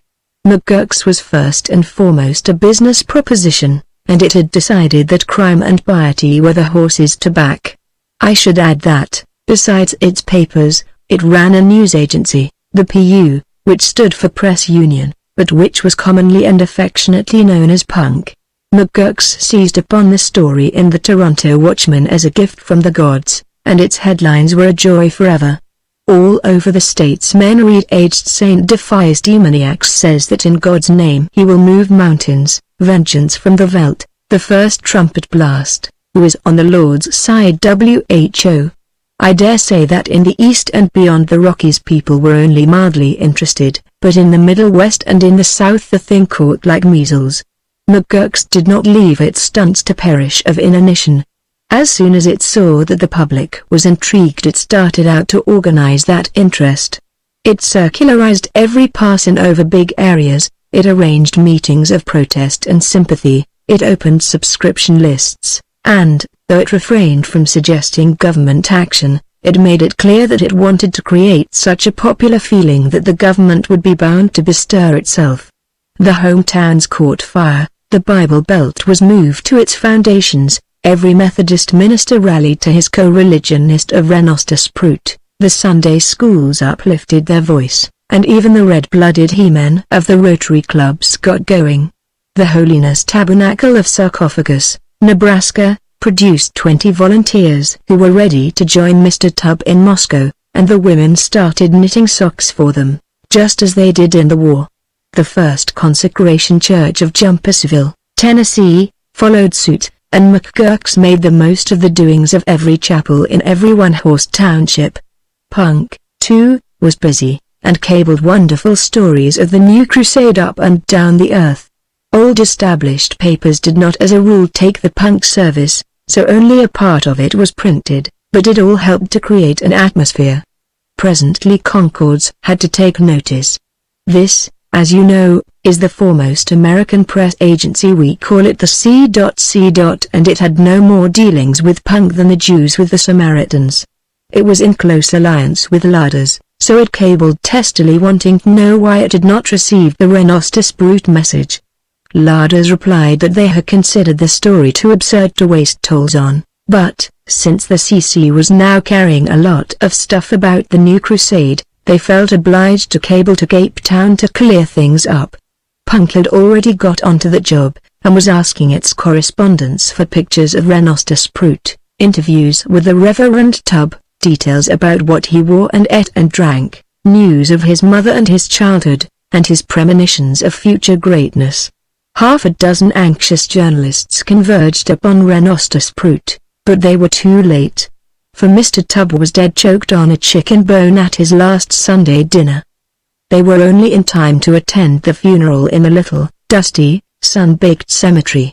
Very little was to be heard from his congregation, which, as I have said, had been mostly asleep during the famous sermon, but a storekeeper remembered that the minister had not been quite like himself on that occasion and that he had judged from his eyes that he had still a bad cold. McGurk's made a great fuss with the scrap of news. The death of Mr. Tubb was featured like the demise of a president or a film star, and there was a moving picture of the old man, conscious that he was near his end. The chicken bone was never mentioned, summoning his failing strength to one supreme appeal. His eyes, said McGurk's, now wet with tears for the world's sins, now shining with the reflected radiance of the better country. I fancy that the thing would have suddenly died away, for there was a big prize fight coming on, and there seemed to be a risk of the acquittal of a nigger who had knifed a bootlegger in Chicago, and an anti-kink queen was on the point of engaging herself to a dentifrice king, and similar stirring public events were in the offing. But the death of Mr. Tubb kept up the excitement, for it brought in the big guns of the fundamentalists. It seemed to them that the old man had not died but had been miraculously translated, just like Elijah or William Jennings Bryan after the Dayton trial. It was a sign, and they were bound to consider what it signified. This was much heavier metal than the faithful of Sarcophagus and Jumpersville.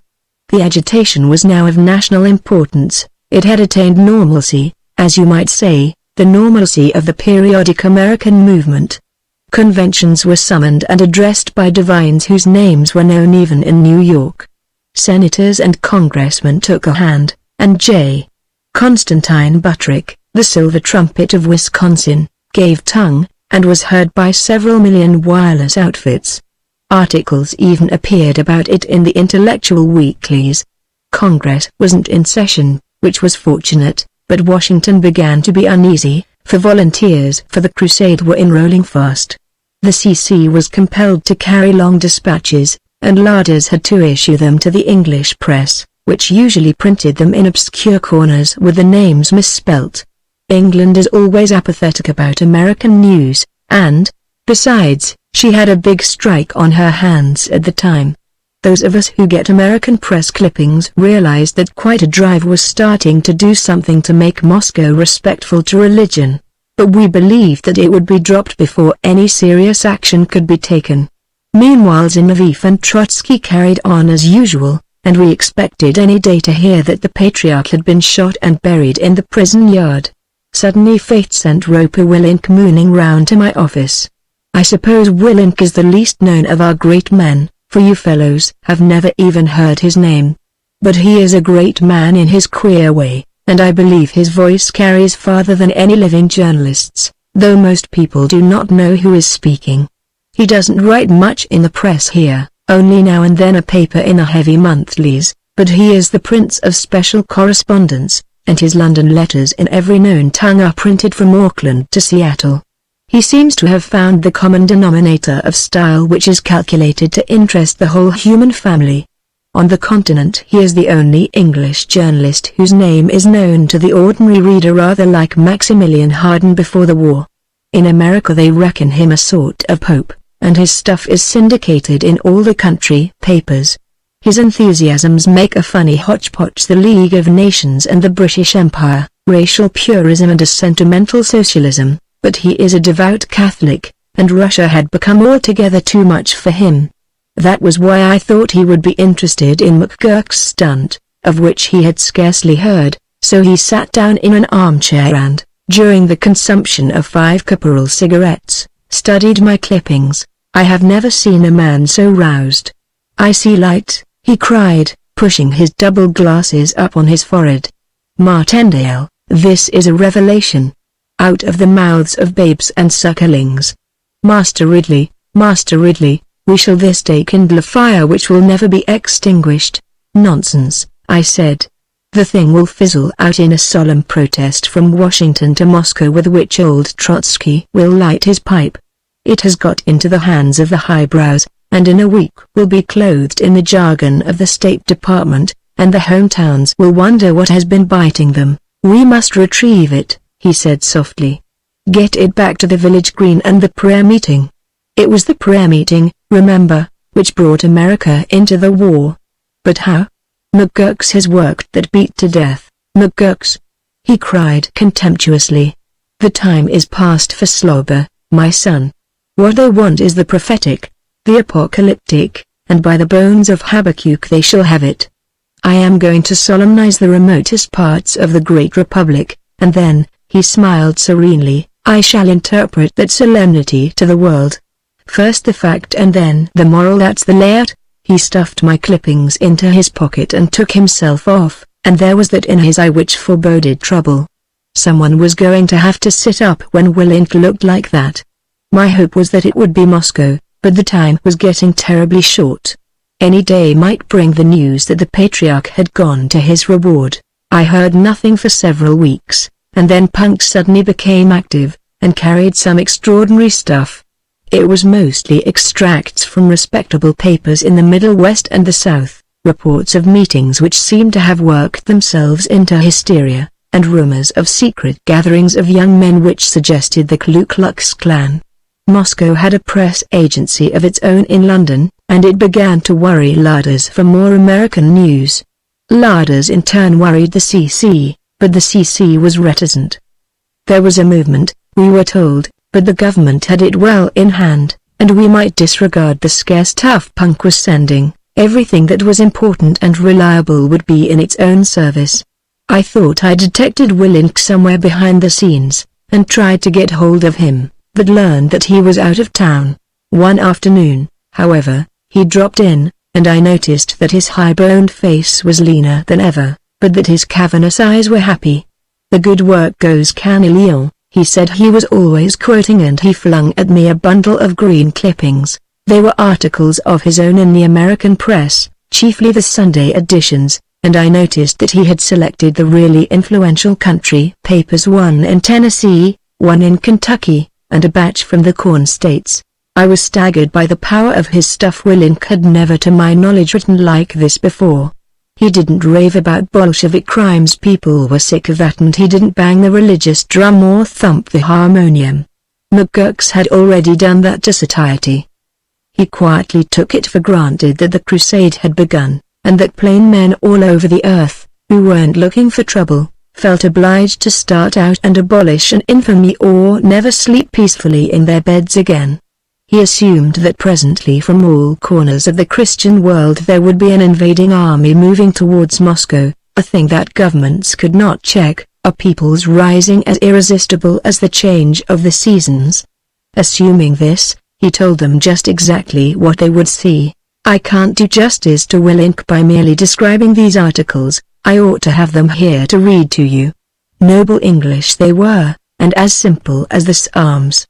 He pictured the constitution of the army, every kind of tongue and dialect and class, with the same kind of discipline as Cromwell's new model Ironsides, every one of them, rational, moderate-minded fanatics, the most dangerous kind. It was like Paradise Lost, Michael going out against Belial. And then the description of Russia, a wide grey world, all pale colors and watery lights, broken villages, tattered little towns ruled by a few miscreants with rifles, railway tracks red with rust, ruinous great palaces plastered over with obscene posters, starving hopeless people, children with old vicious faces. God knows where he got the stuff from, mainly his macabre imagination, but I dare say there was a lot of truth in the details, for he had his own ways of acquiring knowledge. But the end was the masterpiece. He said that the true rulers were not those whose names appeared in the papers, but one or two secret madmen who sat behind the screen and spun their bloody webs. He described the Crusaders breaking through shell after shell, like one of those Chinese boxes which you open only to find another inside till you end with a thing like a pea. There were layers of Jew officials and let mercenaries and camouflaging journalists, and always as you went deeper the thing became more inhuman and the air more fetid. At the end you had the demented Mongol that was a good touch for the Middle West, the incarnation of the backworld of the Orient. Willink only hinted at this ultimate camarilla, but his hints were gruesome. To one of them he gave the name of a kind of wormeat, an archangel of the pit, but the worst he called Glubet. He must have got the word out of a passage in Catullus which is not read in schools, and he made a shuddering thing of it. The rancid toadman, living among half-lights and blood, adroit and sleepless as sin, but cracking now and then into idiot laughter. You may imagine how this took hold of the Bible Belt. I never made out what exactly happened, but I have no doubt that there were the rudiments of one of those mass movements, before which governments and newspapers, combines and press agencies, Wall Street and Lombard Street and common prudence are helpless. You could see it in the messages CC sent and its agitated service cables to its people. The Moscow agency sat on our doorstep and bleated for more news, and all the while Punk was ladling out firewater to every paper that would take it. So much for the facts, Willink said calmly. Now I proceed to point the moral in the proper quarters. If he was good at kindling a fire, he was better at explaining just how hot it was and how fast it would spread. I have told you that he was about the only English journalist with a continental reputation. Well, he proceeded to exploit that reputation in selected papers which he knew would cross the Russian frontier. He was busy in the Finnish and Latvian and Lithuanian press, he appeared in the chief Polish daily, and in Germany his stuff was printed in one big Berlin paper and curiously enough in the whole financial chain. Willink knew just how and where to strike. The line he took was very simple.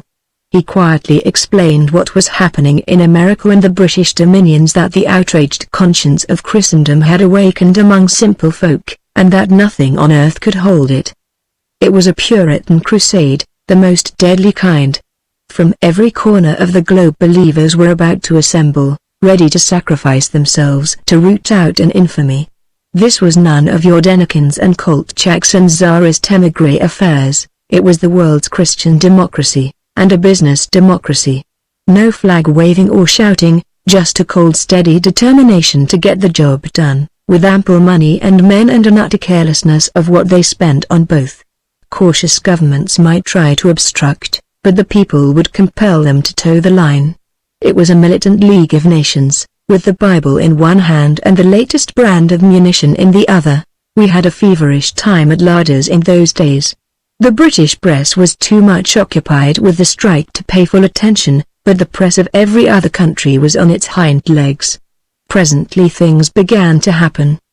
The extracts from Pravda and Izvestia, which we got from Riga and Warsaw, became every day more like the howling of epileptic wolves.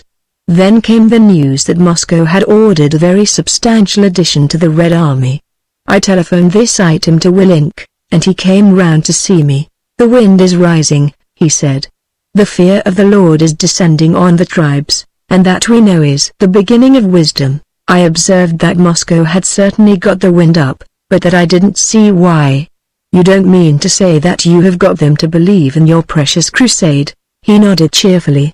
Why not? My dear Martindale, you haven't studied the mentality of these gentry as I have. Do you realize that the favorite reading of the Russian peasant used to be Milton?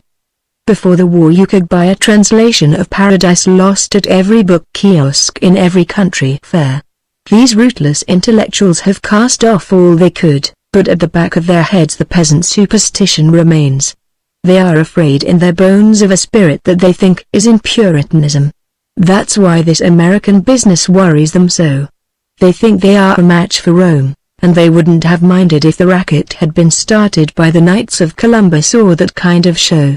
But they think it comes from the meeting house, and that scares them cold. Hang it all, I said, they must know the soft thing modern Puritanism is all slashy hymns and inspirational advertising. Happily they don't. And I'm not sure that their ignorance is not wiser than your knowledge, my emancipated friend. I'm inclined to think that something may yet come out of the Bible Christian that will surprise the world. But not this time. I fancy the trick has been done. You might let me know as soon as you hear anything." And he moved off, whistling contentedly through his teeth. He was right. 3 days later we got the news from Warsaw, and the Moscow agency confirmed it. The patriarch had been released and sent across the frontier, and was now being coddled and feted in Poland. I rang up Willink, and listened to his modest nunc-dimittis over the telephone. He said he was going to take a holiday and go into the country to sleep. He pointed out for my edification that the weak things of the world, meaning himself, could still confound the strong, and he advised me to reconsider the foundations of my creed in the light of this surprising miracle. Well, that is my story.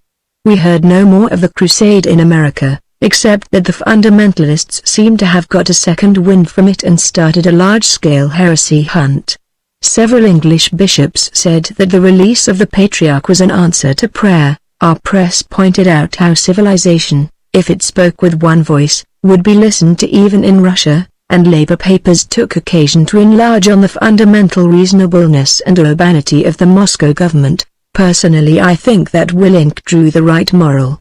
But the main credit really belonged to something a great deal weaker than he, the aged tub, now sleeping under a painted cast-iron gravestone among the dust devils and meerkats of Renostus Prut. Part 12, Full Circle, Martin Beckwither's story, Between the Windrush and the Colne. I found the little house of stone, a little wicked house of stone.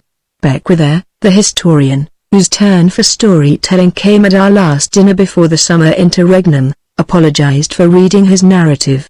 He was not good, he said, at impromptu composition. He also congratulated himself on Leathen's absence. He comes into the story, and I should feel rather embarrassed talking about him to his face.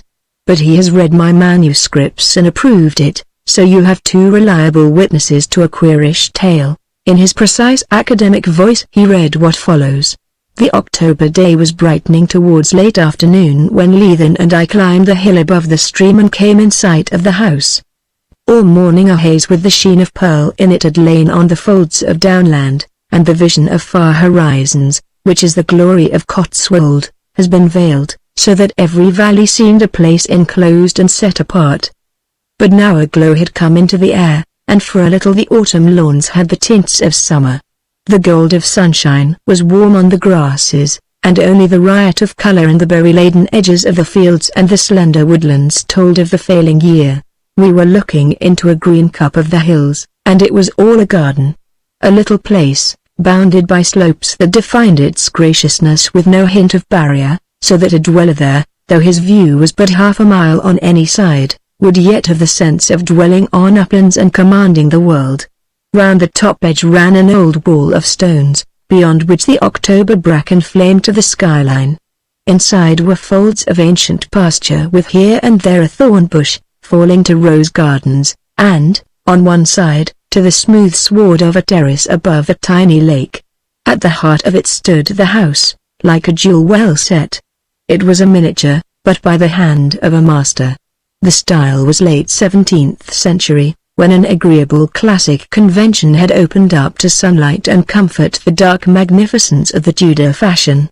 The place had the spacious air of a great mansion, and was finished in every detail with a fine scrupulousness. Only when the eye measured its proportions with the woods and the hillside did the mind perceive that it was a small dwelling. The stone of Cotswold takes curiously the color of the weather. Under thunderclouds it will be as dark as basalt, on a grey day it is grey like lava, but in sunshine it absorbs the sun. At the moment the little house was pale gold, like honey. Leathen swung a long leg across the stile. "Pretty good, isn't it?" he said. "It's pure authentic Sir Christopher N. The name is worthy of it, too. It is called Full Circle." He told me its story. It had been built after the Restoration by the Carteret family, whose wide domains ran into these hills. The Lord Carteret of the day was a friend of the Merry Monarch, but it was not as a sanctuary for orgies that he built the house. Perhaps he was tired of the gloomy splendor of Minster Carteret, and wanted a home of his own and not of his ancestors' choosing. He had an elegant taste in letters, as we can learn from his neat imitations of Martial, his pretty bucolics, and the more than respectable Latin hexameters of his ars vivendi. Being a great nobleman, he had the best skill of the day to construct his hermitage, and here he would retire for months at a time with like-minded friends to a world of books and gardens. He seems to have had no ill wishes. Contemporary memoirs speak of him charitably, and Dryden spared him 4 lines of encomium. A selfish old dog, Leathen called him. He had the good sense to eschew politics and enjoy life. His soul is in that little house. He only did one rash thing in his career. He anticipated the king, his master, by some years in turning papist. I asked about its later history. After his death it passed to a younger branch of the Carterans. It left them in the 18th century, and the Applebys got it. They were a jovial lot of hunting squires, and let the library go to the dogs. Old Colonel Appleby was still alive when I came to Borrowby.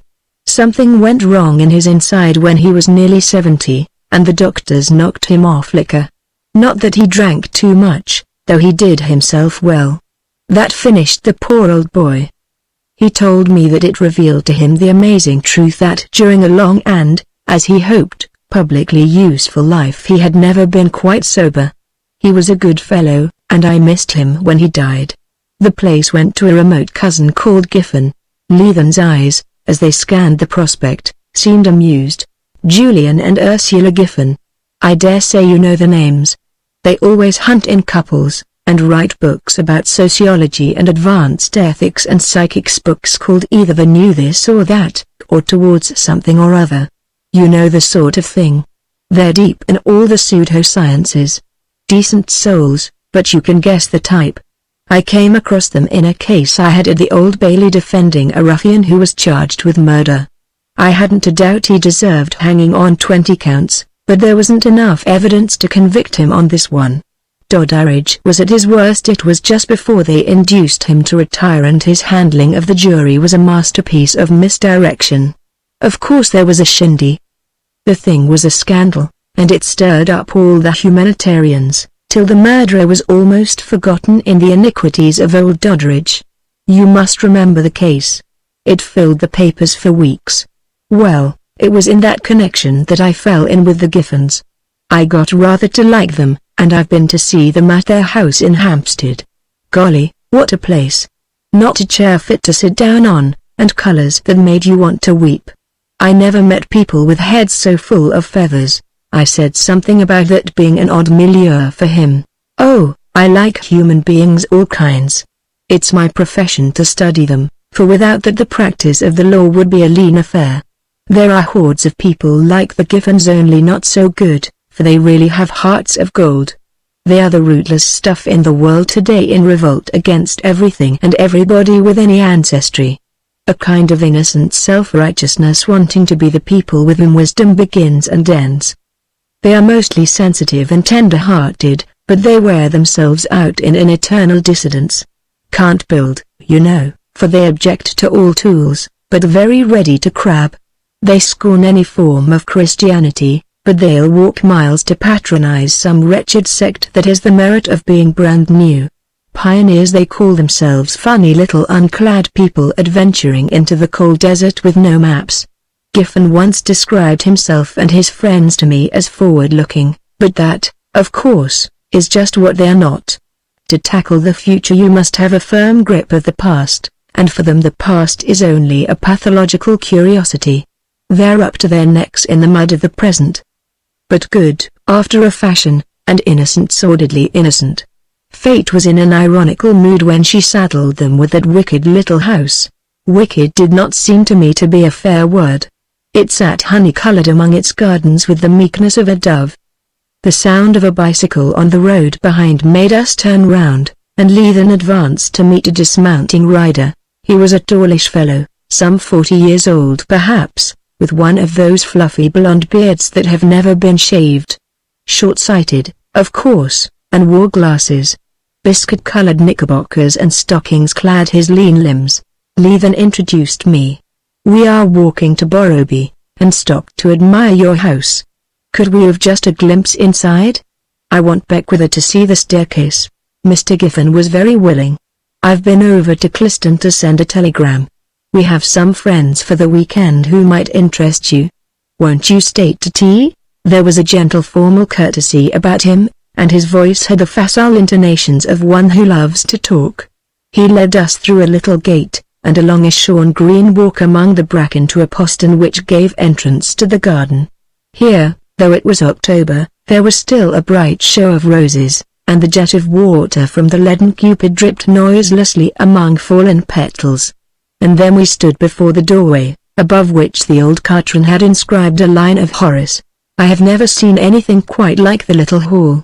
There were two, indeed, separated by a staircase of a wood that looked like olive. Both were paved with black and white marble, and the inner was oval in shape, with a gallery supported on slender walnut pillars. It was all in miniature, but it had a spaciousness which no mere size could give. Also it seemed to be permeated by the quintessence of sunlight. Its air was of long descended, confident, equable happiness. There were voices on the terrace beyond the hall. Giffen led us into the room on the left. "You remember the house in Colonel Appleby's time, Leithen? This was the chapel. It had always been the chapel. You see the change we have made. I beg your pardon, Mr. Beckwither. You're not by any chance a Roman Catholic?" The room had a white paneling, and on two sides deep windows. At one end was a fine Italian shrine of marble, and the floor was mosaic, blue and white, in a quaint Byzantine pattern. There was the same air of sunny cheerfulness as in the rest of the house. No mystery could find a lodgment here. It might have been a chapel for 3 centuries, but the place was pagan. The Giffens' changes were no sort of desecration. A green baize table filled most of the floor, surrounded by chairs like a committee room. On new raw wood shelves were files of papers and stacks of blue books and those desiccated works into which reformers of society torture the English tongue. 2 typewriters stood on a side table. "It is our workroom," Giffen explained, "where we hold our Sunday moots. Ursula thinks that a weekend is wasted unless it produces some piece of real work. Often a quite valuable committee has its beginning here. We try to make our home a refuge for busy workers, where they need not idle but can work under happy conditions. A college situate in a clear air," Leithen quoted. But Giffen did not respond except with a smile. He had probably never heard of Lord Falkland. A woman entered the room, a woman who might have been pretty if she had taken a little pains. Her reddish hair was drawn tightly back and dressed in a hard knot, and her clothes were horribly incongruous in a remote manor house. She had bright eager eyes, like a bird, and hands that fluttered nervously. She greeted Leithen with warmth. "We have settled down marvelously," she told him. "Julian and I feel as if we had always lived here, and our life has arranged itself so perfectly. My mother's cottages in the village will soon be ready, and the club is to be opened next week. Julian and I will carry on the classes ourselves for the first winter. Next year we hope to have a really fine program. And then it is so pleasant to be able to entertain one's friends. Won't you stay to tea? Dr. Swope is here, and Mary Elliston, and Mr. Percy Blaker, you know, the Member of Parliament. Must you hurry off? I'm so sorry. What do you think of our workroom? It was utterly terrible when we first came here, a sort of decayed chapel, like a withered tuberose. We have let the air of heaven into it. I observed that I had never seen a house so full of space and light. Ah, you notice that? It is a curiously happy place to live in. Sometimes I'm almost afraid to feel so light-hearted. But we look on ourselves as only trustees. It is a trust we have to administer for the common good. You know, it's a house on which you can lay your own impress. I can imagine places which dominate the dwellers, but Full Circle is plastic, and we can make it our own just as much as if we had planned and built it. That's our chief piece of good fortune. We took our leave, for we had no desire for the company of Dr. Swope and Mr. Percy Blaker. When we reached the highway we halted and looked back on the little jewel. Shafts of the westering sun now caught the stone and turned the honey to ripe gold. Thin spires of amethyst smoke rose into the still air. I thought of the well-meaning restless couple inside its walls, and somehow they seemed out of the picture. They simply did not matter. The house was the thing, for I had never met in inanimate stone such an air of gentle masterfulness. It had a personality of its own, clean-cut and secure, like a high-born old dame among the females of profiteers. And Mrs. Giffen claimed to have given it her impress. That night in the library at Borrowby, Leathen discoursed of the Restoration. Borrowby, of which, by the expenditure of much care and a good deal of money, he had made a civilized dwelling, is a Tudor manor of the Cotswold type, with high-pitched narrow roofs and tall stone chimneys, rising sheer from the meadows with something of the massiveness of a border keep. He nodded towards the linen fold panelling and the great carved chimney-piece. In this kind of house you have the mystery of the elder England. What was Raleigh's phrase? High thoughts and divine contemplations. The people who built this sort of thing lived close to another world, and they thought bravely of death. It doesn't matter who they were, Crusaders or Elizabethans or Puritans, they had all poetry in them, and the heroic, and a great unworldliness. They had marvelous spirits, and plenty of joys and triumphs, but they had also their hours of black gloom. Their lives were like our weather, storm and sun. One thing they never feared, death. He walked too near them all their days to be a bogey, but the Restoration was a sharp break. It brought paganism into England, paganism and the art of life. No people have ever known better the secret of a bland happiness. Look at Full Circle. There are no dark corners there. The man that built it knew all there was to be known about how to live. The trouble was that they did not know how to die. That was the one shadow on the glass. So they provided for it in the pagan way. They tried magic. They never became true Catholics, they were always pagan to the end, but they smuggled a priest into their lives. He was a kind of insurance premium against unwelcome mystery. It was not till nearly 2 years later that I saw the Giffens again. The mayfly season was near its close, and I had snatched a day on a certain limpid Cotswold river. There was another man on the same beat, fishing from the opposite bank, and I watched him with some anxiety, for a duffer would have spoiled my day. To my relief I recognized Giffen. With him it was easy to come to terms, and presently the water was parcelled out between us. We foregathered for luncheon, and I stood watching while he neatly stalked, rose and landed a trout.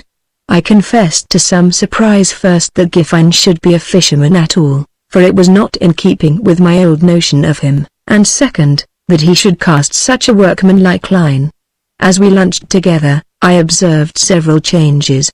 He had shaved his fluffy beard, and his face was notably less lean, and had the clear even sunburn of the countryman. His clothes, too, were different. They also were workmanlike, and looked as if they belonged to him no more the uneasy knickerbockers of the Sunday golfer. "I'm desperately keen," he told me. "You see, it's only my second mayfly season, and last year one was no better than a beginner. I wish I had known long ago what good fun fishing was. Isn't this a blessed place?" And he looked up through the canopy of flowering chestnuts to the June sky. "I'm glad you've taken to sport," I said. "Even if you only come here for the weekends, sport lets you into the secrets of the countryside." "Oh, we don't go much to London now," was his answer. "We sold our Hampstead house a year ago. I can't think how I ever could stick that place."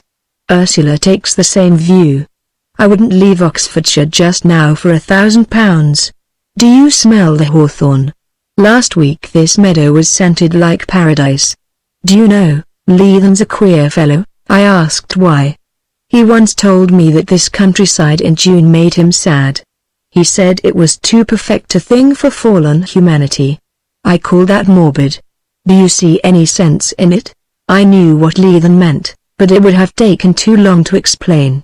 "I feel warm and good and happy here," he went on. "I used to talk about living close to nature. Rot. I didn't know what nature meant." Now he broke off. "By Jove, there's a kingfisher. That is only the second I've seen this year. They're getting uncommon with us. With us, I liked the phrase. He was becoming a true countryman. We had a good day, not extravagantly successful, but satisfactory, and he persuaded me to come home with him to Full Circle for the night, explaining that I could catch an early train next morning at the junction. So he extricated a little two-seater from a thicket of lilacs, and he drove me through 4 miles of sweet-scented dusk, with nightingales shouting in every thicket.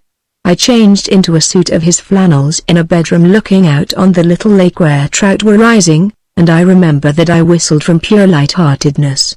In that adorable house one seemed to be still breathing the air of the spring meadows. Dinner was my first big surprise.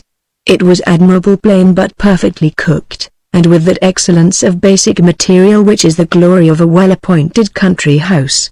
There was wine too, which, I am certain, was a new thing. Buchan gave me a bottle of sound claret, and afterwards some more than decent port. My second surprise was my hostess. Her clothes, like her husband's, must have changed, for I did not notice what she was wearing, and I had noticed it only too clearly the last time we met. More remarkable still was the difference in her face. For the first time I realized that she was a pretty woman. The contours had softened and rounded, and there was a charming well-being in her eyes very different from the old restlessness. She looked content, infinitely content. I asked about her mother's cottages. She laughed cheerfully. I gave them up after the first year. They didn't mix well with the village people. I'm quite ready to admit my mistake, and it was the wrong kind of charity. The Londoners didn't like it, felt lonesome and sighed for the fried fish shop, and the village women were shy of them, afraid of infectious complaints, you know.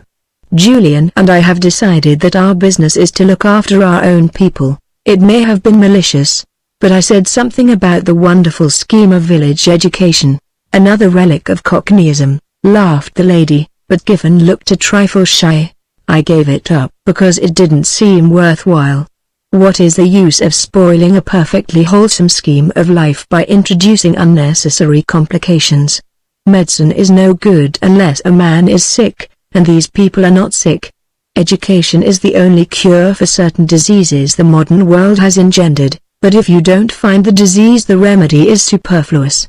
The fact is, I hadn't the face to go on with the thing. I wanted to be taught rather than to teach. There's a whole world round me of which I know very little, and my first business is to get to understand it. Any village poacher can teach me more of the things that matter than I have to tell him. Besides, we have so much to do, his wife added. There's the house and the garden, and the home farm and the property. It isn't large, but it takes a lot of looking after. The dining room was long and low-ceilinged, and had a white paneling in bold relief. Through the windows came odors of the garden and a faint tinkle of water. The dusk was deepening, and the engravings in their rosewood frames were dim, but sufficient light remained to reveal the picture above the fireplace. It showed a middle-aged man in the clothes of the later Carolines. The plump tapering fingers of one hand held a book, the other was hidden in the folds of a flowered waistcoat. The long, curled wig framed a delicate face, with something of the grace of youth left to it. There were quizzical lines about the mouth, and the eyes smiled pleasantly yet very wisely. It was the face of a man I should have liked to dine with. He must have been the best of company. Buchan answered my question. That's the Lord Carteret who built the house. No. No relation. Our people were the Applebys, who came in 1753. We've both fallen so deep in love with Full Circle that we wanted to see the man who conceived it. I had some trouble getting it. It came out of the Minster Carteret sale, and I had to give a Jew dealer twice what he paid for it. It's a jolly thing to live with. It was indeed a curiously charming picture.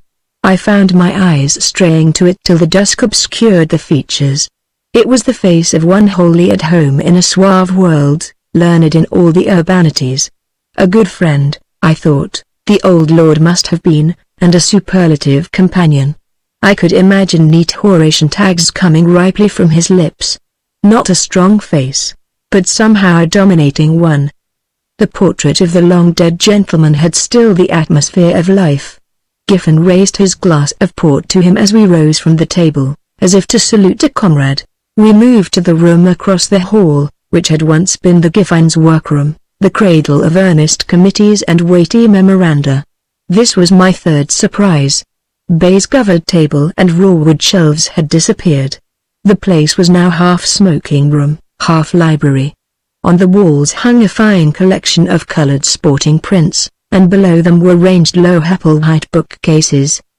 The lamplight glowed on the ivory walls, and the room, like everything else in the house, was radiant. Above the mantelpiece was a stag's head, a fair 11-pointer. Giffen nodded proudly towards it. I got that last year at Macrae. My first stag. There was a little table with an array of magazines and weekly papers. Some amusement must have been visible in my face as I caught sight of various light-hearted sporting journals, for he laughed apologetically. You mustn't think that Ursula and I take in that stuff for ourselves. It amuses our guests, you know. I dared say it did, but I was convinced that the guests were no longer Dr. Swope and Mr. Percy Blaker. One of my many failings is that I can never enter a room containing books without scanning the titles. Giffen's collection won my hearty approval. There were the very few novelists I can read myself, Miss Austen and Sir Walter and the Admirable Marryat. There was a shelf full of memoirs, and a good deal of 17th and 18th century poetry. There was a set of the classics in fine editions, Bodonis and Baskervilles and such like. There was much county history, and one or two valuable old herbals and itineraries. I was certain that 2 years before Giffen would have had no use for literature except some muddy Russian oddments, and I am positive that he would not have known the name of Surtees. Yet there stood the tall octavos recording the unedifying careers of Mr. Jorrocks, Mr. Facey Romford, and Mr. Soapy Sponge. I was a little bewildered as I stretched my legs in a very deep armchair. Suddenly I had a strong impression of looking on at a play. My hosts seemed to be automata, moving docilely at the orders of a masterful stage manager, and yet with no sense of bondage. And as I looked on they faded off the scene, and there was only one personality that house, so serene and secure, smiling at our modern antics, but weaving all the while an iron spell round its lovers. For a second I felt an oppression as of something to be resisted, but no. There was no oppression. The house was too well-bred and disdainful to seek to captivate. Only those who fell in love with it could know its mastery, for all love exacts a price. It was far more than a thing of stone and lime. It was a creed, an art, a scheme of life older than any Carteran, older than England. Somewhere far back in time in Rome, in Attica, or in an Asian island there must have been such places, but then they called them temples, and gods dwelt in them. I was roused by Giffen's voice discoursing of his books. I've been rubbing up my classics again, he was saying. Queer thing, but ever since I left Cambridge I have been out of the mood for them. And I'm shockingly ill read in English literature. I wish I had more time for reading, for it means a lot to me. There is such an embarrassment of riches here, said his wife. The days are far too short for all there is to do.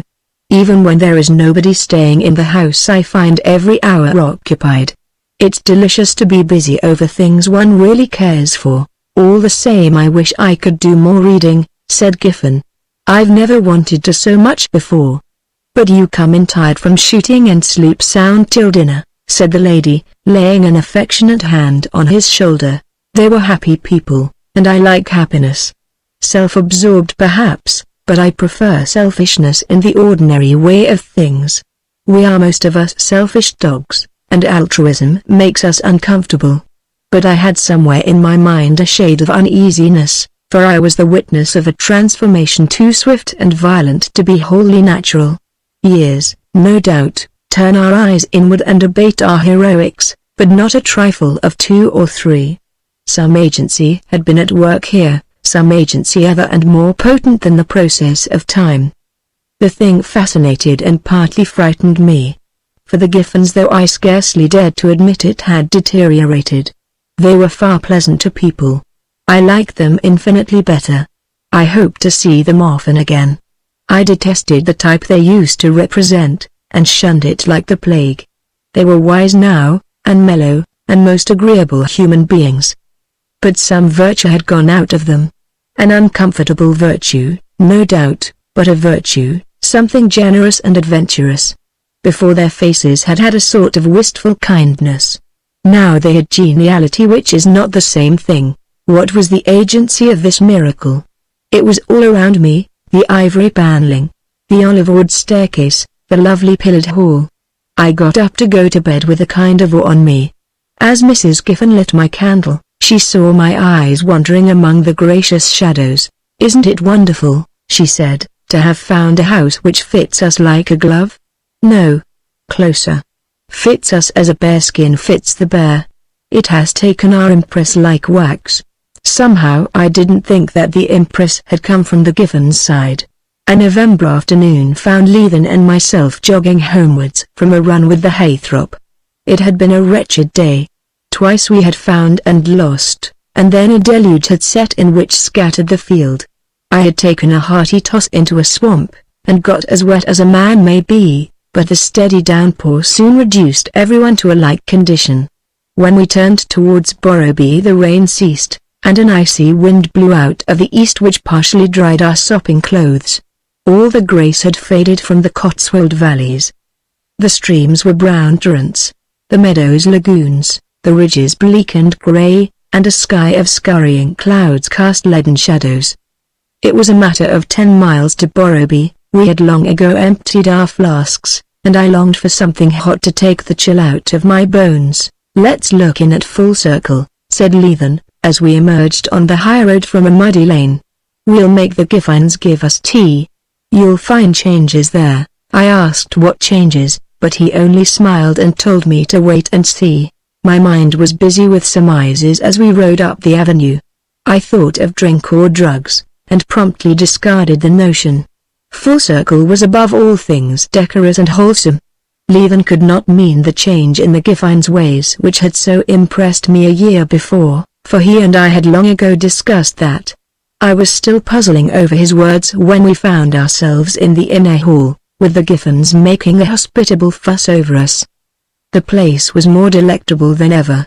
Outside was a dark November day, yet the little house seemed to be transfused with sunshine. I do not know by what art the old builders had planned it, but the airy pilasters, the perfect lines of the ceiling, the soft coloring of the wood seemed to lay open the house to a clear sky. Logs burned brightly on the massive steel andirons, and the scent and the fine blue smoke of them strengthened the illusion of summer. Mrs. Giffen would have had us change into dry things, but Leithen pleaded awaiting dinner at Borrowby. The two of us stood by the fireplace, drinking tea, the warmth drawing out a cloud of vapor from our clothes to mingle with the wood smoke. Giffen lounged in an armchair, and his wife sat by the tea table. I was looking for the changes of which Leithen had spoken. I did not find them in Giffen. He was much as I remembered him on the June night when I had slept here, a trifle fuller in the face perhaps, a little more placid about the mouth and eyes. He looked a man completely content with life. His smile came readily and his easy laugh. Was it my fancy, or had he acquired a look of the picture in the dining room? I nearly made an errand to go and see it. It seemed to me that his mouth had now something of the portrait's delicate complacence. Lely would have found him a fit subject, though he might have boggled at his lean hands, but his wife. Though the changes were unmistakable. She was comely now rather than pretty, and the contours of her face had grown heavier. The eagerness had gone from her eyes and left only comfort and good humor. There was a suspicion, ever so slight, of rouge and powder. She had a string of good pearls the first time I had seen her wear jewels. The hand that poured out the tea was plump, shapely, and well cared for. I was looking at a most satisfactory mistress of a country house, who would see that nothing was lacking to the part. She talked more and laughed oftener. Her voice had an airy lightness which would have made the silliest prattle charming. "We are going to fill the house with young people and give a ball at Christmas," she announced. "This hall is simply clamoring to be danced in. You must come, both of you. Promise me. And, Mr. Leithen, it would be very nice if you brought a party from Borrowby. Young men, please. We are overstocked with girls in these parts. We must do something to make the country cheerful in winter time." I observed that no season could make Full Circle other than cheerful. "How nice of you!" she cried. "To praise a house is to praise the householders, for a dwelling is just what its inmates make it. Borrowby is you, Mr. Leathen, and full circle us. Shall we exchange?" Leathen asked. She made a mouth. "Borrowby would crush me, but it suits a Gothic survival like you. Do you think you would be happy here?" "Happy," said Leathen thoughtfully. "Happy? Yes, undoubtedly. But it might be bad for my soul. There's just time for a pipe, Giffen, and then we must be off." I was filling my pipe as we crossed the outer hall, and was about to enter the smoking room I so well remembered when Giffen laid a hand on my arm. "We don't smoke there now," he said hastily. He opened the door and I looked in. The place had suffered its third metamorphosis. The marble shrine which I had noticed on my first visit had been brought back, and the blue mosaic pavement and the ivory walls were bare. At the eastern end stood the little altar, with above it a copy of a Correggio Madonna. A faint smell of incense hung in the air and the fragrance of hothouse flowers. It was a chapel, but, I swear, a more pagan place than when it had been workroom or smoking room. Giffen gently shut the door. "Perhaps you didn't know, but some months ago my wife became a Catholic. It is a good thing for women, I think. It gives them a regular ritual for their lives. So we restored the chapel. It had always been there in the days of the Cartrons and the Applebys. And you?" I asked. He shrugged his shoulders. "I don't bother much about these things. But I propose to follow suit. It will please Ursula and do no harm to anybody." We halted on the brow of the hill and looked back on the garden valley. Leathen's laugh, as he gazed, had more awe than mirth in it. "That little wicked house. I'm going to hunt up every scrap I can find about old Tom Carteron. He must have been an uncommon clever fellow. He's still alive down there and making people do as he did. In that kind of place you may expel the priest and sweep it and garnish it. But he always returns." The rack was lifting before the wind and a shaft of late watery sun fell on the grey walls. It seemed to me that the little house wore an air of gentle triumph.